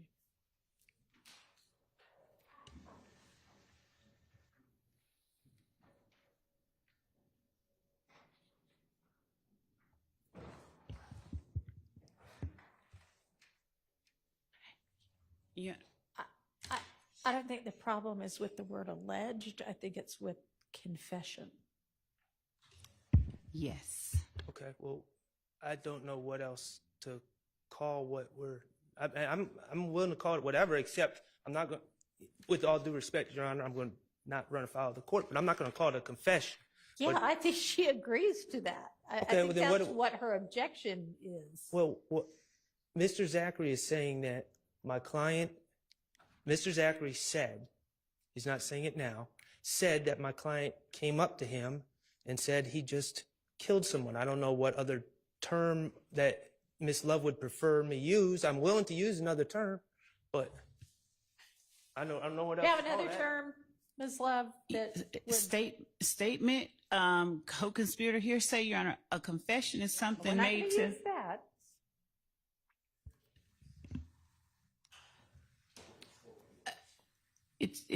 He's not alleging to have said anything, to law enforcement. So I've sustained as to the word confession. Can you use the word statement? I'm willing to do whatever Your Honor asked me to do, as long as I can say alleged. You can, well, sure, you can say that too. Okay. Let's everybody take a break. And let's hope that at some point this afternoon we get through this examination. Can you step back, Your Honor? Mm-hmm. Thank you.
You're bringing it down forward. Thank you, Your Honor. May it please the court. Welcome back, Investigator Gaither. So we were talking about an investigator when someone you're interviewing is saying someone else made a statement to them or an alleged statement to them. Okay? Okay. I'm asking, as an investigator, you would want to obtain from the person you're interviewing contextual details about this statement that was supposedly given to them, correct? Yes. Okay. And those contextual details would include, obviously, who said it, right? Generally, yes. Okay. It would include when it was said, correct? If you're just generalizing something, yes, or if you're speaking about a specific. As an investigator, if someone is saying, Johnny told me this, and it's about what you're investigating, you would want to know when Johnny supposedly said this to the witness, right? Correct, but every investigation is different. So if you're speaking about context is not always the same in every case because every case is different. Okay, and we're going to get into specifics in a minute. Okay. You would want to know if anyone else was present for this statement to know if there's any other witnesses to the statement, correct? Generally speaking, I can't just answer that and put all of that in one box, Mr. Shard. If you speak, I'm still answering. Okay. I can't just put all of that in one box when you just say all investigations. All investigations and all confessions or interviews are not the same. As an investigator, when would you not want to know who else heard a statement? Objection, Your Honor. Relevance. Well, I was just Harassing. told. Harassing. Overruled. As an investigator, when would you not want those details? Explain to me a situation where you wouldn't want those details. There's not a situation that I would not want those details, but if we're speaking about something in context, a specific incident, all investigations are not the same. Yes, the generalized who, what, when, where, how, that's essentially what you want to obtain, but sometimes that's not always known by the person that's giving the information. Okay, but you would want to know it. That's what I just stated generally, sir. Okay. And you'd also want to know exactly what was said, as close as possible, the wording of what was said, correct? Correct. All right. Okay. So let's talk about what Quindarius Zachary said other people said to him during that interview on August 5th, 2015. Okay? Quindarius Zachary claimed that Nard, Demise McMullen, confessed to him during that interview, didn't he?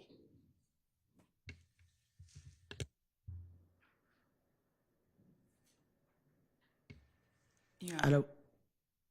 Yes. with respect to the confession part, Oh, okay. Can you rephrase? Yes. Quindarius Zachary, in that interview in August 2015, claimed that Demise McMullen, also known as Nard, made statements to him about the Donovan Thomas murder. Correct? Yes. Okay. But at other parts of the interview, and I'm specifically referring to 254-33 to 254-49, he told you Nard didn't tell me nothing. Isn't that correct? Is that within the context of the murder? Yes. Oh, okay. He also told you during that interview that he did not hear Nard say anything about it. Speaking of the Donovan Thomas shooting. Isn't that correct? That's what he stated in the video. Okay. So in the same interview, Quindarius Zachary told you that Nard confessed, or, well, I'm going to use his words, confessed at Thug's house. And he also told you in that same interview Nard didn't say anything about it, and he did not hear Nard say anything about it. Isn't that correct? That's what the video states, sir. Okay. Quindarius Zachary said something did happen, then said it didn't happen in the same interview. You said that Quindarius Zachary was pretty consistent. That's what you said on direct. Is that a question, or are you just stating it? That's a question. Okay. On direct, you said that Quindarius Zachary was pretty consistent. Yes. Okay. Quindarius Zachary claiming Demise McMullen said something to him, and then later on in the interview saying Demise McMullen did not say anything to him. Do you find that to be pretty consistent? In the majority of Mr. Zachary's interview, he was consistent with the statements that he made. That was good enough from your point of view? Be pretty consistent? Vague. Sustained. Okay. Let's talk about what Mr. Zachary claimed, the statement Mr. Zachary claimed that Mr. Kendrick gave to him. You actually asked him at 2:53:26 in the interview, you asked him for contextual details. You said, exactly what did Mr. Kendrick say? Right? Yes. Okay. And you asked him that because you wanted to determine the exact words. Correct? Yes. You also wanted to ask him where this was said, when it was said, correct? Yes. Okay. And when you asked Quindarius Zachary those questions about what he was claiming Mr. Kendrick said, he never answered, did he? I'm not certain. Okay.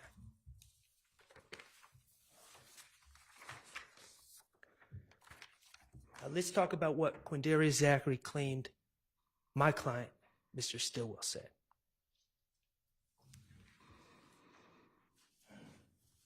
In this interview, you saw contextual details regarding what Mr. Stillwell supposedly said to Mr. Zachary, correct? Whatever you feel is contextual details. Okay, well, I want to be on the same page as you. You asked him where and when it occurred, correct? Yes. All right, and he told you at 2:51:15 in the interview that he, Mr. Zachary, and Moontoon, Mr. Sledge, had just pulled up to Thug's house, Thug's condo, correct? Yes. And that Shannon was planning on going to see some girls and then asked for a firearm, correct? Yes. And he told you at that point, before Mr. Stillwell went to see these girls, right when Mr. Zachary showed up, that's when he told Mr. Zachary. Objection compound. Sustained. Okay. Mr. Zachary told you it was at this time that Mr. Stillwell supposedly stated that he caught Nut down bad. No, I don't believe that was in that moment. Okay, Your Honor, may I play DS41D? You may. And that's 251:15 to 251:45.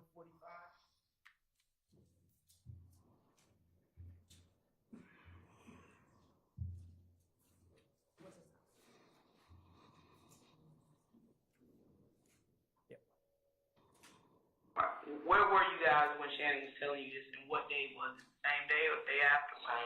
Same night. Shannon, I was walking through. I had just walked me and Moon's had just pulled up at Thug's house. And Shannon finna go to a girl house. And all the bullets were going out the gun. Like, he like, we ain't got no guns. They see Moon's some gun. Right. Moon's had a little handgun.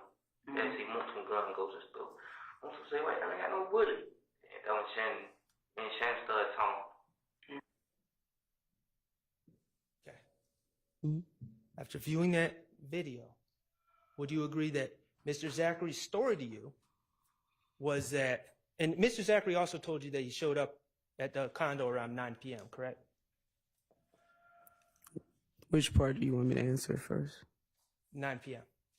Is that what he said? I don't recall him saying 9 p.m. Okay. In that video, Hmm. Mr. Zachary is telling you, after you sought contextual details, that Shannon made these statements to him when he and Moontunk pulled up to Jeffrey's condo.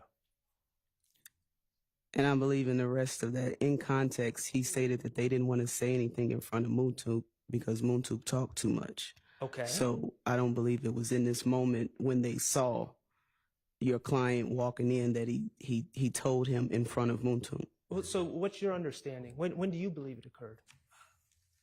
I believe he further states that he didn't tell him right in that moment, that he said it in front of Moontuk. Well, I mean, you'd want the details, so if that's not when it occurred, I'm asking you, when did this alleged statement from Mr. Stillwell occur? If not then? You probably should have asked Mr. Quindarius that while he was on the stand. Okay, I did. Okay. Are you aware, you would agree that Mr. Zachary is talking about a time before Mr. Stillwell goes to see girls that night? Yes, when they saw him walking out of the condo is what he was talking about here. Are you aware that that story changed in 2017? Your Honor, I object to assuming facts not in evidence until Sustained.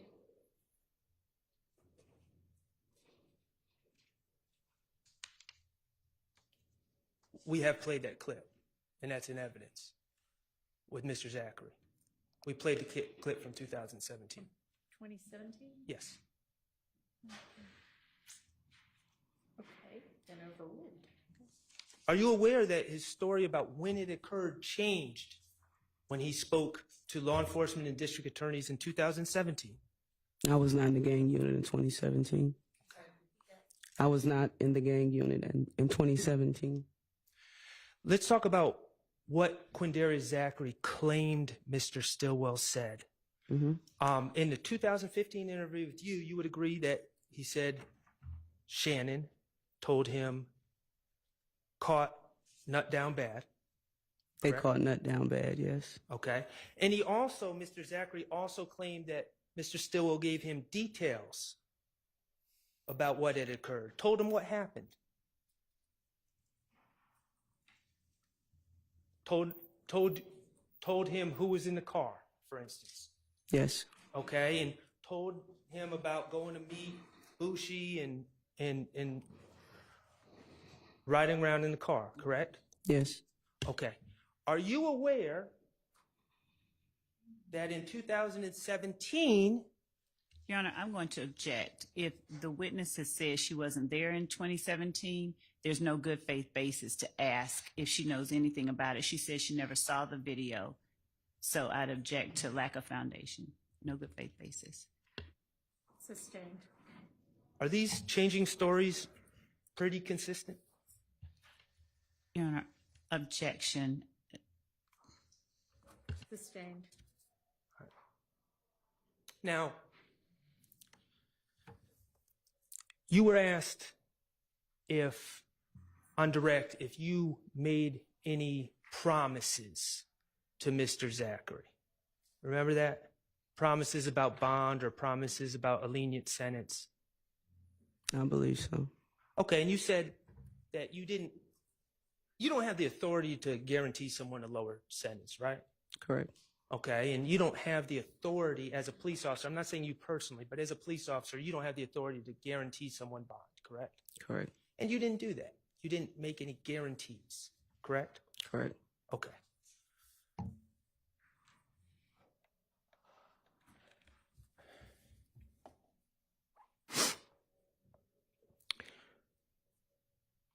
Do you recall Mr. Zachary, when he came to talk to you? Well, let me ask you this. In the calls, did you have any calls with Mr. Zachary before August 5th, 2015? Before? Yes. Like you No. said his family was calling. Did Mr. Zachary ever call you? No, I don't believe so. Okay. You say you don't believe so. No. Okay. These family members certainly expressed to you a desire for Mr. Zachary to be released, correct? To be released or for me to come talk to him, pick him up to talk to him? Both. I don't recall about a release. His family was calling, asking could I go pick him up because he wanted to speak to me. Okay. When you got into the interview room with him, he repeatedly stated that his desire was to be released on bond, correct? Correct. He stated he'd wear an ankle monitor, but he just needed to get out of jail. Your Honor, Correct? I object they've heard the interview. I'm And so sorry, you what? I object best evidence. There, Mr. Shard is asking what he repeatedly stated. So they've heard the interview. Yeah. I'm not sure I understand Best that objection. evidence. Can you repeat your question? Mr. Zachary, during the interview, repeatedly stated his desire to be released on bond. And your objection is best evidence? Yes. Sustained. Your Honor, Yes. as an advocate, I'd like to be able to ask questions about the video that was just played. I think we're to highlight certain aspects. So I've sustained the objection. You may ask a different question. Okay. Mr. Zachary indicated to you that Summer, his girlfriend, had told him it would be in his best interest to come talk to you, correct? Yes. And you agreed with him. You said absolutely. Correct? Okay.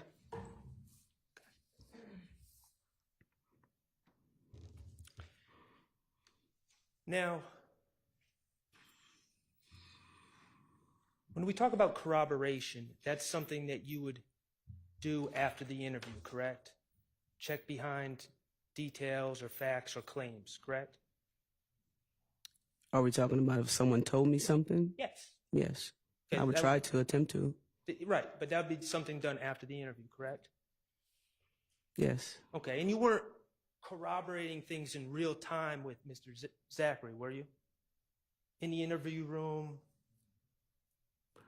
Well, if there was a piece of evidence that I had in hand, like Investigator Dennis had a video or I had phone records, I was able to corroborate in that moment. But if you're just talking about based upon just something he said that happened, no, I was sitting in the interview room with him. Right. So you certainly weren't corroborating. I understand you had the phone record for April 28th incident, but you had those on hand during the interview, correct? The April 28th incident phone records? Yes. Okay. But regarding the Donovan Thomas case where you weren't the lead investigator, you didn't have materials to corroborate in real time his claims about that, did you?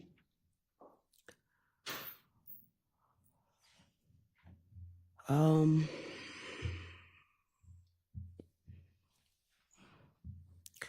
trying to remember. There were some persons that we had cell phone records of that we knew were involved in retaliatory shootings. So if we would, again, obtain probable cause or a search warrant for the cell phone records, some of the persons involved, we would go back to January to see if they were involved in any other incidents that we could corroborate. So that involves. I'm sorry. Go ahead. I'm sorry. So again, if it was a person that we had, some of those persons, we would go back to January to try to get some corroborating evidence. But those materials were in relation to retaliatory shootings, as you're deeming them retaliatory shootings, not the January 10th, 2015 incident. January 15th? No. You had materials, you're talking about materials you had regarding, and these are your words, retaliatory shootings. Though you didn't have documents or what you're talking about did not involve the actual January 10th, 2015 incident. It involved things that happened afterwards, correct? I cannot say for certain that the 3 persons, I can't say yes or no, out of the persons that we had, that we didn't go back to January the 10th of the Donovan Thomas murder. You say retaliatory shootings, which were in effect because of the murder. So of course we would go to January the 10th and not just the first date that we've known about the shooting, the retaliatory shootings. Let me ask you this when we're talking about corroboration. Yes, sir. During that interview at 3:36:10, investigator Dennis tells Quindarius Zachary, "You're doing great. You're doing a great job. I can't express to you the magnitude of what you're saying." Correct? Yes. Okay. And at 3:36:57, during that interview, investigator Dennis says, "These next couple of hours will determine the rest of your life." Correct? Yes. And then, of course, Mr. Zachary asks, "Can you release me on house arrest?" Right? Okay. Yes. And during that interview on August 5th, 2015, you told Mr. Zachary, "I'm going to get on the phone with the DA ASAP. You have my word." Correct? Yes. Okay. I have no further questions. Okay. Are there other defense attorneys who have questions for this witness? All right.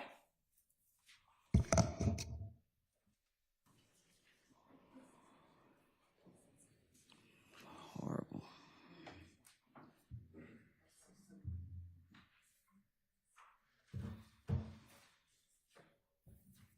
Can you give us just a second? Of course.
May I? No, thank you. Thank you, Ms. Winfrey. I'd like to ask you your background, and if I'm getting too far afield, just say it's beyond your knowledge, okay? When you were doing policing and you'd obtain surveillance video, images from, let's say, a business or a house, okay? I want you to focus on that. I heard you say today that you did that for the vault, the studio vault, when you watched the 10 cars go. You know what I'm talking about? I didn't say I did it. I said investigator Dennis did. Okay, you didn't see you didn't view the... I viewed it, yes. Okay. Now, in 2015, that's the date I'm focused on, were there different types of memorializing or capturing of the images whereby some business can hold the data or the images for 30 days, some would hold them for a year, some 15 days? Would it just depend on the particular product that they used? I'm not aware of any, I don't have any technological background or things to obtain video to know how long a particular system holds information. Okay. How about this? From your experience, though, could you get a video, let's say that you were investigating something that happened a month ago? Would you go to the scene where there may be a video camera and see whether it holds the 30 days or more? Have you been able to capture that type of distance, that type of time? I've investigated cases where sometimes it holds it for 30 days, sometimes 3 days, sometimes a year. It's all dependent on that particular system or if we're talking about a specific investigation. And when the system, we're talking about hold the images, at some point, because of storage, and if you don't know, just say I don't know, the storage, sometimes some images fall off. It's too old to keep on the storage. Is that your experience? I'm not an expert in technological video expert extraction, so I can't answer that. Let's not talk just from your experience. Is there a date where it just can't hold? The people tell you, well, you find out it's too old. The data won't hold. That's what I'm asking you.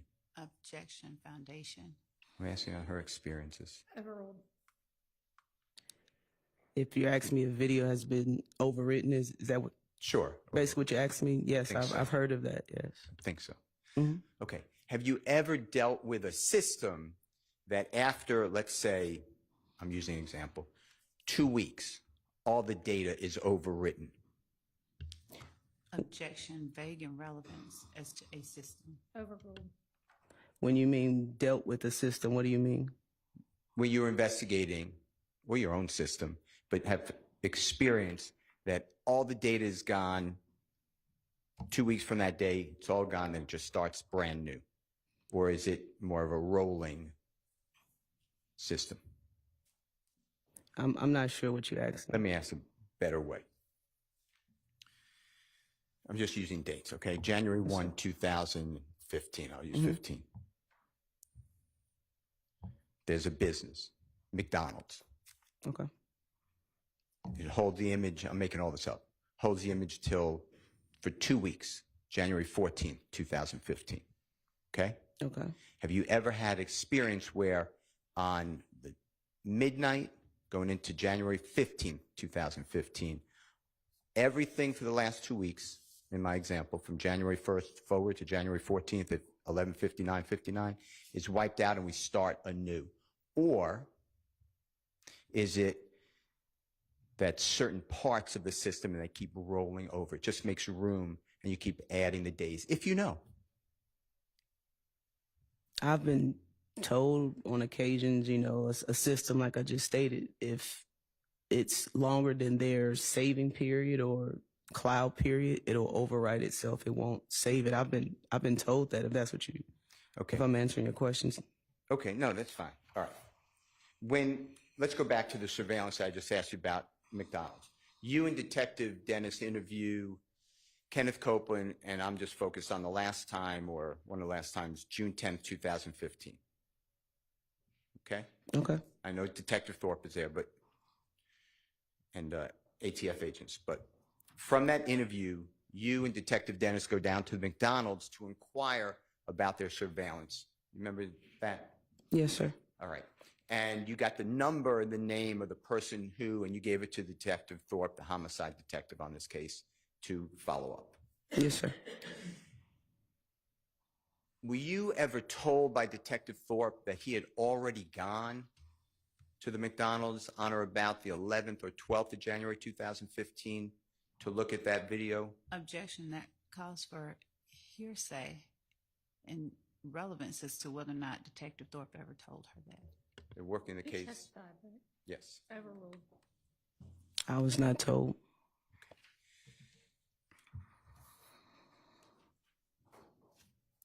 Now, you were asked about truly humble under God. You remember those questions earlier today? Or that question earlier today? Yes, sir. Tell the jurors and tell us where, in all of your work on this case involving Mr. Williams, and any time where you ever had an interview, a conversation where you asked or someone in your presence asked or someone told you what THUG stands for. There's never been a question asked of me.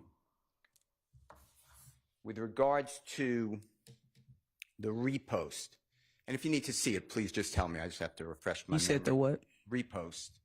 And if you need to see it, we're going to show it to you. January 26, 2015. Mr. Garlington, you helped the jurors see it previously. It starts out with Mr. Williams. I'm not quoting. I think it is a quote, but I don't want to quote. I don't get it. People lie to their kids, lie to their mothers, lie to their... You don't... Okay. Do you have the number that is?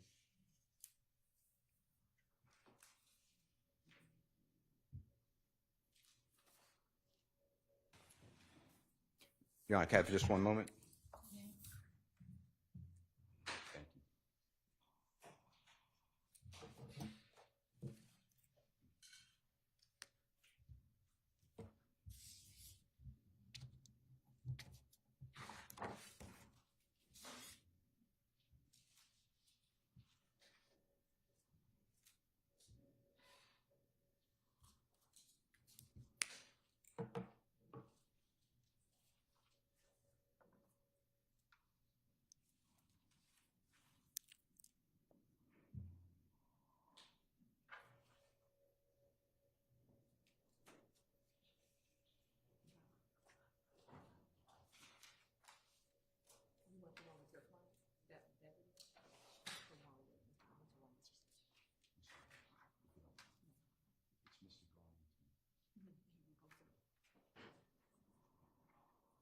I'm going to, the state is helping me out. Ms. Hilton's helping me out. Can I ask other questions in the meantime?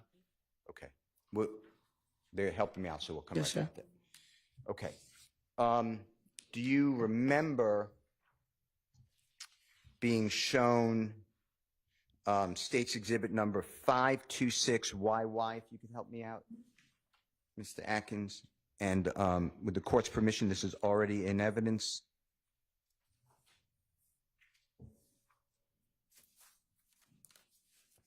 And just orient yourself with it if you don't mind. This is already in evidence. It's the number I just announced. And do you remember this? Why? I didn't think that's in evidence. Is that I what you hope- said? I believe that's, you admitted it. I said it would be admitted if tendered. I don't believe it was tendered. It was tendered today in my... No.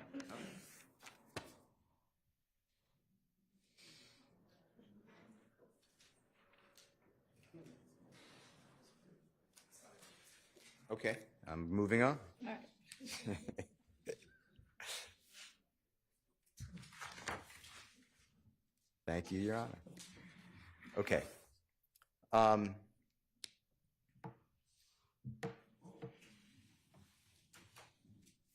This, it's been called several things. Gang war, beef. You testified earlier, and please correct me. I do not look into transcript. This started from your investigation approximately fall 2014. Is that fair to say? Yes. All right. Now, you have information through your investigation that the fall, well, let's establish the fall. Approximately, we're in the fall now, September, October, November, December, something like that. 2014, would you say that's the fall? Yes. Okay. Yes. Okay. Now, you know that Jeffrey Williams was with Donovan Thomas, friendly with Donovan Thomas in the months of September, October, November, December, January 2000, well, those 2014 going into 2015. Fair to say? I don't know that for certain. You were told that. Not necessarily, no. You saw pictures? I'm sorry if there's an objection. I don't. You saw pictures? Saw pictures of what? Instagram pictures, postings, concert flyers Of what, sir? of Mr. Williams and Mr. Donovan Thomas together. During those times of October, November? Fall 2014, September, October, November, December, going into beginning of January. I don't recall. Your Honor, that was really compound, so. I don't recall seeing any pictures during that time. You mean posted? Sure. I'm asking. Social media. Hold on. I'm asking you, do you mean, did I see pictures of them in October, September, December of 2014? Like at that exact time? Are you asking Yes. if she saw the pictures then, or if she Oh. eventually saw pictures from them? The second one. If I eventually saw pictures of them, I believe I have that it was videos or something like that. Okay. And same question, though. Yes, sir. Not as complicated. Rich Homie Kwan, you know who that is, Mr. Lamar? I've heard of them, yes. Same thing, performing with Mr. Williams in the fall 2014, going into January 2015. I don't know of exact dates, no. All right. Okay. Now, Mr. Zachary told you, and we watched it, he told you that this was really a battle, whatever word, war with, he called him Woody, but Kenneth Copeland, and he said Shellkel, but Mr. Kelvin Watts. True? Yes. And that Jeffrey and Donovan Thomas were friends during this. True? I don't recall him saying they were friends. Okay. I'm going to get you some. Do you know the transcript, or would you like to see the recording? Whatever you want to show me. Okay.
Do you remember, I'm going to have to find it for a second. Do you remember Mr. Zachary telling you that Jeffrey's not involved in Donovan Thomas's killing?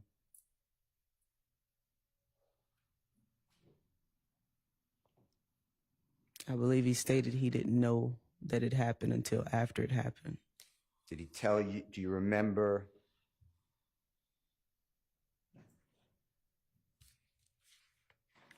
the prosecutor asking you about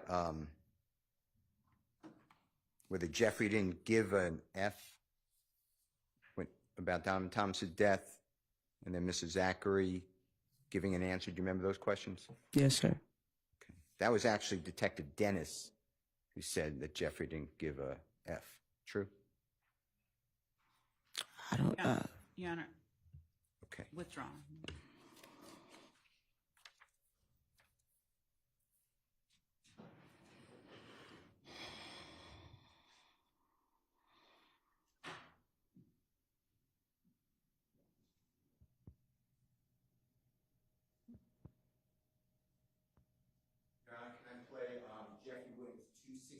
53D, as in David, and it's from a clip from the August 5, 2015 video. Okay, is this That's in the thing evidence. you're circling back to, or is this the thing you were just asking about? One more time? It's what I've been talking about just now. And that's Right. State's There- Exhibit 531Y. And that's with regard to the question that's on the floor that I don't think got answered? Right, I think that Okay. the Detective Gates said, I don't remember. Okay, I I don't know. can, yes, you may. I can hear You could just yes. listen to this first. Yeah.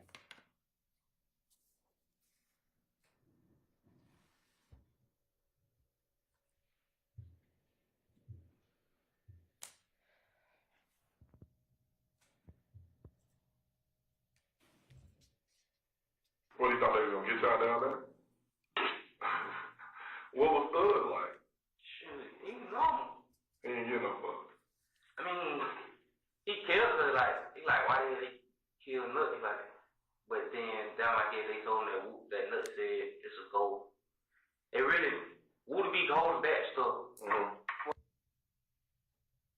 Does that sound right? On what was played earlier today or yesterday? That's what we played, yes. Okay.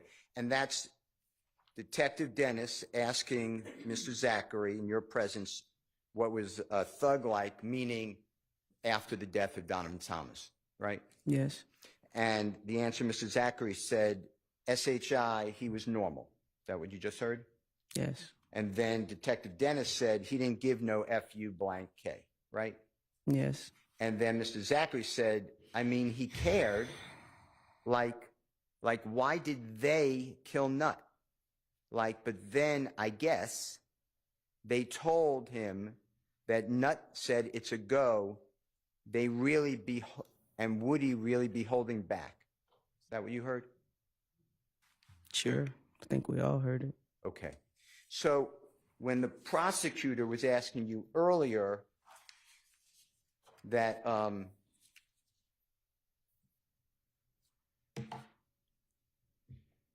Jeffrey Williams was, this is my word, insensitive. That's not what Mr. Zachary said, right?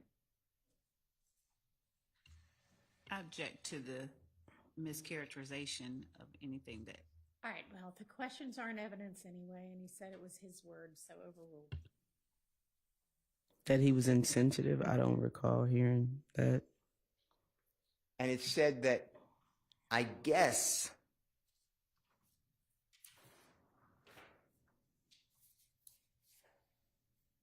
they told him Nut said it's a go. But they really be, would he really be holding back? And it goes on to would he lies, or little Mr. Copeland, right? Lies to Jeffrey. That's what it was about, correct? I don't believe he said Woody lies to Mr. Williams. Okay. Now, with regards to what you know from looking at social media, Jeffrey Williams put forth a rest in peace social media platform announcement, didn't he? What are we talking about again? January 11th, 2015, very early in the morning, 3 or 4 in the morning, you're aware that Jeffrey Williams paid tribute to Donovan Thomas, right? I'm not aware.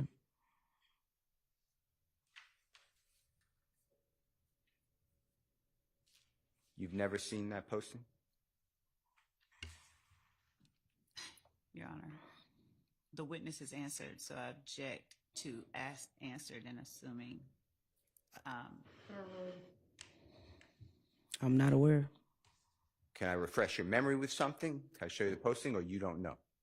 You've never seen it? Your Honor, I object to this testifying. If the witness said she... He's not testifying, overruled. I don't recall seeing it. Okay. Have it?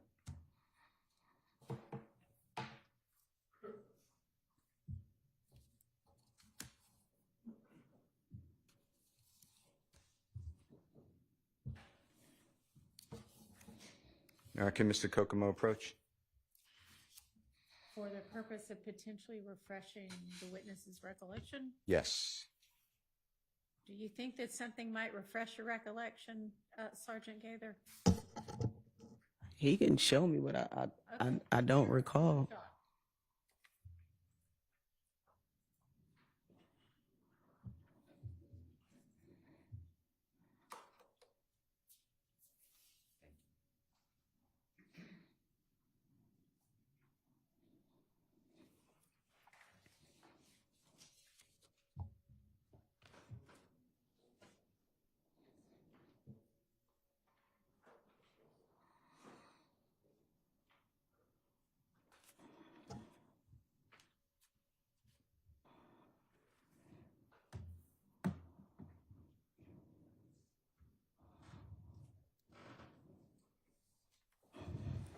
Can you bring it up, please?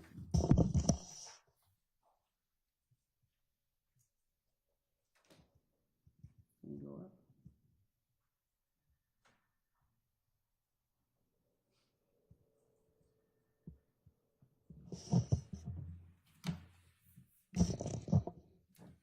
Watch so.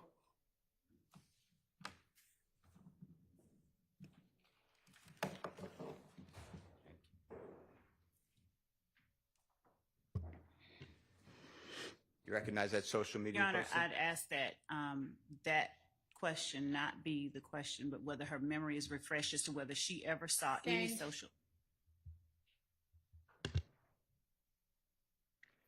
Your Honor, would Does that the refresh question? your memory? Does that refresh your memory? Yes, but not in that context that you're using it for, sir. Okay, you've seen that posting before? I've seen that posting on Nuts page before, yes. Okay. Your Honor, I am moving for the admission of Mr. Williams' number Your Honor, 42. I'd ask to approach and I'll Okay. tell the court. Anybody need a restroom break anyway? No, everybody good?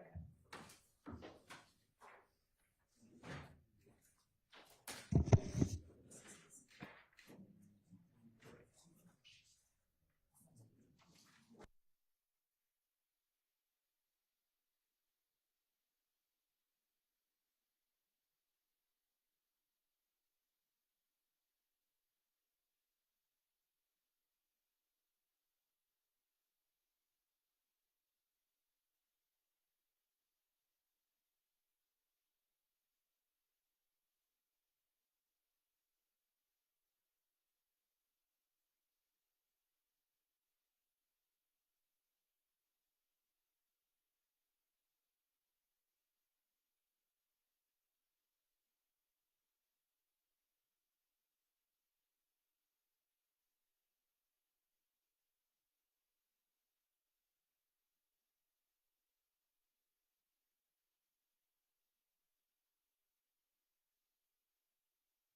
What you were just shown by Mr. Kokomo, Yes, sir. have you seen that entire posting before? I've seen the photograph before. How about the words underneath the posting, the words underneath the photograph? I don't recall the exact words, but I have seen the actual photograph before. Okay, I understand the photograph. Now, have you also read the content that went with the photograph if you saw that as a posting? And Your Honor, again, I object based on what I stated at the bench. Do you mean ever? Can you ask that more Sure. specifically? Sure. During your investigation, or tell us at any time, not today, have you seen and read that entire posting before? That's my question to you. I don't recall what any of the captions stated for the picture, but I do recall seeing the picture before. Okay, let's put aside the picture just for a moment. Sir, I just answered that I don't recall the exact words of the captions, but I have seen that photograph posted to Mr. Thomas's Instagram page. I understand it. Put aside the picture. Have you read, understand you don't have a verbatim memory, have you read that posting Yeah. that went along with the picture while during this investigation? That's my question. Your Honor, number one, I object. The witness has stated that she's seen the photograph on Donovan Thomas's page. She has not seen the photograph in the context that was presented to How her. do we know? This is inappropriate. Sustained. You may re-ask the question. You overruled.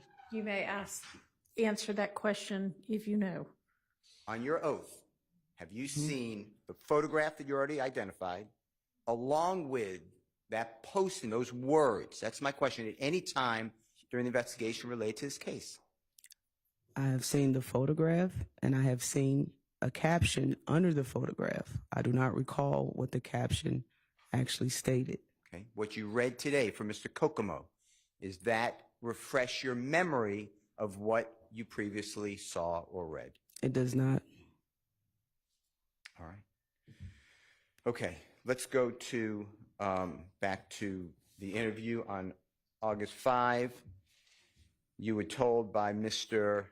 Zachary that when people made statements to him about this murder and who was involved, Jeffrey had already left the condo. True? Can you repeat that one more time? I'm sorry. Mr. Zachary told you during the interview that the jurors heard, we watched together, that you were present for, that when Mr. Zachary was supposedly told by people that they were involved in this homicide, Mr. Williams had already left his condominium. I believe that may be true. With regards to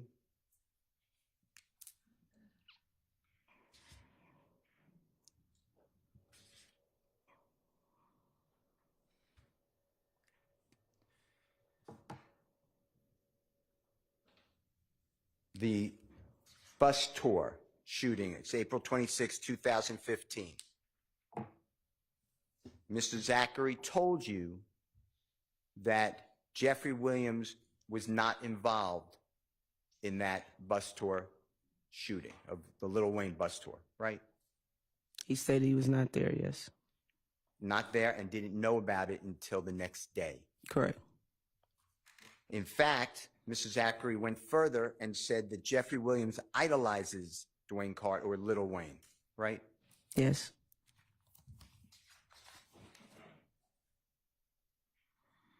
When asked whether Jeffrey Williams is the leader of a criminal street gang, YSL, Mr. Zachary said, no, he is not, right? I don't recall asking that or hearing that. Let me show you. Give me 1 second. Your Honor, may I have a second? You may.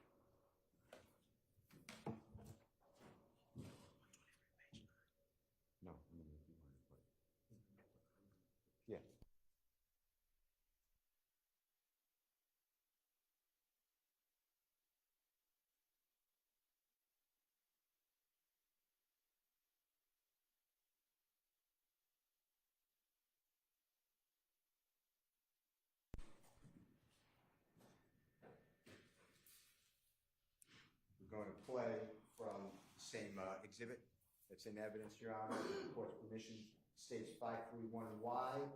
Mr. Kokomo is giving me the time.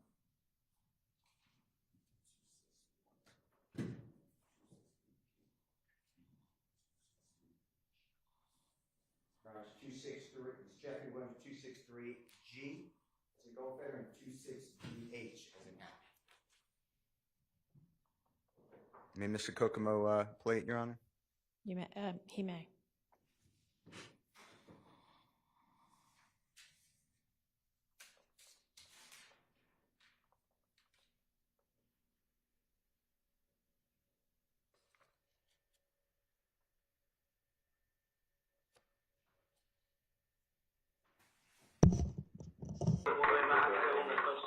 Do you think that Thug ordered that on murder against nothing?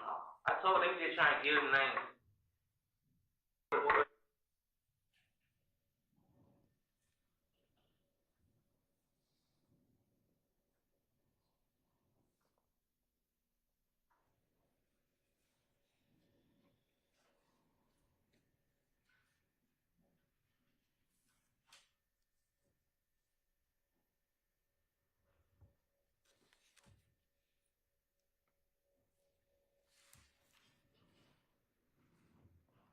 So there's like no sanctions if some shit happens, and I'm from Chicago, so you know I know about gang life and all that stuff. So if there's something done without quote unquote permission from the higher ups, it ain't no kind of who said so with the higher. I mean that's just what I heard. He the trick. Who the boss then? Who run YSL? He when he right when they started YSL. Who started it? My brother and Slug. Taylor Slug. Yeah. What about DK? They did it, because they were around through. I'm telling you who started it. Taylor Slug and some, like 3 more of their friends. That these people that all they grew up together who started. Mm-hmm. All them started, and then they Slug, he loved Thug, so he put him, he told Thug what's going on, and Thug just ran with it. Did you hear that?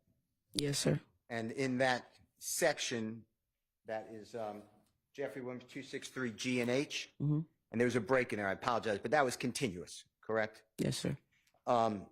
That's where Mr. Zachary is asked whether Jeffrey ordered the killing of Mr. Thomas, right? Yes. And his answer is no, right?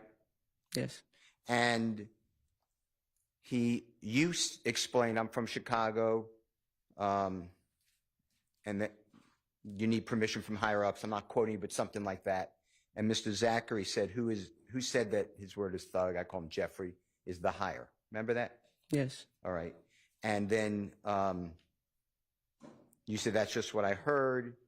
And then Mr. Zachary said, he's not the boss. He's not the higher. Something like that, right? Well, Mr. Zachary went into who started it. Just because you don't start a gang doesn't mean you're not a leader. Yeah, but Mr. Zachary also told you throughout this entire meeting with you that Jeffrey Williams was not involved in the killing of Donovan Thomas. In fact, he learned about it later, right? Yes, he stated that. And that Mr. Williams was not involved, as we just said, in the shooting of the Little Wayne bus tour, right? Yes, he stated that. And in fact, that Jeffrey Williams rented cars for a lot of people, right? I don't recall a lot of people, those words. Rented cars for others. Do you remember that conversation? The topic coming up? Not renting cars for others, no.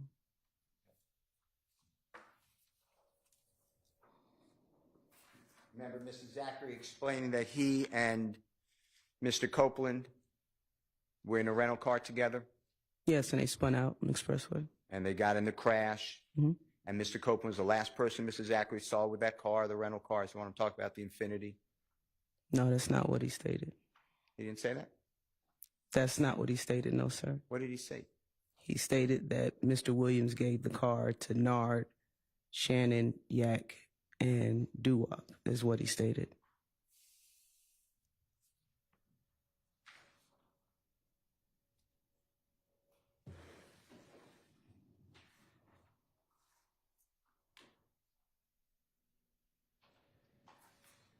said that his manager rented the car, right? Amina, yes. And that he allowed others to drive the car, right? And he went along to state the names, yes. Okay. And also that he would let others use his cars. Did he not say that? I don't specifically, that one part of it, no, I don't remember him saying that. All right. The Sprinter van. Remember those Sprinter vans that we talked about? Yes, sir. And the Sprinter van, did you do any type of investigation or get any information when they were summoned, hired, rented? No, I did not. And you did know that Jeffrey Williams, Mr. Zachary told you, had performances in the state of Florida. That's what he stated. And that's why it was already pre-planned to go to Florida around the 10th of January, 11th of January, 2015, 12th of January, right? He never said anything about a pre-plan. He didn't say that it was already, people were already going? No, he stated Mr. Williams had a show or something, and then they all decided to go. It wasn't a pre-plan. Okay. That Jeffrey Williams stopped associating with some of these people a short time after the killing of Donovan Thomas. What's your question? That's my question. That's what he told you. No, I don't recall that.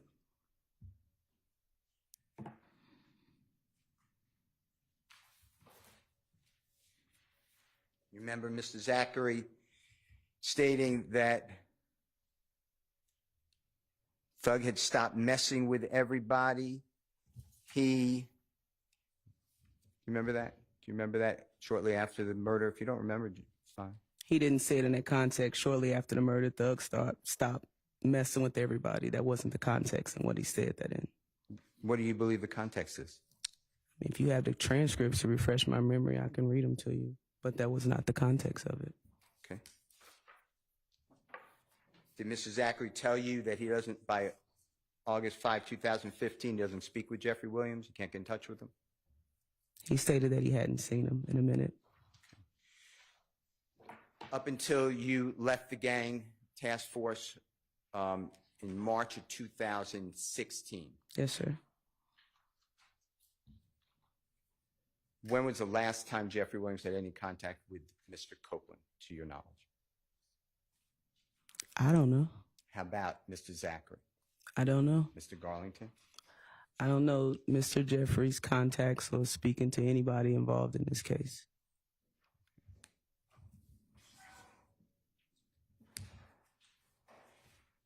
There was a portion of this meeting with Mr. Zachary and you and Detective Dennis, and I believe Detective Thorpe,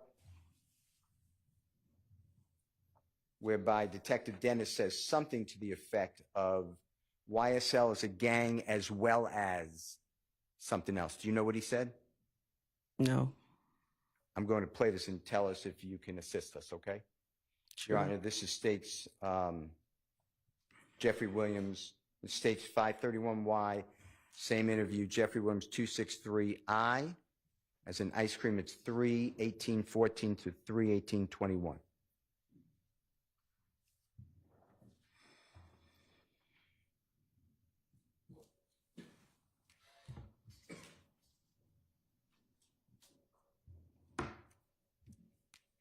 So YSL is a gang, but it's also a clothing label, correct? Just for the record. Do you know what he was saying, if you heard? Now, can you play that again? So YSL is a gang, but it's also a clothing label, correct? Just for the record. I don't know what he said. Now, I'd like to show you, with the state's permission and assistance, states 447Y. And tell me, this is what I asked you earlier that you introduced. Mm-hmm. Tell me if this refreshes your memory. You remember this? This a video? Yes. You can play it. We can play it if you want, but do you remember seeing this before? I don't recall if you play it. It's just at this point a screenshot. If you play it, I can tell you if I remember it or not. Okay. play the first part of it, if you don't mind.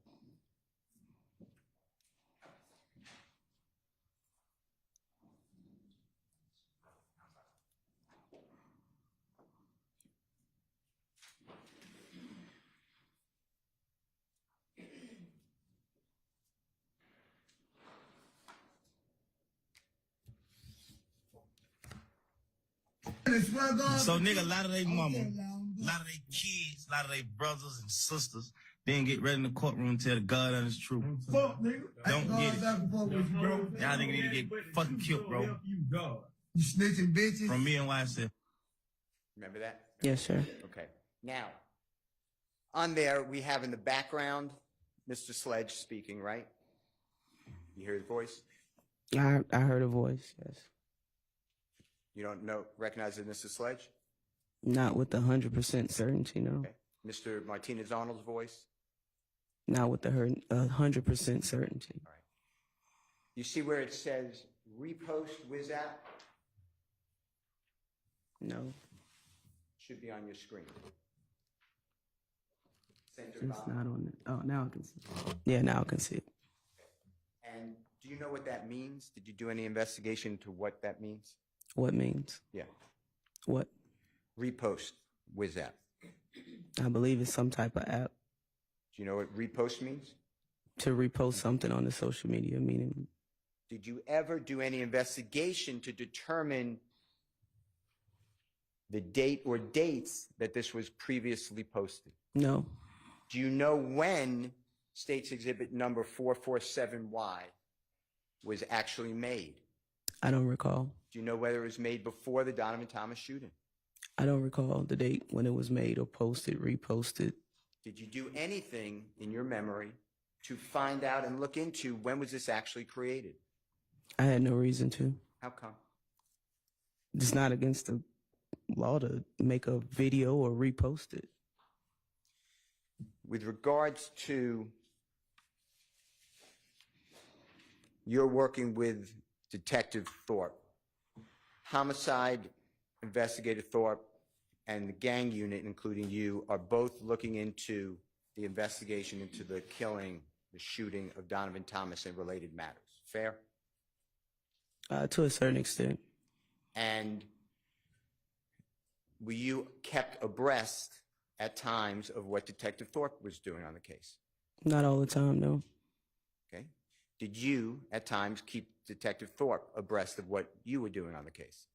If it was something that I felt was pertinent to his investigation, yes, I would tell him if we found out Were you new Go ahead. if we found out new information that I felt would help him. Yes, I would tell him.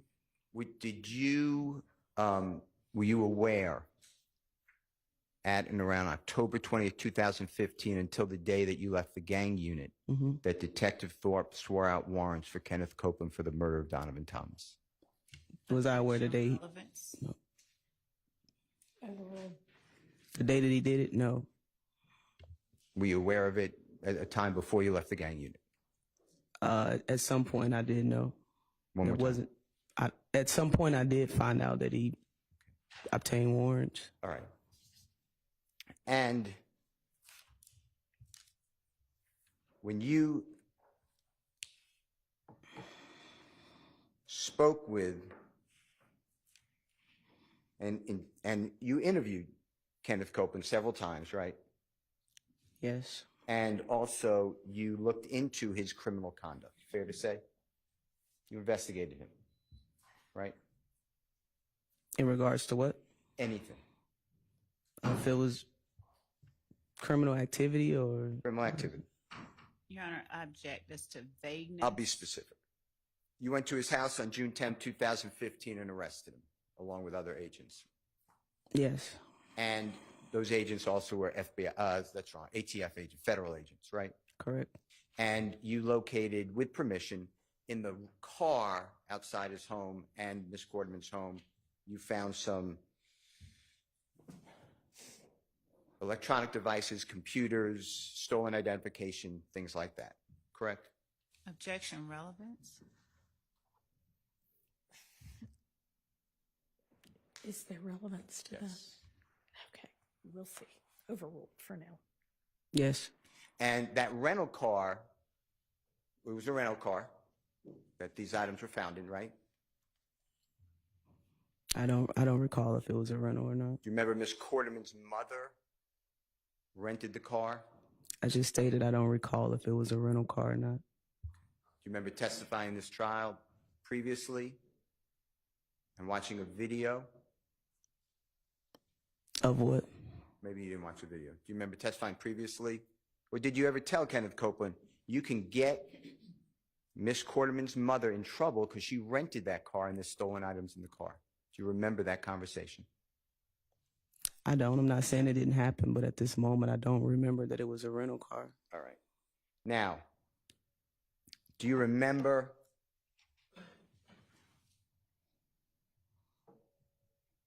going back to the August 5, 2015 interview with Mr. Zachary, that he explained that there was a video posted on social media of Mr. Sledge or Moontunk and Mr. Zachary, and it was made threatening Mr. Kelvin Watts, or Shell Kel, do you remember that? Yes. And do you remember Mr. Zachary explaining that that was all about trivia? Yes. Okay. And do you remember Mr. Zachary denying being slime? Remember that conversation taking place? Yes. And he saying that there are no rules or loyalty to slime? Do you remember that? Yes. And do you remember that Mr. Copeland, according to Mr. Zachary, same August 5, 2015, Mr. Copeland and Mr. Sledge or Moontunk shot Mr. Watts or Kelvin Watts on MLK? Remember him telling you that? Yes. And do you remember that Mr. Zachary shared with you that Mr. Copeland shot at the TGI studios? Yes. And do you remember that Mr. Kelvin Watts or Shell Kel, Mr. Zachary explained, was shot twice, first by Mr. Sledge and then by Mr. Sledge and Mr. Copeland? Do you remember that? That he was shot twice, meaning two separate incidents? I'm going to do two separate incidents. Yes, he was shot. Mr. Kelvin Watts or Shell Kel was shot first by Mr. Sledge and Mr. Copeland. You remember him saying that? Mr. Zachary saying that? I don't remember him saying two separate incidents. I remember him saying he was shot on Martin Luther King, but not shot at first and then a second incident. Do you remember a second time Mr. Kelvin Watts was shot at by Trevante? Remember Mr. Zachary telling you that?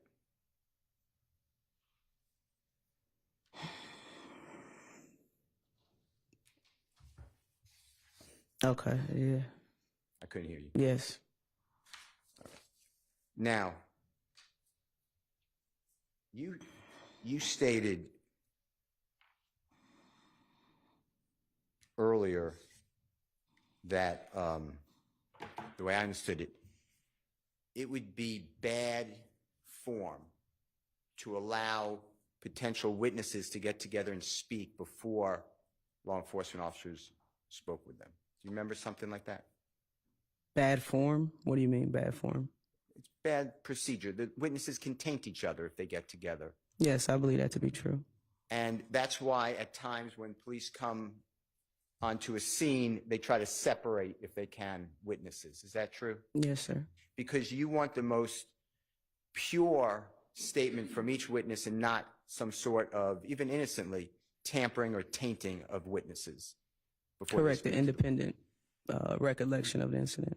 Now, in this case, do you remember on June 10th, 2015, explaining to Mr. Copeland that you and your coworkers needed to corroborate, that's a bad word though, but needed to find whether there was information to support what he was saying about other people? Do you remember having those conversations with him? Yes. And do you remember Mr. Copeland saying Mr. Garlington would be a good source of corroboration? Do you remember something like that? Yes. And do you remember Detective Thorpe, your coworker, APD homicide, lead homicide detective on this matter, being present with you and Detective Dennis during this time of that interview? Not saying he wasn't, but I don't recall. Do you remember it being discussed where Detective Thorpe, in your presence, and Detective Dennis explained that he would allow Mr. Copeland and Mr. Garlington to speak on a non-recorded line before Mr. Garlington spoke to the police. This is what Investigator Thorpe said? No, I don't recall that. This is already in evidence.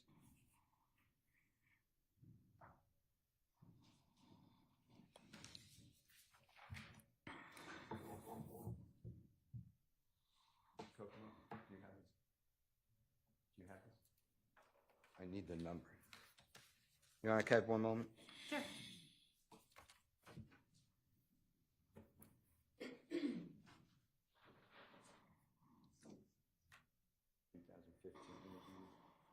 It's at pages, I have.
You know, I can have one moment. Mr. Kokomo is pulling it up.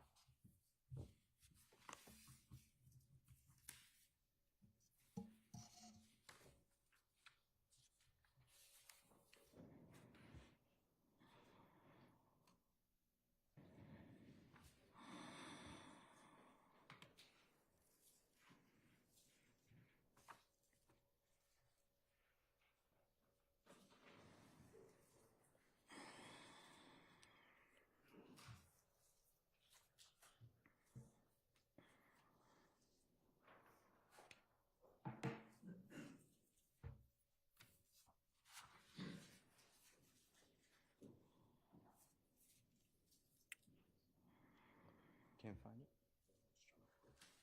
I'll go on to something else while you find it. Your Honor, can I go on to something else while Mr. Kokomo is doing that? Okay. I want to continue on with June 10, 2015 interview between you and Mr. Copeland and others, other investigators. Do you remember from the McDonald's, Mr. Copeland's explained that he's at the McDonald's shortly after the murder. I'm not 8 o'clock, but I'm not sticking to that time, but something like that on January 10th, 2015. Yes. And do you remember him explaining that he's in a car with Mr. Garlington and Mr. Demise McMullen, or Nard? Yes. And he is following Mr. Slade, no, that's wrong, Mr. O.G. Bentley or Kelvin Treadwell's car to Jeffrey Williams' Sky House condo. Do you remember that? I don't remember him stating he was following someone. Okay.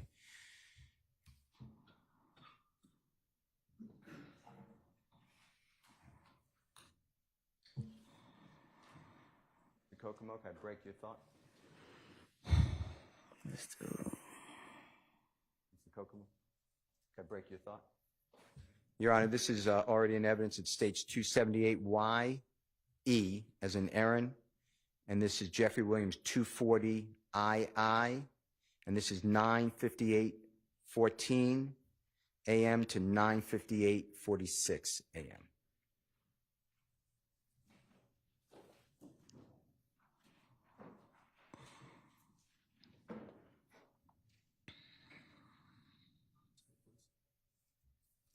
240II.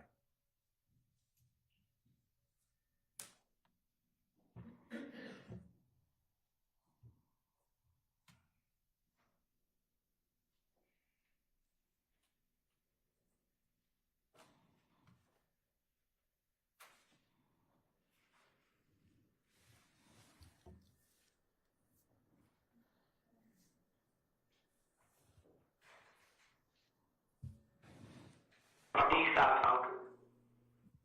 So, we get on the spellway. Where are they following y'all?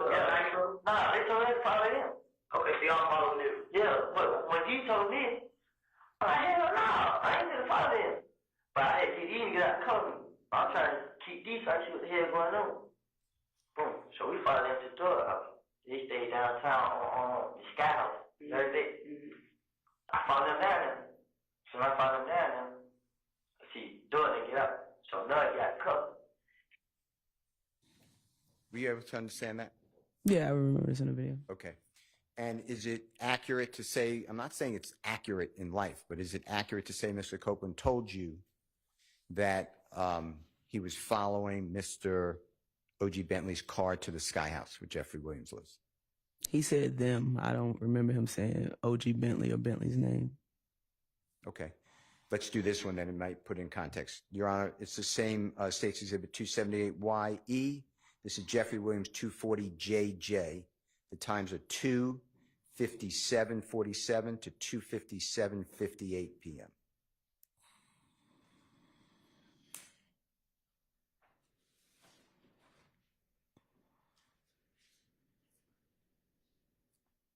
Come. So when did Bentley pull up? You didn't say Bentley's name. Yeah, he was driving the white truck. He the one who took them to the Sky House. I didn't say it. Okay. So they called Bentley. Were you able to understand that? This was two separate times of the interview. Correct. You're saying that this is not from the McDonald's to the Sky House? So I don't know where you're going with this. I'm kind of confused. You're showing two different clips with two different contexts. Well, if you don't remember, that's fine. I just stated I'm confused because this is two separate clips from two totally separate parts of the interview. Sure. But does this help you to help the jury that Mr. Copeland told you that he followed Mr. O.G. Bentley or Kelvin Treadwell to Jeffrey's home from the McDonald's? If it doesn't help, you just say it doesn't. Sir, we all just heard him just say that, but in the context that you're putting it in, it's a little confusing because this is two separate parts of the interview. Well, from your knowledge of the interview and this case, is that what Mr. Copeland said? That's what he just stated on there, yes. Okay. Then I want to go back to the original question I asked about allowing Mr. Copeland to speak with Mr. Garlington on a non-recorded line, okay? I don't believe I stated. I'm sorry to interrupt, Judge. May we approach briefly, please? Yes.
Your Honor, I'm going to ask you to address the witness and speak to the witness, and also, quite frankly, to speak to the DA as well.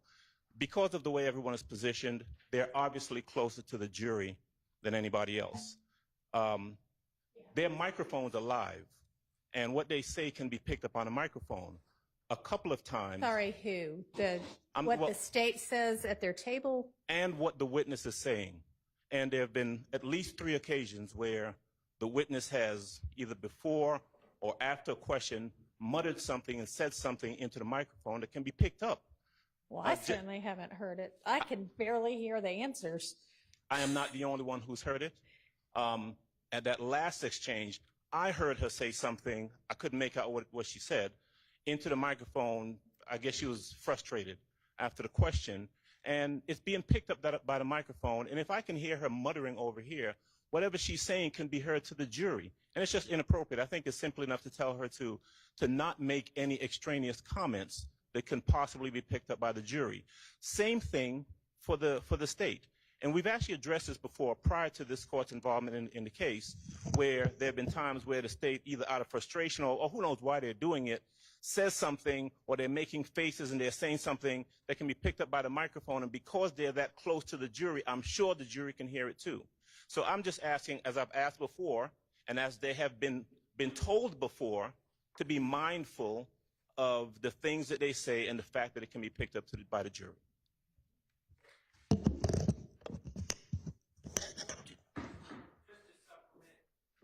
I can't say that I heard this because I was in the middle of everything, but I've been told by multiple sources that once my cross-examination was finished and Mr. Steele was going to begin, the witness said horrible. Horrible? Horrible. What? Okay. And she's sitting right next to the jury. If the witness and or the state is saying things like that and the jury hears them, I cannot imagine that reflects well on either of them. Your Honor, I have to say, I would ask that presumptions based on assertions by counsel for opposing for the defendants not be taken as true and then spoken as if they are by this honorable court, because I have no idea what Mr. Adams is talking about. I have not heard any mutterings. I don't know what Mr. Shard is talking about. The state does not have the luxury to sit here and say what it believes someone from the defense is doing without it being cut off quickly. So I'd ask that the court not act on what is being asserted by counsel for the defendants as we stop these proceedings to address something nobody heard, but apparently Mr. Adams. Fortunately, and Mr. Sharp. Fortunately, this trial is televised. And Your Honor, you know what? I'm going to stick with what I said before, which is if a witness wants to present themselves in that way in front of the jury, that is a reflection on that witness, and the jury can evaluate that. So, no, I'm not going to advise her or any other witness one way or, well, depends on what they say. And I didn't actually hear anything, but no, if she wants to make derogatory comments, then that is a poor reflection on her. And the jury, if they heard it, will notice it. And to the extent, I mean, I haven't, was that basically just about this witness? It was about the witness and about the prosecution. And let's be Who's clear. doing this, or you believe is doing something like this right now? Yes, and who has done it before? I'm not just saying that. The court has addressed it before because it's happened before. So we're not making this up. She was admonished previously by the prior court to stop doing that.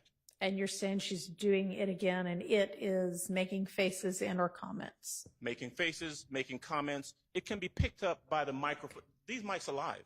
And as Mr. Shard pointed out, luckily, this trial is being televised and live streamed. I don't know why that's lucky, because the jury is not going to watch the live stream. I'm not talking about I'm saying. I mean, the jury is the one deciding this case. The person making the complaint about the behavior is the defendants. And I'm in support of what I'm saying. I'm telling you that we are not the only ones who have noticed this. That's all I'm saying. Okay.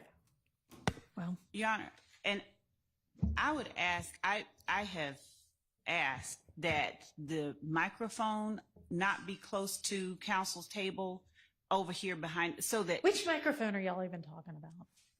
Anyone that can pick up conversation at the state's table? Because I'm not trying to have our No, it shouldn't be. You all, any attorneys ought to be able to talk to each other at their table privately without anything being picked up.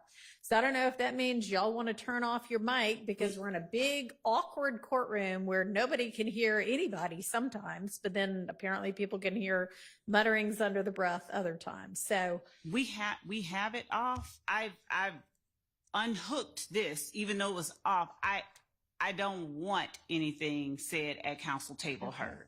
all right. Period. And then I don't know what the situation is with the mics that are on the back table, whether those are off.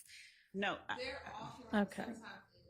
What we learned the last time, if that mic is on, That mic being the podium mic, which has to be on. so we have to be more conscious. Sometimes the podium mic can pick up our conversation because we're closest to. Mr. Maurice has something to add, and maybe he knows because he's a media guy. We are not picking up her conversations. We can hear a witness. She's left a couple remarks towards the end of her. Y'all, I guess because y'all are plugged straight into the system, y'all get to hear way more than we get to through the ambient air. We're not picking up any of their Okay. conversations. Okay. Okay. Well, I mean, I wish we could hear as well as the live stream apparently can, but there's nothing that can be done about that. All right. Anybody need to use the restroom while we're on a break? Go ahead and do that now. And do we, I mean, it doesn't matter, I guess, but do we think we'll get through this witness today? Are there going to be other defense attorneys with cross? And then is there going to be redirect? I guess we'll just see what happens, but To answer your question, at this point, no. okay.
Go ahead, Mr. Steele.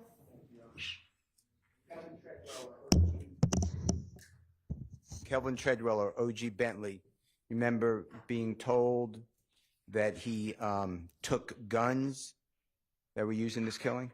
Yes. And do you have anything to corroborate that O.G. Bentley or Kelvin Treadwell took guns that were involved in this killing? No, other than what Mr. Zachary said, no. And with regards to Kelvin Treadwell or O.G. Bentley, if you know through your investigation, did he have a child with Donovan Thomas's sister? That's what I heard. And did he have a second child with Donovan Thomas's sister a year plus after the death, God forbid, of Donovan Thomas? I don't know. Okay.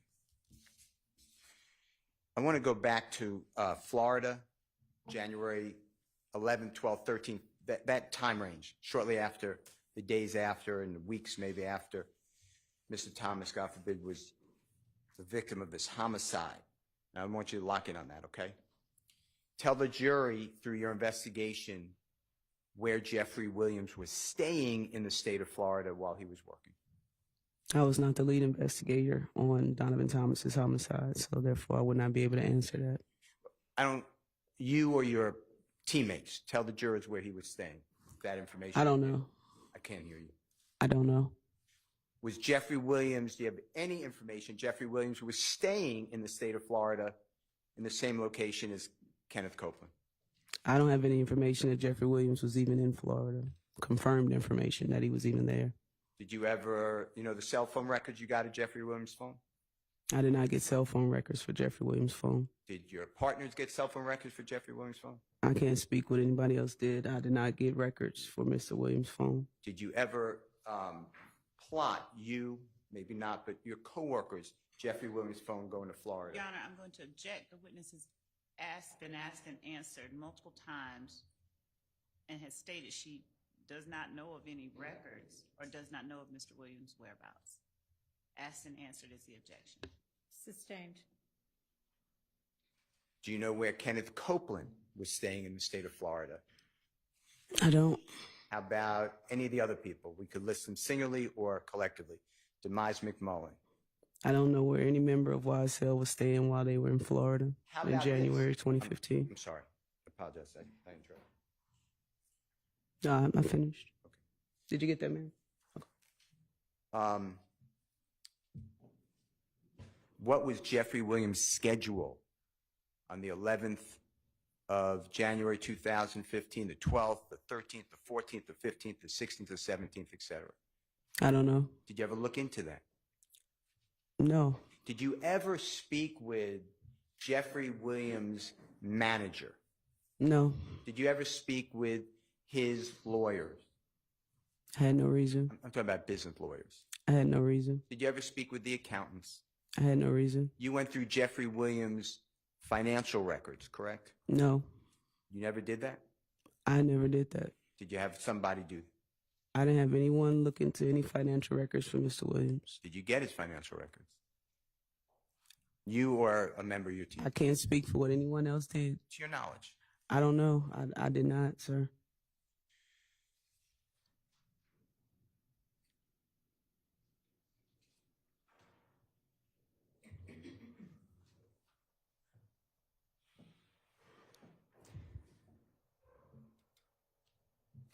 How much contact through your investigation did Jeffrey Williams have with Kenneth Copeland or Mr. Zachary or Demise McMullen or any of these other people that you're talking about? Which investigation? There were, I believe, 28 of them. January 10th, 2015, January 11th, up till when you left the office. I was not the primary investigator on the January 10th murder of Donovan Thomas. That was Investigator Thorpe. Right. We got So I did not receive any phone records or anything regarding Mr. Williams and who he contacted.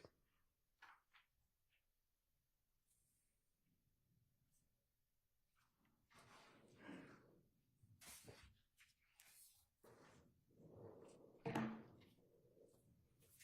believe I asked you, and just tell me if I got this inaccurate, but I believe I asked you the night that Donovan Thomas was killed, and you're speaking with Mr. Zachary, who was at Jeffrey Williams' home, whether when people were allegedly saying what they knew or supposed involvement on the killing of Donovan Thomas, whether Jeffrey Williams was already gone from his Sky House. Remember those questions I asked you? Yes, I believe you already asked me that. And I have that you didn't answer that. Was he already gone according to Mr. Zachary? I believe I did answer that. And am I correct? He already left according to Mr. Zachary, when those conversations were occurring? I believe that was asked and answered, and I believe that the video is the best evidence. So objection. All right, I can't really hear you without the mic. Sorry. I believe that I object, asked and answered, best evidence. Asked and answered just a moment ago. I don't think it was answered. Go ahead. The actual question. Is it true that Mr. Zachary said Jeffrey Williams was already gone from his apartment? I believe I stated I don't know. You don't know. Okay.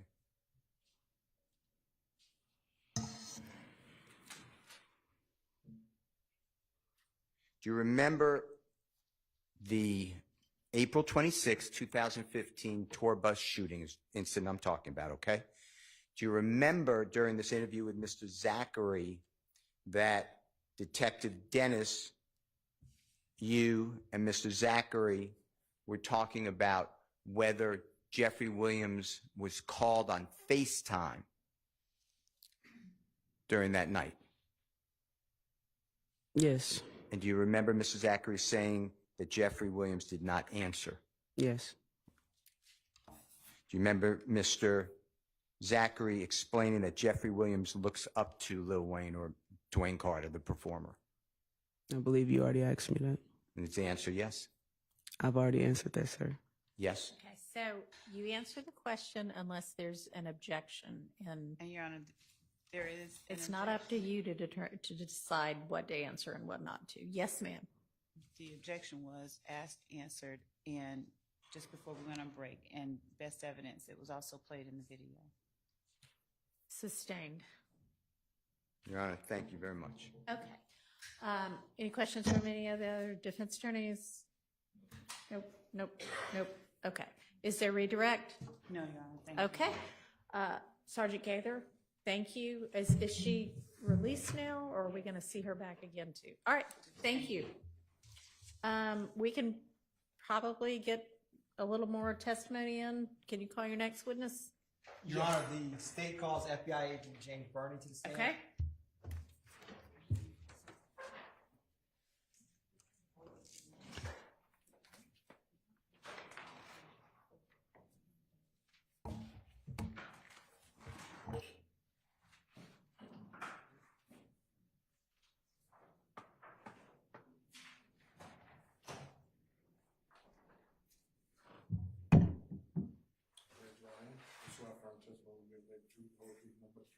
I do.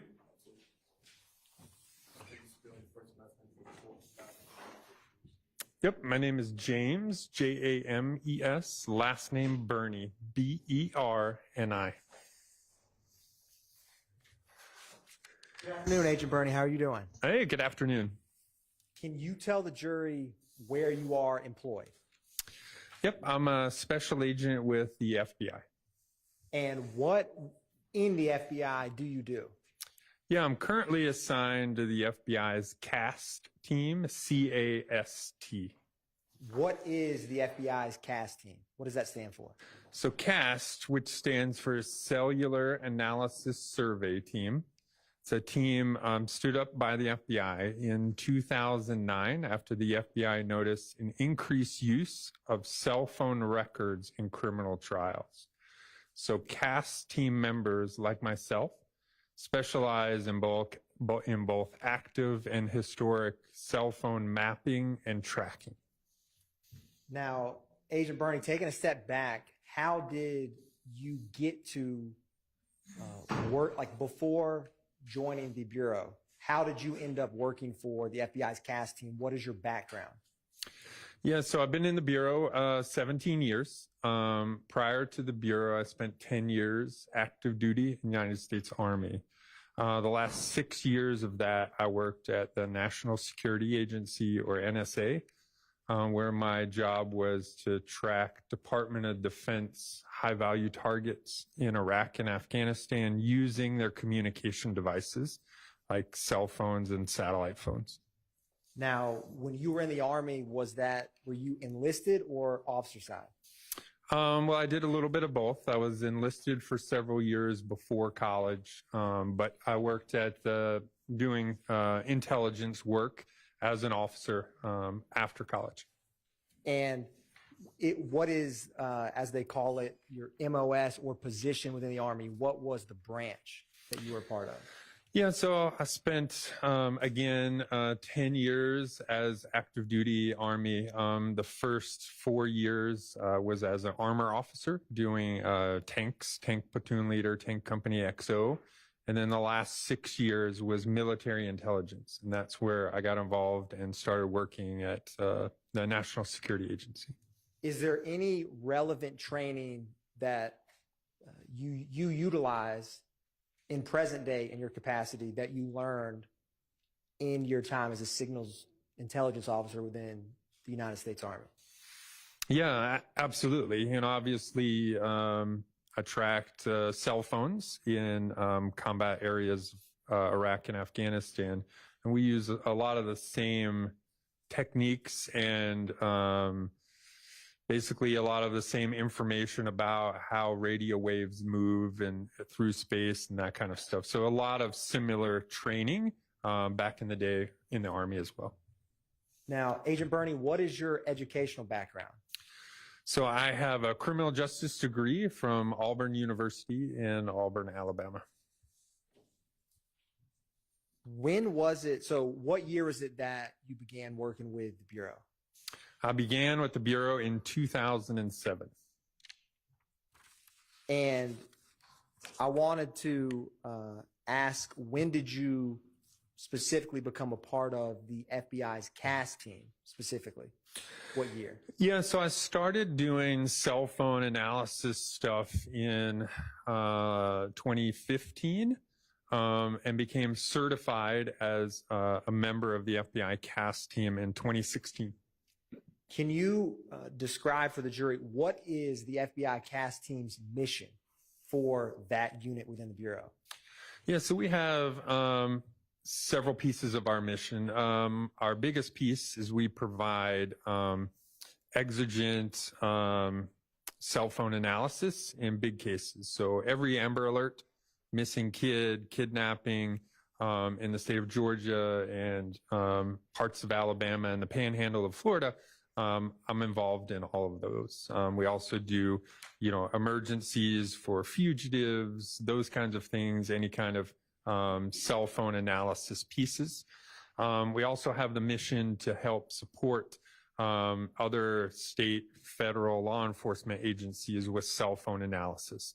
And that's what I did in this case. So basically review of cell phone records, historical cell phone records, so records in the past, and apply them and analyze them at certain dates and times of interest. Now, what you have mentioned, cellular analysis that you do as part of the CAS team, can you just describe that a little more for the jury? What does that mean? Yeah, so by law, all cell phone providers, when I say cell phone providers, I'm talking like T-Mobile, Sprint, AT&T. By law, they all have to keep records of every mobile device on their network. And they do this in what's called CDRs, or call detail records for short. Think of the CDR like as the old school phone bill when we get like a paper copy back in the day, right? I have our number, the other number we called, the date and time of that call, the duration, was it 60 seconds, 30 seconds? But in addition to that information, there's other information that's useful to both the provider and to law enforcement. And that is the cell phone tower and sector or side of the tower that was used for each call, text, or potential data session.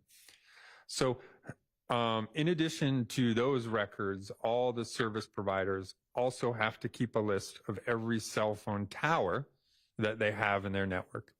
Meaning, hey, if we're looking for T-Mobile tower 123, T-Mobile has to be able to locate and tell you, hey, T-Mobile Tower 123 is located at this street address or this specific latitude, longitude spot on the earth.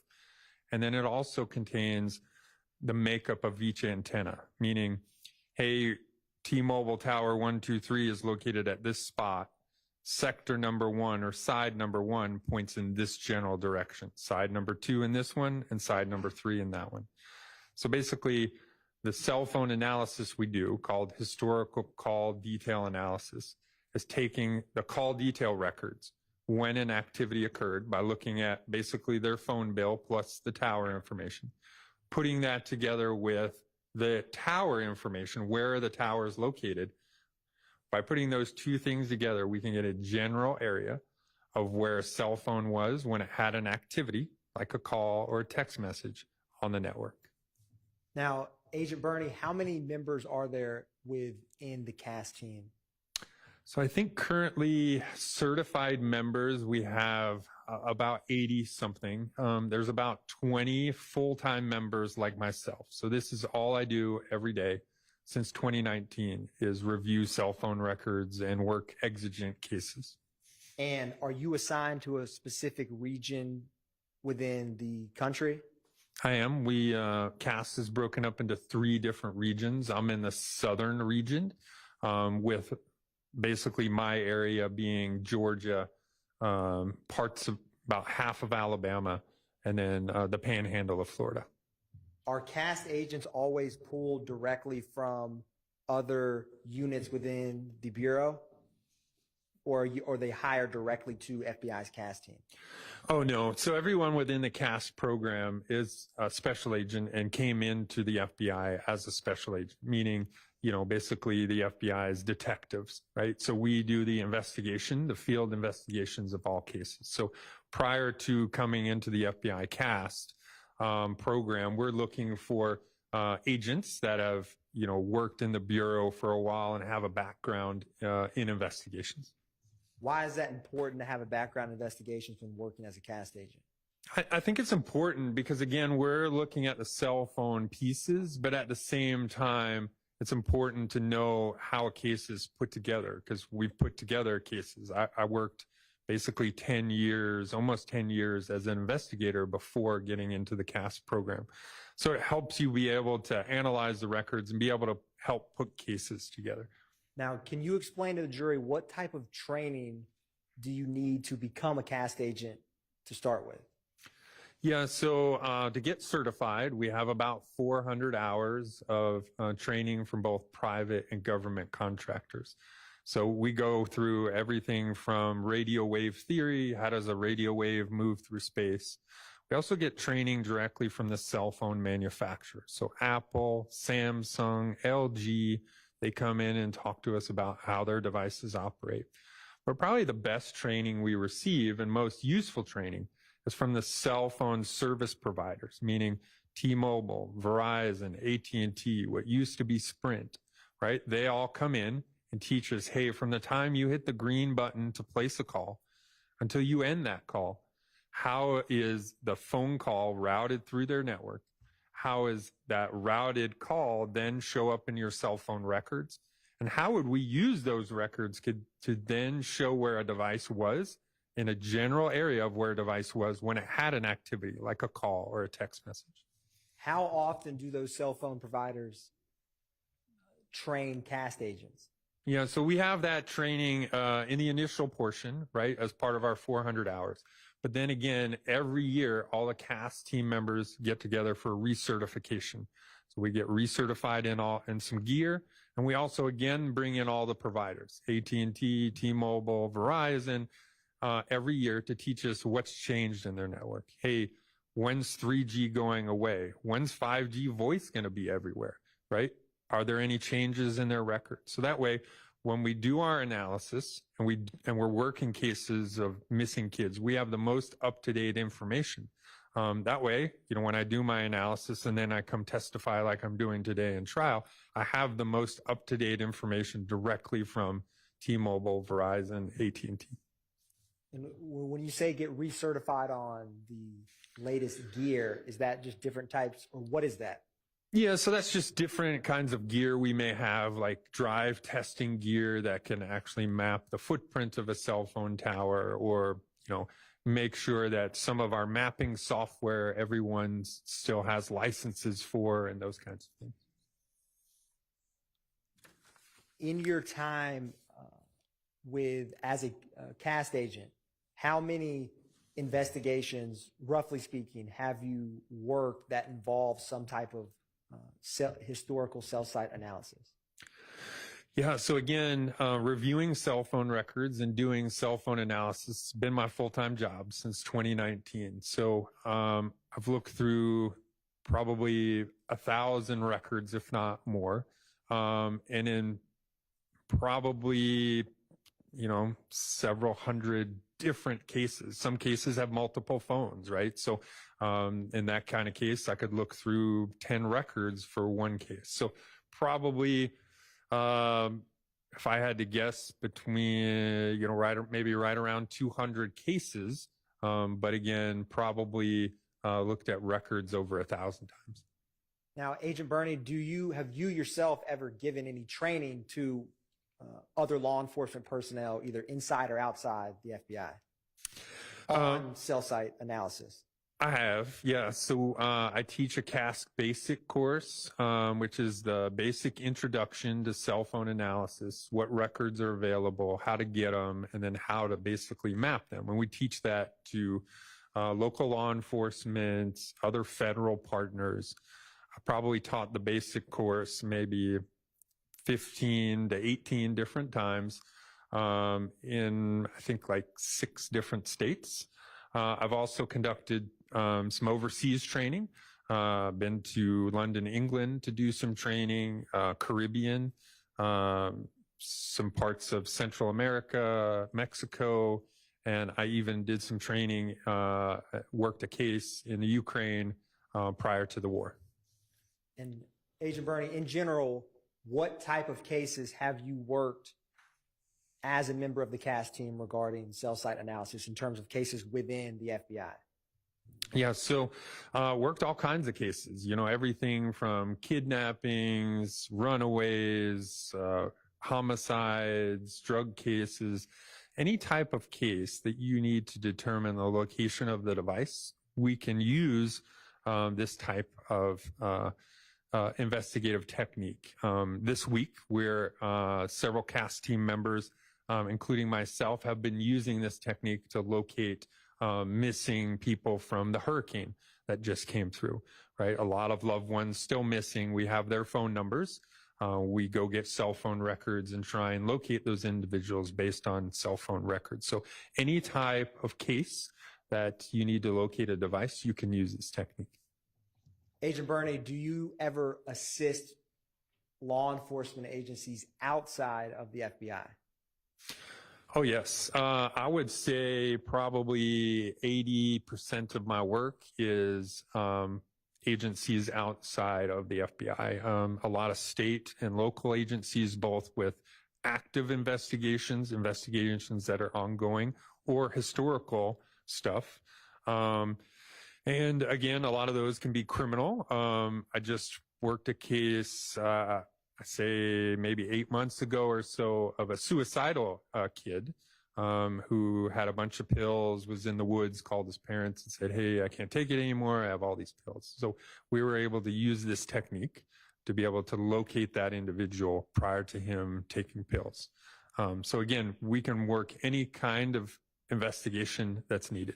How does that process work? How do you end up working on an investigation from a local or state agency?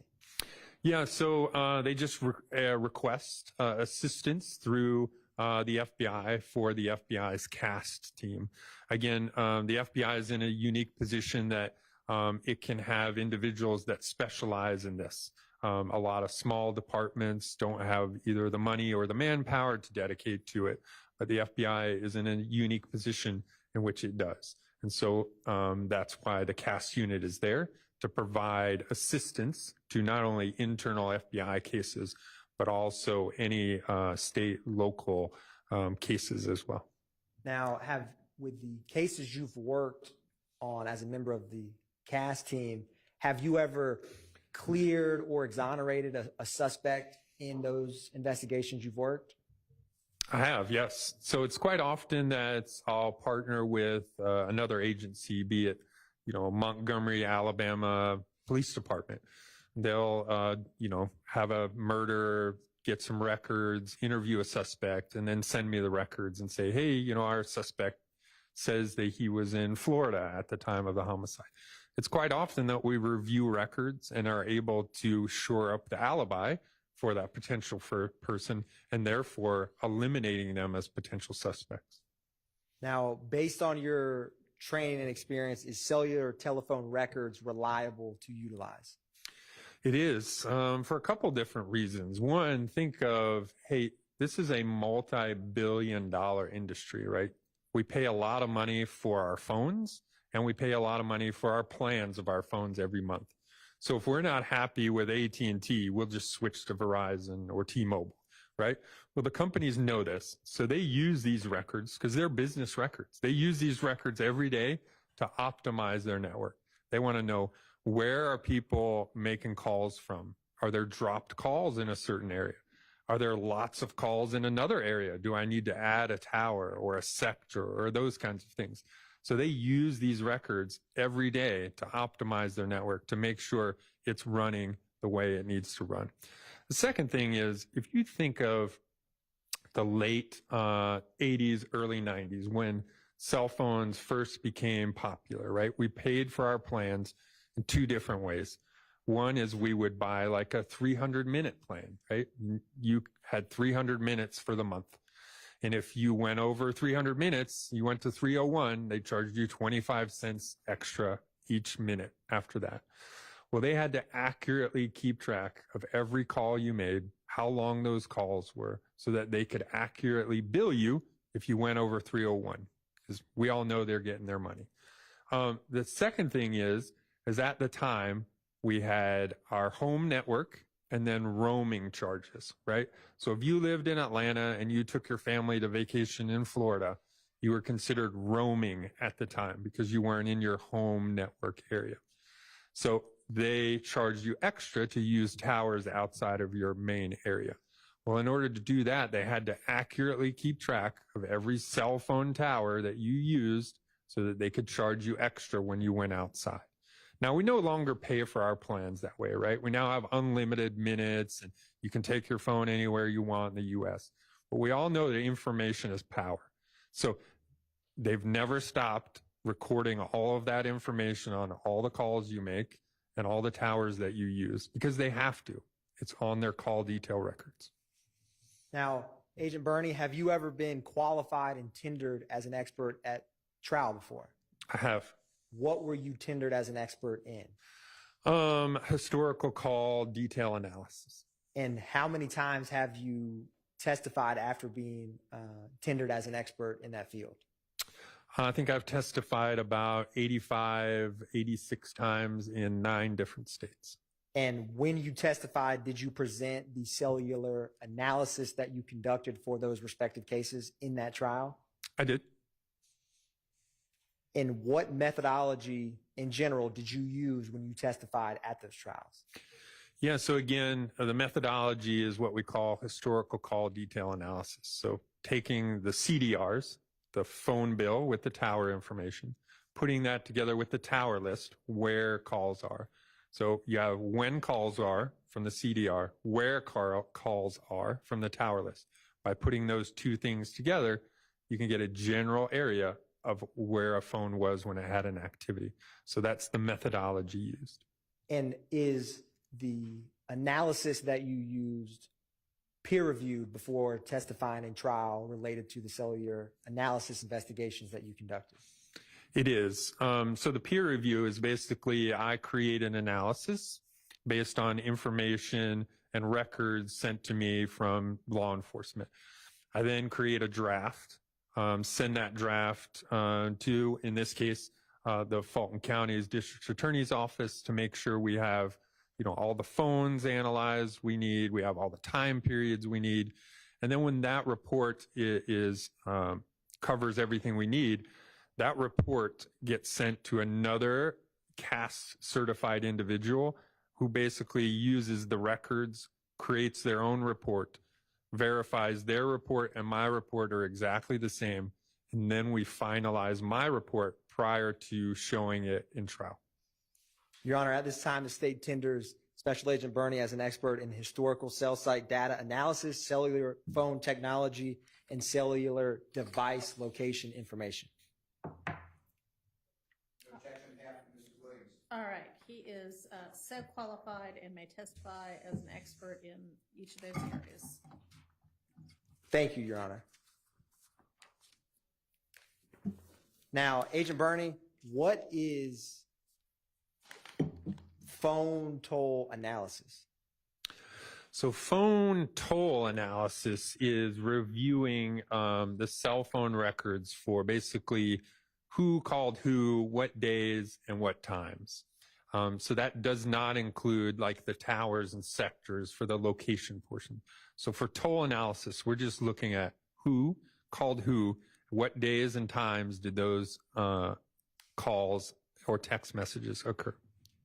Did you ever perform phone toll analysis for the January 10th, 2015 murder of Donovan Thomas? I did.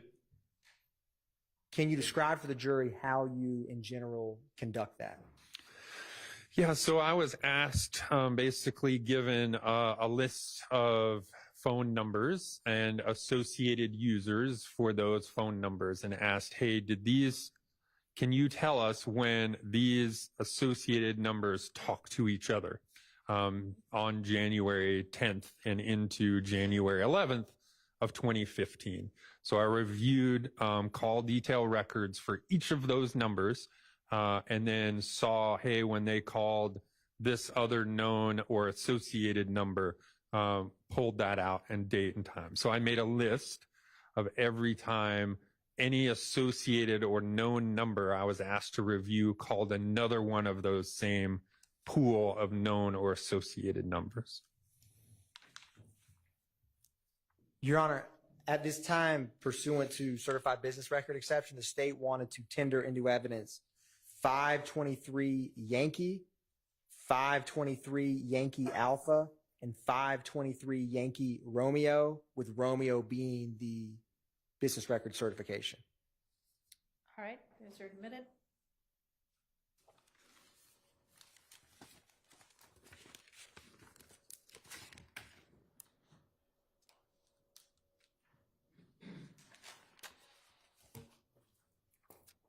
Now, yes, sir.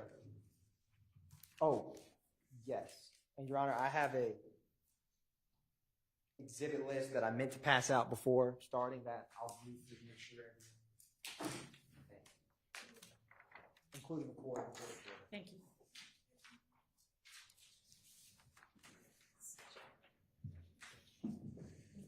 Thank you. Thank you.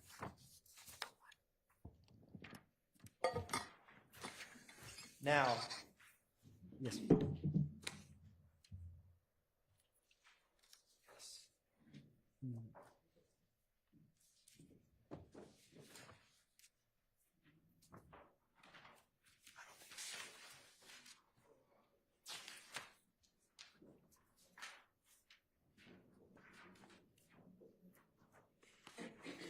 Your Honor, I'm approaching the witness with what's marked as 525 Yankee.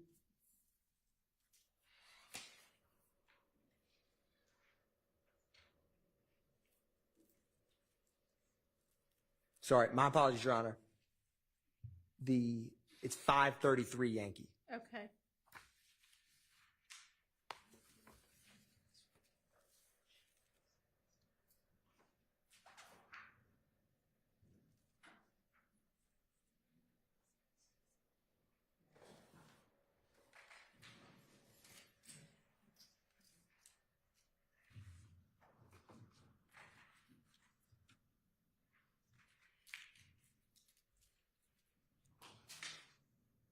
So, Agent Burney, Your Honor, I'm remarking this exhibit that came in today. This will be 533 Yankee, but I wanted to show Agent Burney hand him this. to look at it. Okay. Agent Bernie, can you take a look at that and just look up at me when you are ready?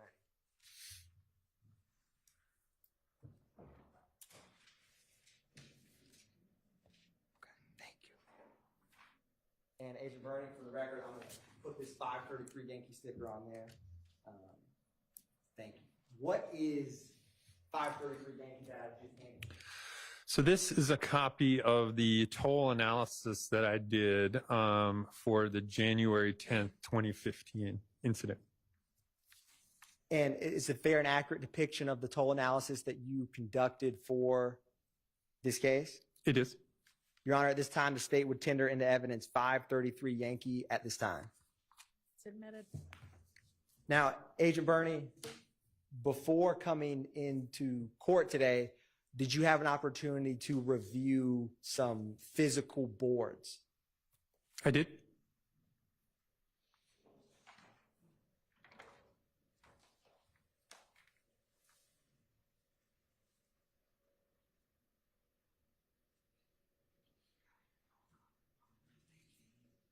Agent Bernie, I'm going to set these here. And one sec. Were the five, or Your Honor, just for the record, 533 Yankee Alpha through Juliet is what is next to the witness, which are physical items. Agent Bernie, were you able, and can you briefly review to confirm if you recognize those items without the members of the jury seeing them yet until they're admitted? And I can assist you if need be.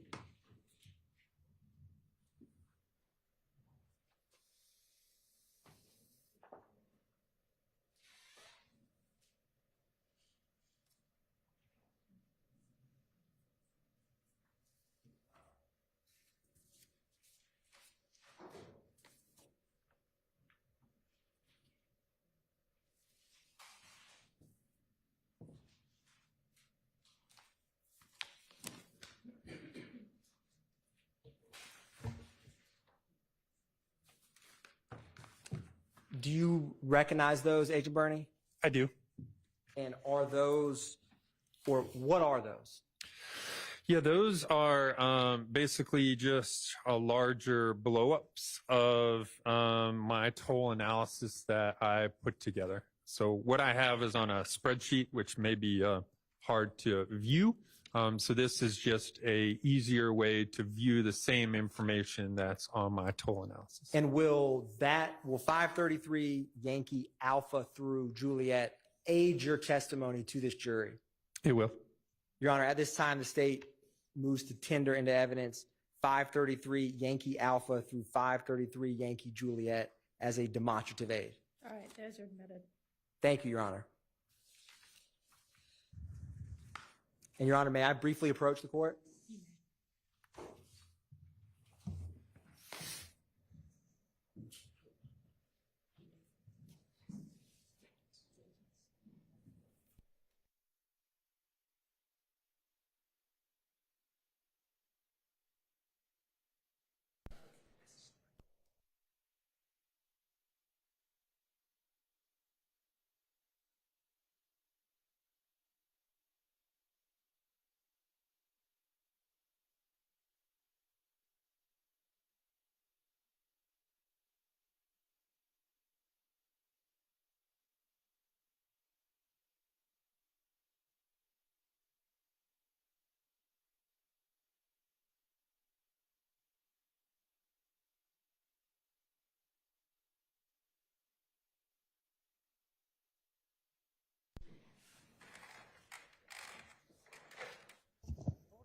So, Agent Bernie, can you pull up 533 Yankee before you?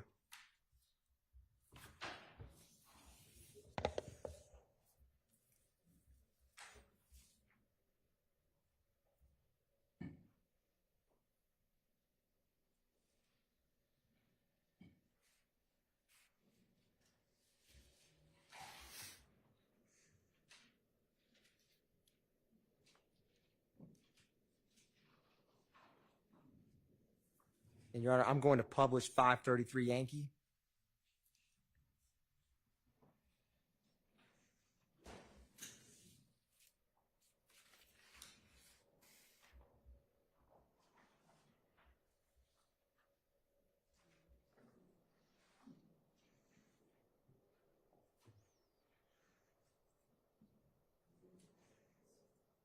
Now, Agent Bernie, can you see 533 Yankee I can. on the screen? Can you briefly, or can you tell the jury what numbers did you conduct toll analysis on for this? Yep. So as you can see on the right-hand side, the phone numbers associated there, there's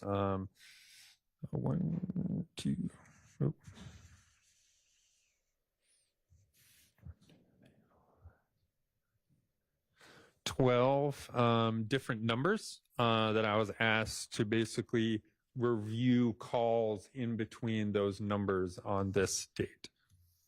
Now, Agent Bernie, I wanted to put up before you 533 Yankee Bravo.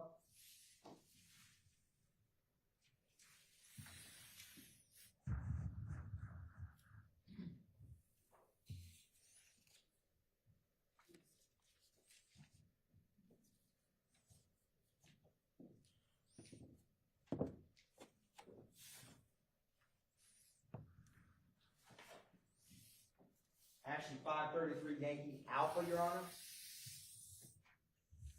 And Agent Bernie, is 533 Yankee Alpha inclusive of the numbers that you conducted a toll analysis for? So on that sheet, there's 1, 2, 3, 4, 5, 10 numbers. So I compared a total of 12 numbers that you see on the top right-hand corner up there, or yeah. And Agent Bernie, can you briefly go through just the last four and the name associated with the numbers that you conducted toll analysis on? Yep. So I looked at the 1990 number associated with Dolly Greer, the 9220 associated with Brian Williams, the 9596 number associated with Jeffrey Williams, the 6080 associated with Demise McMullen, 5726 Quindarius Zachary, a 3904 number also associated with Jeffrey Williams, the 8008 Javaris Bradford number, 3145 number associated with Justin Cobb, and then a 2643 associated with Kelvin Treadwell, 8935 associated with Antonio Sledge, a 5991 number associated with Kenneth Copeland, and then an 8553 number just associated with YSL Enterprises. Now, Your Honor, I'm going to, I have a paper copy of what those physical boards depict that I'm going to mark this as 533 Yankee Kilo. If any defense counsel wants to see this, they may. It encompasses what 533 Yankee Alpha through Juliet contains.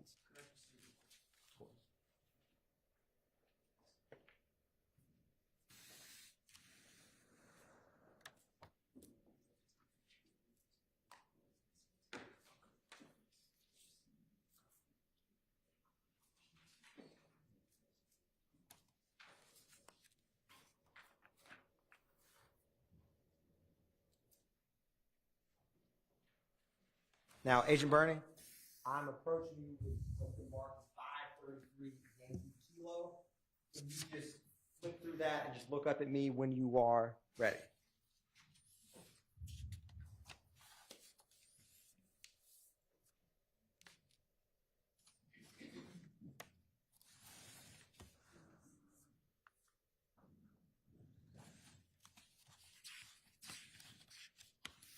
Does that, or what is that?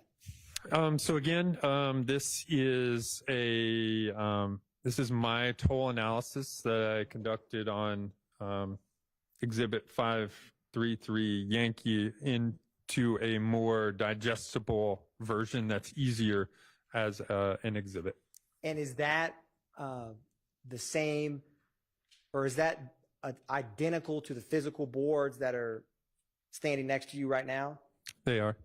Your Honor, at this time, the state would tender as a demonstrative aid 533 Yankee Kilo into evidence at this time. Okay, that's admitted. Thank you, Your Honor. And the state's going to publish 533 Yankee Kilo.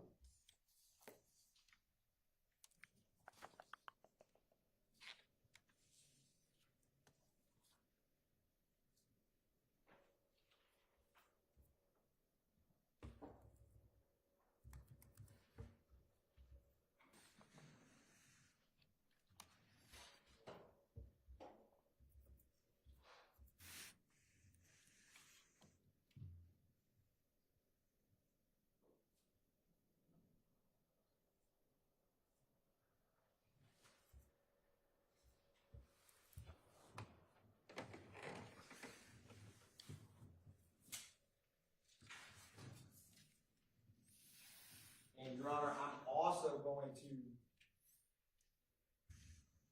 place before the jury 533 Yankee Bravo.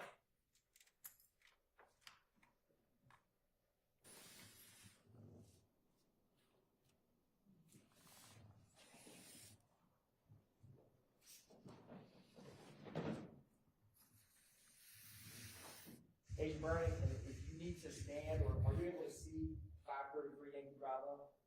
I can.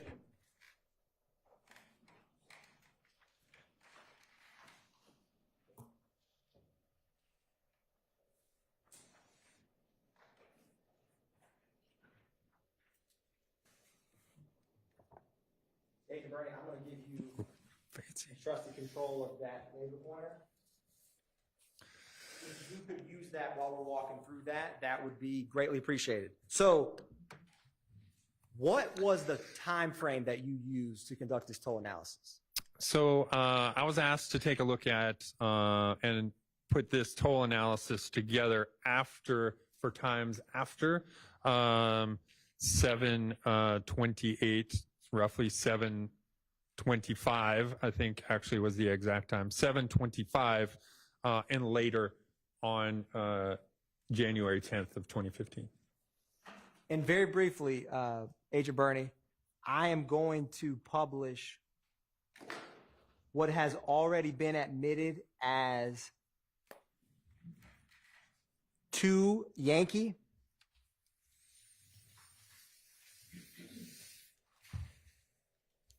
Agent Bernie, can you see 2 Yankee on the screen behind you or in front of you? I can, both. What is the date, location, and time of 2 Yankee? If you're talking about the call information, I'm on the middle of the screen. It says date of January 10th, 2015. And what time was this call received? Received at 19:22 and 32 seconds. And what is the location? The location is 330 McDaniel Street, Southwest Atlanta. Republishing states 533 Yankee Kilo is the first call on 533 Yankee Bravo. How many minutes after 2 Tango we just read is that call?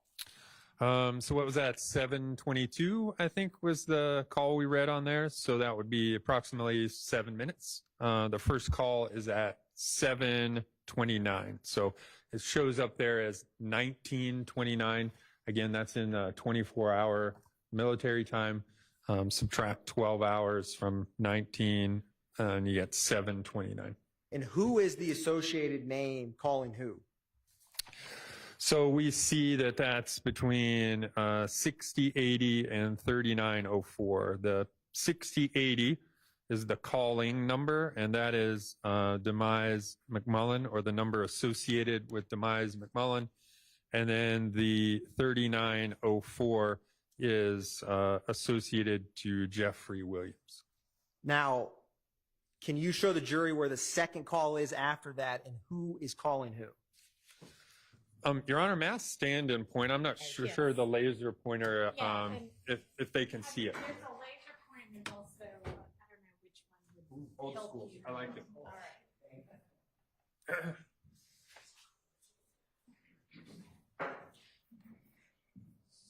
So on the total analysis,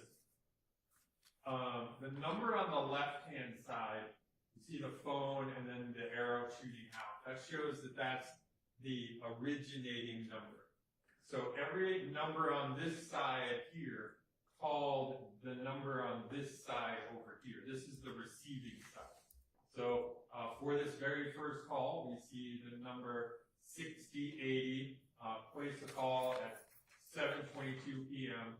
to this 3904. And then this last portion here shows the number of seconds that call was based on review of the records on the outgoing calls phone side. So, Your Honor, I'm going to ask Deputy Hilton to assist me with a whiteboard, All right. if she would be so kind.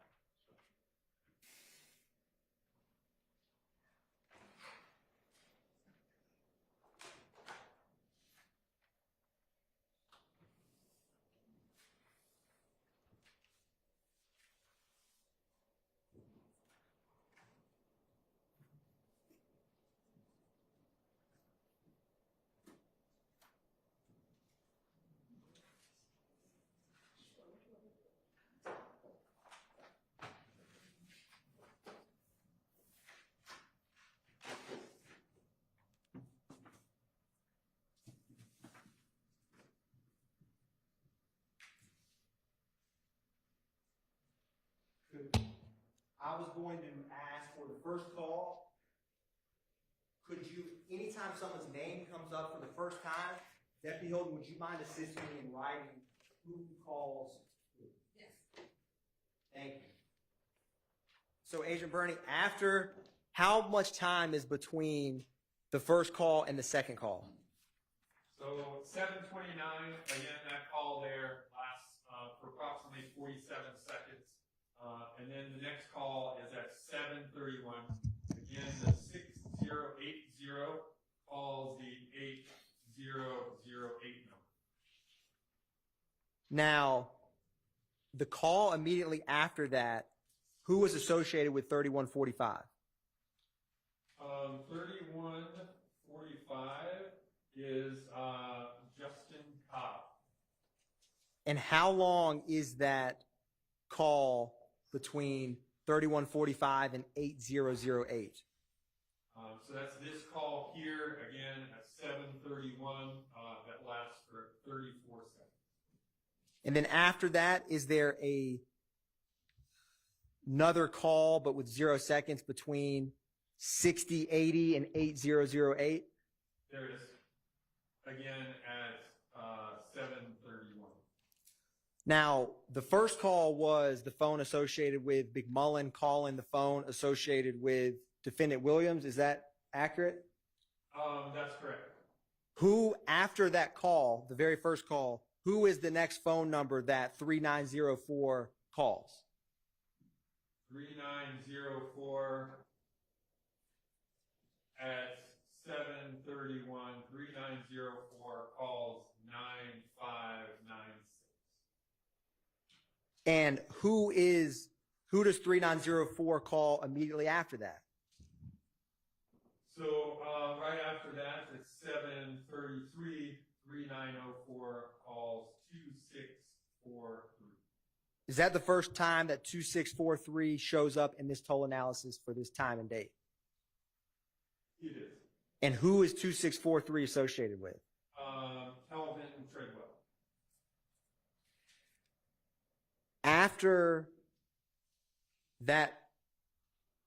After Kevin Treadwell receives that call, who is the next phone that 2643 associated with Kevin Treadwell calls?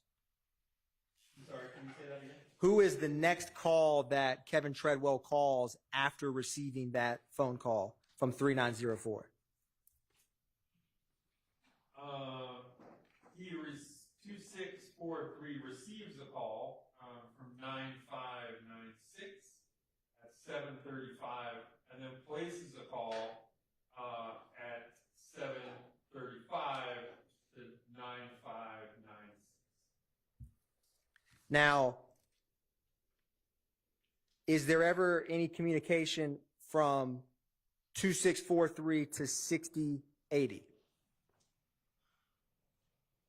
There is. Where can you show the jury where that is and what time that is?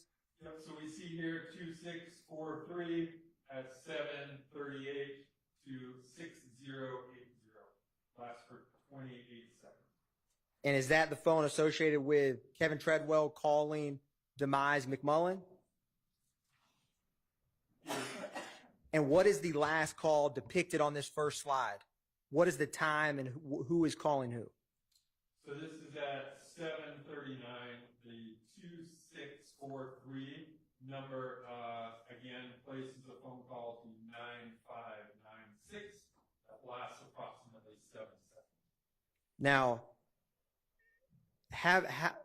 when you've conducted toll analysis, is this a small, medium, or large amount of activity between these numbers? Sustained. Agent Burney, can you describe for the jury how many times have you conducted toll analysis as a member of the FBI's CAS team? Probably well over 100, if not several hundred times. And have those several hundred times you've conducted toll analysis involved more than one number? Yes. Have you, through conducting that, have you had time to form an opinion about, or working those hundreds of toll analysis that you've done, have you seen variations in the amount of connections made in the windows you're requested to look at? Objection, Your Honor, relevance also not beyond the scope of the intent of the jury. Overruled and overruled. You may answer, Agent Burney. Can you repeat the question? Yes. In working those different toll analysis, have you seen variations in the amount of phone connectivity in the couple hundred cases that you've worked specifically on toll analysis? I have. And this specific, for January 10th, 2015 toll analysis that you conducted, is it a small, average, or high amount of connections between the phone numbers you analyzed? Objection, Your Honor, relevance. Sustained. Agent Burney, how many phone call or how many numbers of the numbers you analyzed speak with one another in the first 10 minutes, or excuse me, in the first 17 minutes after the 911 call comes in on January 10th, 2015? Hold on 1 second.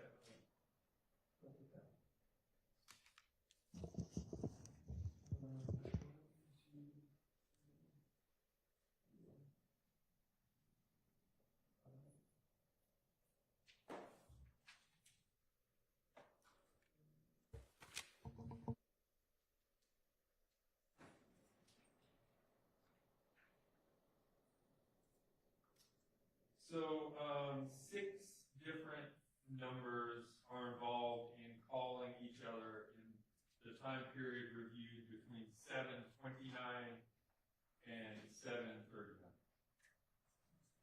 And Agent Burney, I'm going to write on this whiteboard, and I'm going to use this marker, and then when we're done. So the very first call is, what is the last name associated with the first call? The first call is McMullen, placing a call to Williams. I'm going to object on the grounds of speculation as to who is calling who. Phones are calling the phones. Objection is objection. Sustained. Agent Bernie, with phone numbers, I will ask you when I will say associated phone numbers for the names associated with the number 12. Is that all right? The associated names. I know you don't know the defendant. That's correct. So,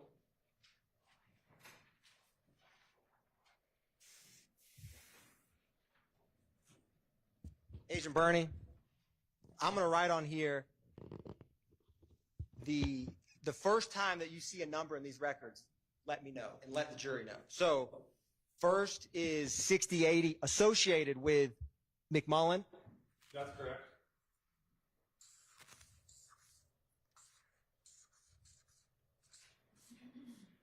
And calling 3904, who is associated with Williams. That's correct.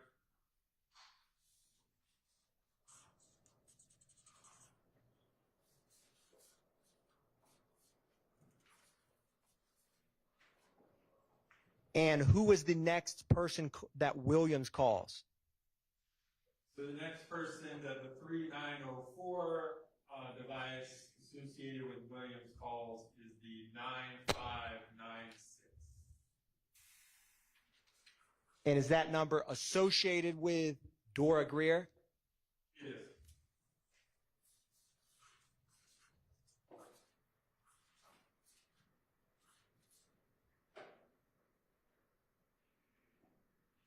Is the first time 8008 associated with Bradford the second call? The first time that number appears in your toll analysis? It is.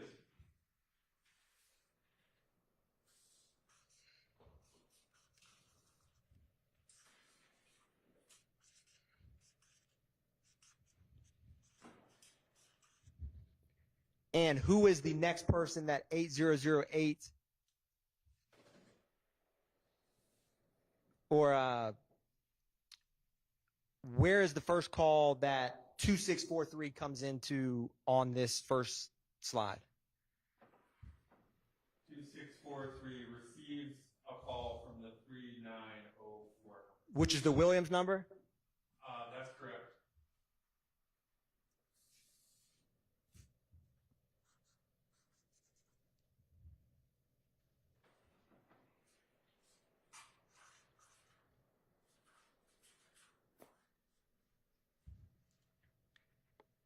And does 2643 make contact with anyone else we've just discussed, or his phone number we've just discussed, in terms of calling someone?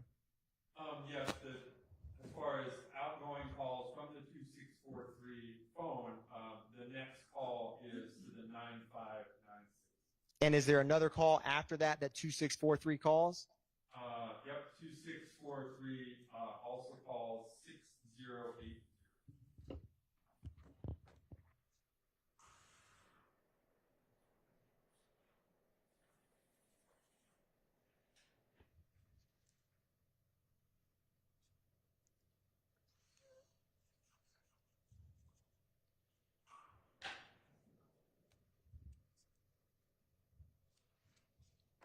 Now, Agent Bernie, and I'm going to I'm going to hold up for the jury and you, do you see any connection in what I just wrote on this whiteboard? Is there any pattern you see? I mean, obviously, we discussed the phones associated with each of these individuals. You can see the calls from and to those individuals are connected to other individuals on the truck. And is the time span of the calls on this first demonstrative board all within a span or not within a span of 10 minutes? That's correct.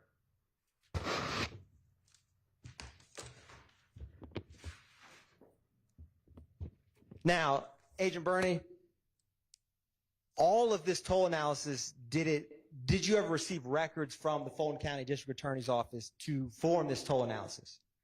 I did. And is that the CDRs you discussed earlier with the jury? It is. Can he be seated again? He may, Your Honor. He may have to, if Agent Hey, I Bernie just doesn't didn't know mind. if y'all were done with that or not. We are going to refer back to it. Hop back up when you need to again. So, Agent Bernie, I wanted to show you what has already been admitted as State's Exhibit 464Y. Did you receive, as part of your analysis, the call detail records for the 6080 number? I did.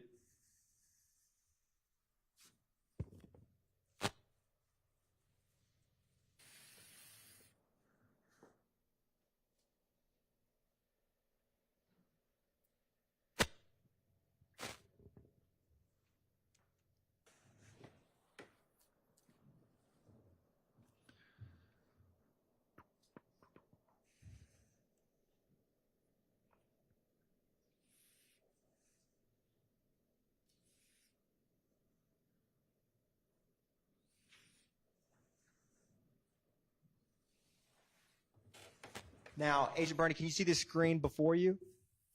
I can. Does this appear, or does this format of information seem familiar to you? It is. And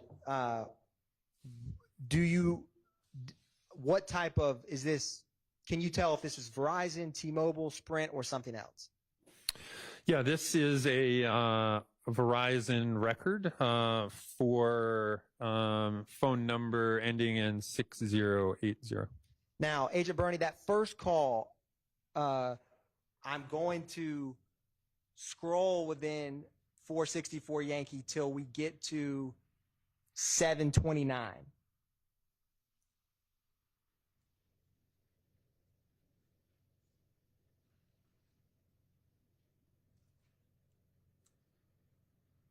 And is Verizon records back in 2015, call detail records, are they in Eastern time, UTC time? What are they in? They're in Eastern time. So do you see, and I'm going to highlight it yellow, is that the call that's the first call depicted on in the toll analysis you conducted? It is. Now, in these Verizon records, is the number on the, can you explain for the jury, is the number on the left the number that received the call, made the call? What are these two numbers, these two columns to the immediate left of the yellow highlighted indicate? Yeah, if you scroll all the way to the top, you can see the columns, and then I can better define them out. So as you see, column A is the network element name. So that's basically the switch name. So cell phone towers are put in, obviously, in various areas to provide coverage. And then a group of towers is called a switch. So a lot of towers report to one switch, and that switch then routes traffic to wherever it's going. So column A is the network element name, also called the switch name. So it just shows that these towers are all located in the Atlanta area. Column B is the mobile directory number. That's the number whose records we're looking at. So when a search warrant is obtained by law enforcement, they say, hey, we want Jay Bernie's cell phone records. His number is this, right? And so that is the phone number of the records that we're looking at. Column C is the dialed digits number. That's the number that was called for each interaction. So you may see the 6080 in there. That just means that that was an incoming call to that number. So the dialed digits just means that's who received the phone call. So again, as it would relate to our chart, it would be the numbers on the right-hand side of our chart, the one receiving the phone call. Call direction is a code used by Verizon to show whether it was an incoming or outgoing call, or back in 2015, it used to be like Verizon to Verizon would get special codes. The seizure date and time, that's the date and then the time period for each activity. So again, you can see The first call shown on there is January 1, 2015 at 1:22. And the times of these are all going to be in Eastern time. Seizure time is how long the call actually occurred. So from the time you hit that green button until that call is terminated or ended within Verizon, that's how long that call actually occurred. Now, Agent Bernie, I'm going to go back to the call at 7:29 on January 10th.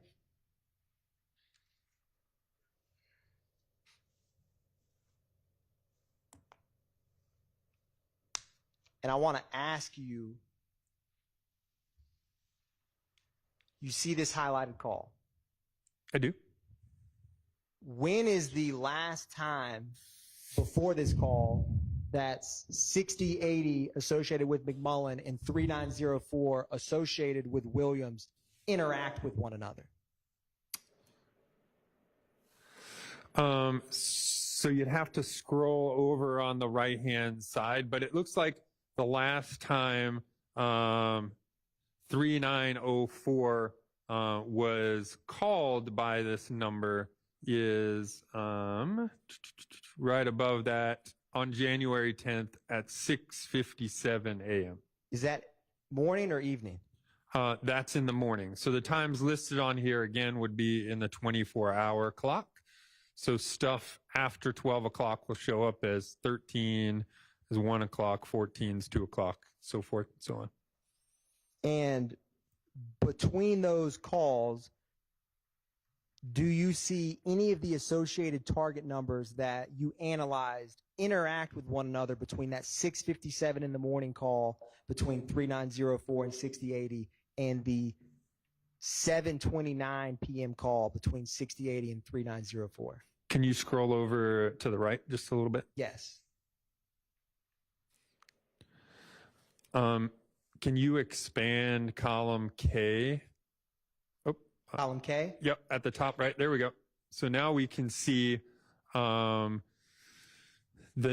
dial digits and then also the numbers associated with placing the call. So you can see both sides of it. So in between the 6:57 a.m. And I'm going to highlight that in yellow for purposes. In between the 6:57 a.m. and the 7:29 p.m., none of the other 11 phone numbers that I was asked to take a look at are called or contacted by the 6080 phone.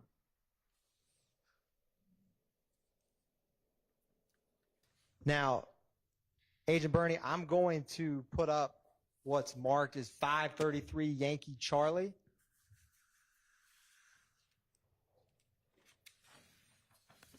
Mr. Atkins, it's about 5:40. Yes, Your I don't Honor. know, just next few minutes, like this not launch into a 30-minute thing. Your Honor, this may be a good time to stop before Okay, let's do that. another board. All right. Thank you. And Agent Bernie, sorry to make you come back another time, but there is no way we're getting through your testimony. Yes, this Your Honor. afternoon. All right.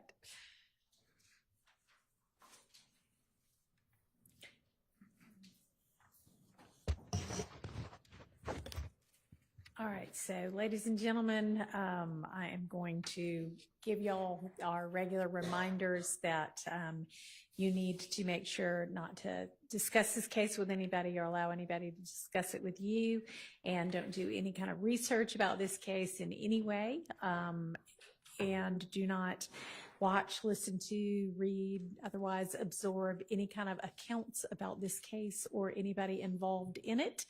And enjoy your rest of your day, and we'll see y'all when we see you next. All right. I know, but.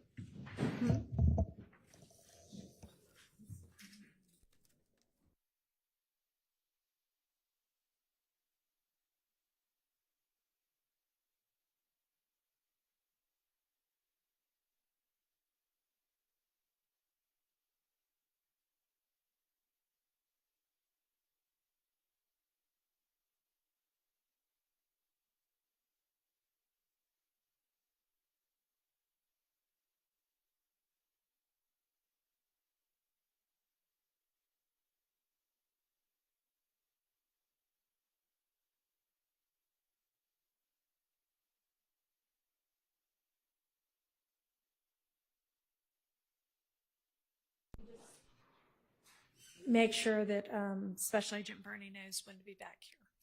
All right. So you can go for now. Thank you, Your Honor.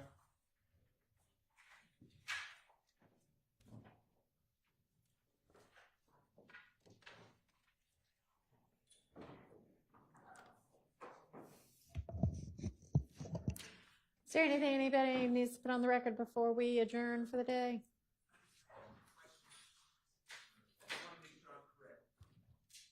The next time we're going to see Your Honor is Wednesday. Wednesday. Yeah, we've got the next 2 days off. And that's going to be for motions. That'll be non-jury. Yep. Do you, 9 a.m. and I'm not trying to run the court, I'm just asking, do you have a suggestion or any instructions to us about what to put on the agenda for each day? All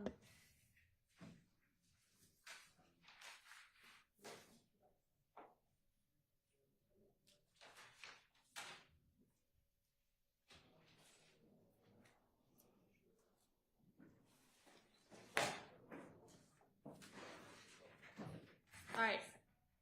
Outstanding, we have motions in limine 62, 63. We have a motion in limine about the testimony of Summer Good.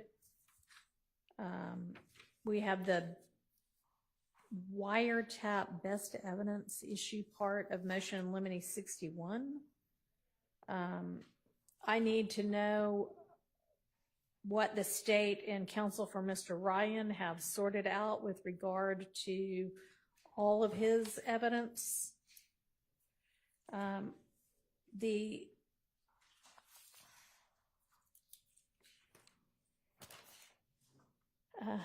two outstanding alleged intrinsic acts, post indictment intrinsic acts. I have a note that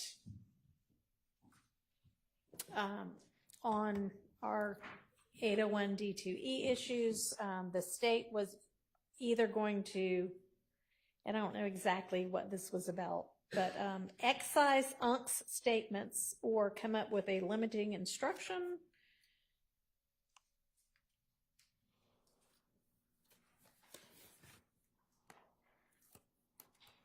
We have to finish all of the rest of the wiretap.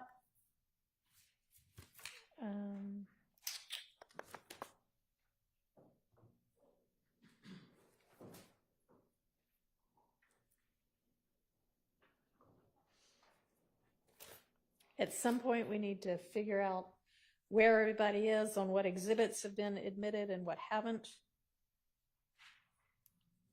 I'd love proposed limiting instructions regarding, the convictions of any co-defendants.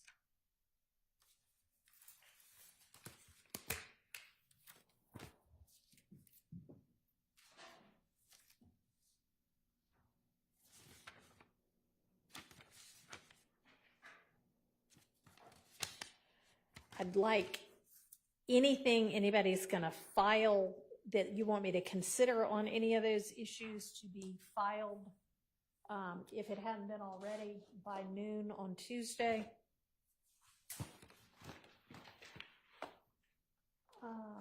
And I would like for us to get a better handle on our remaining witnesses, how long they're going to take, and if they're actually necessary. And I think that is going to carry us all the way through till we see the jury again. Yes, Your Honor. And I just feel I need to repeat this so no one says that I didn't say anything. I filed a notice a while ago about the contents of my client's phone. It's not going to come. It was seized pursuant to the Shamal Drinks incident. I don't believe that that's going to be coming. That's at the end of the trial if they go in sequential order. But I just wanted to, I put a notice in that asked the state to identify because it's full of bad character, irrelevant matters, etc. So I just wanted to flag that and just make sure that I reminded the court about that. Thank you. I actually did have that note as well.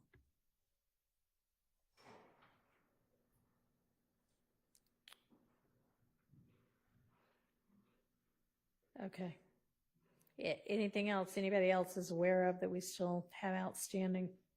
Your Honor, I don't know if in your handle on remaining witness category included going through the folders for witnesses 52 through 103. Well, to the extent we haven't done that yet, we'll do that. But I mean, what witness are we on right now from that number?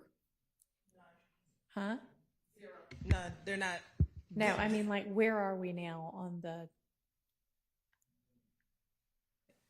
Which number witness we're on from that list? Approximately.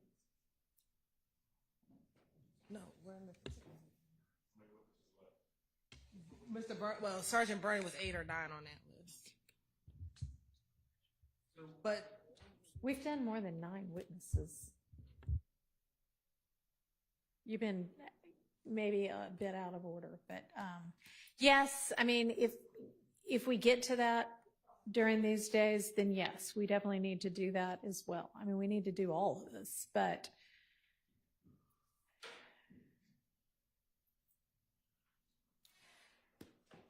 y'all, again, need to take a very close and sharp look at what you think is still outstanding that needs to be presented in this case, because in your estimate of time for witnesses, because this is just, I mean, it's sprawling.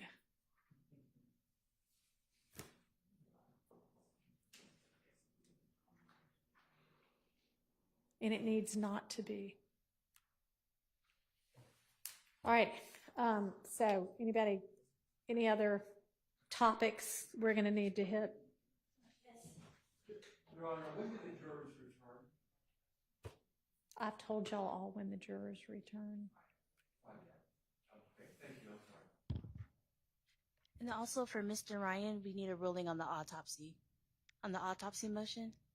Y'all were supposed to get together and figure out what you could decide upon on your own, and that's what I'm waiting to hear back from y'all. We're not going to agree on that. You're not going to agree on anything? Not on the autopsy.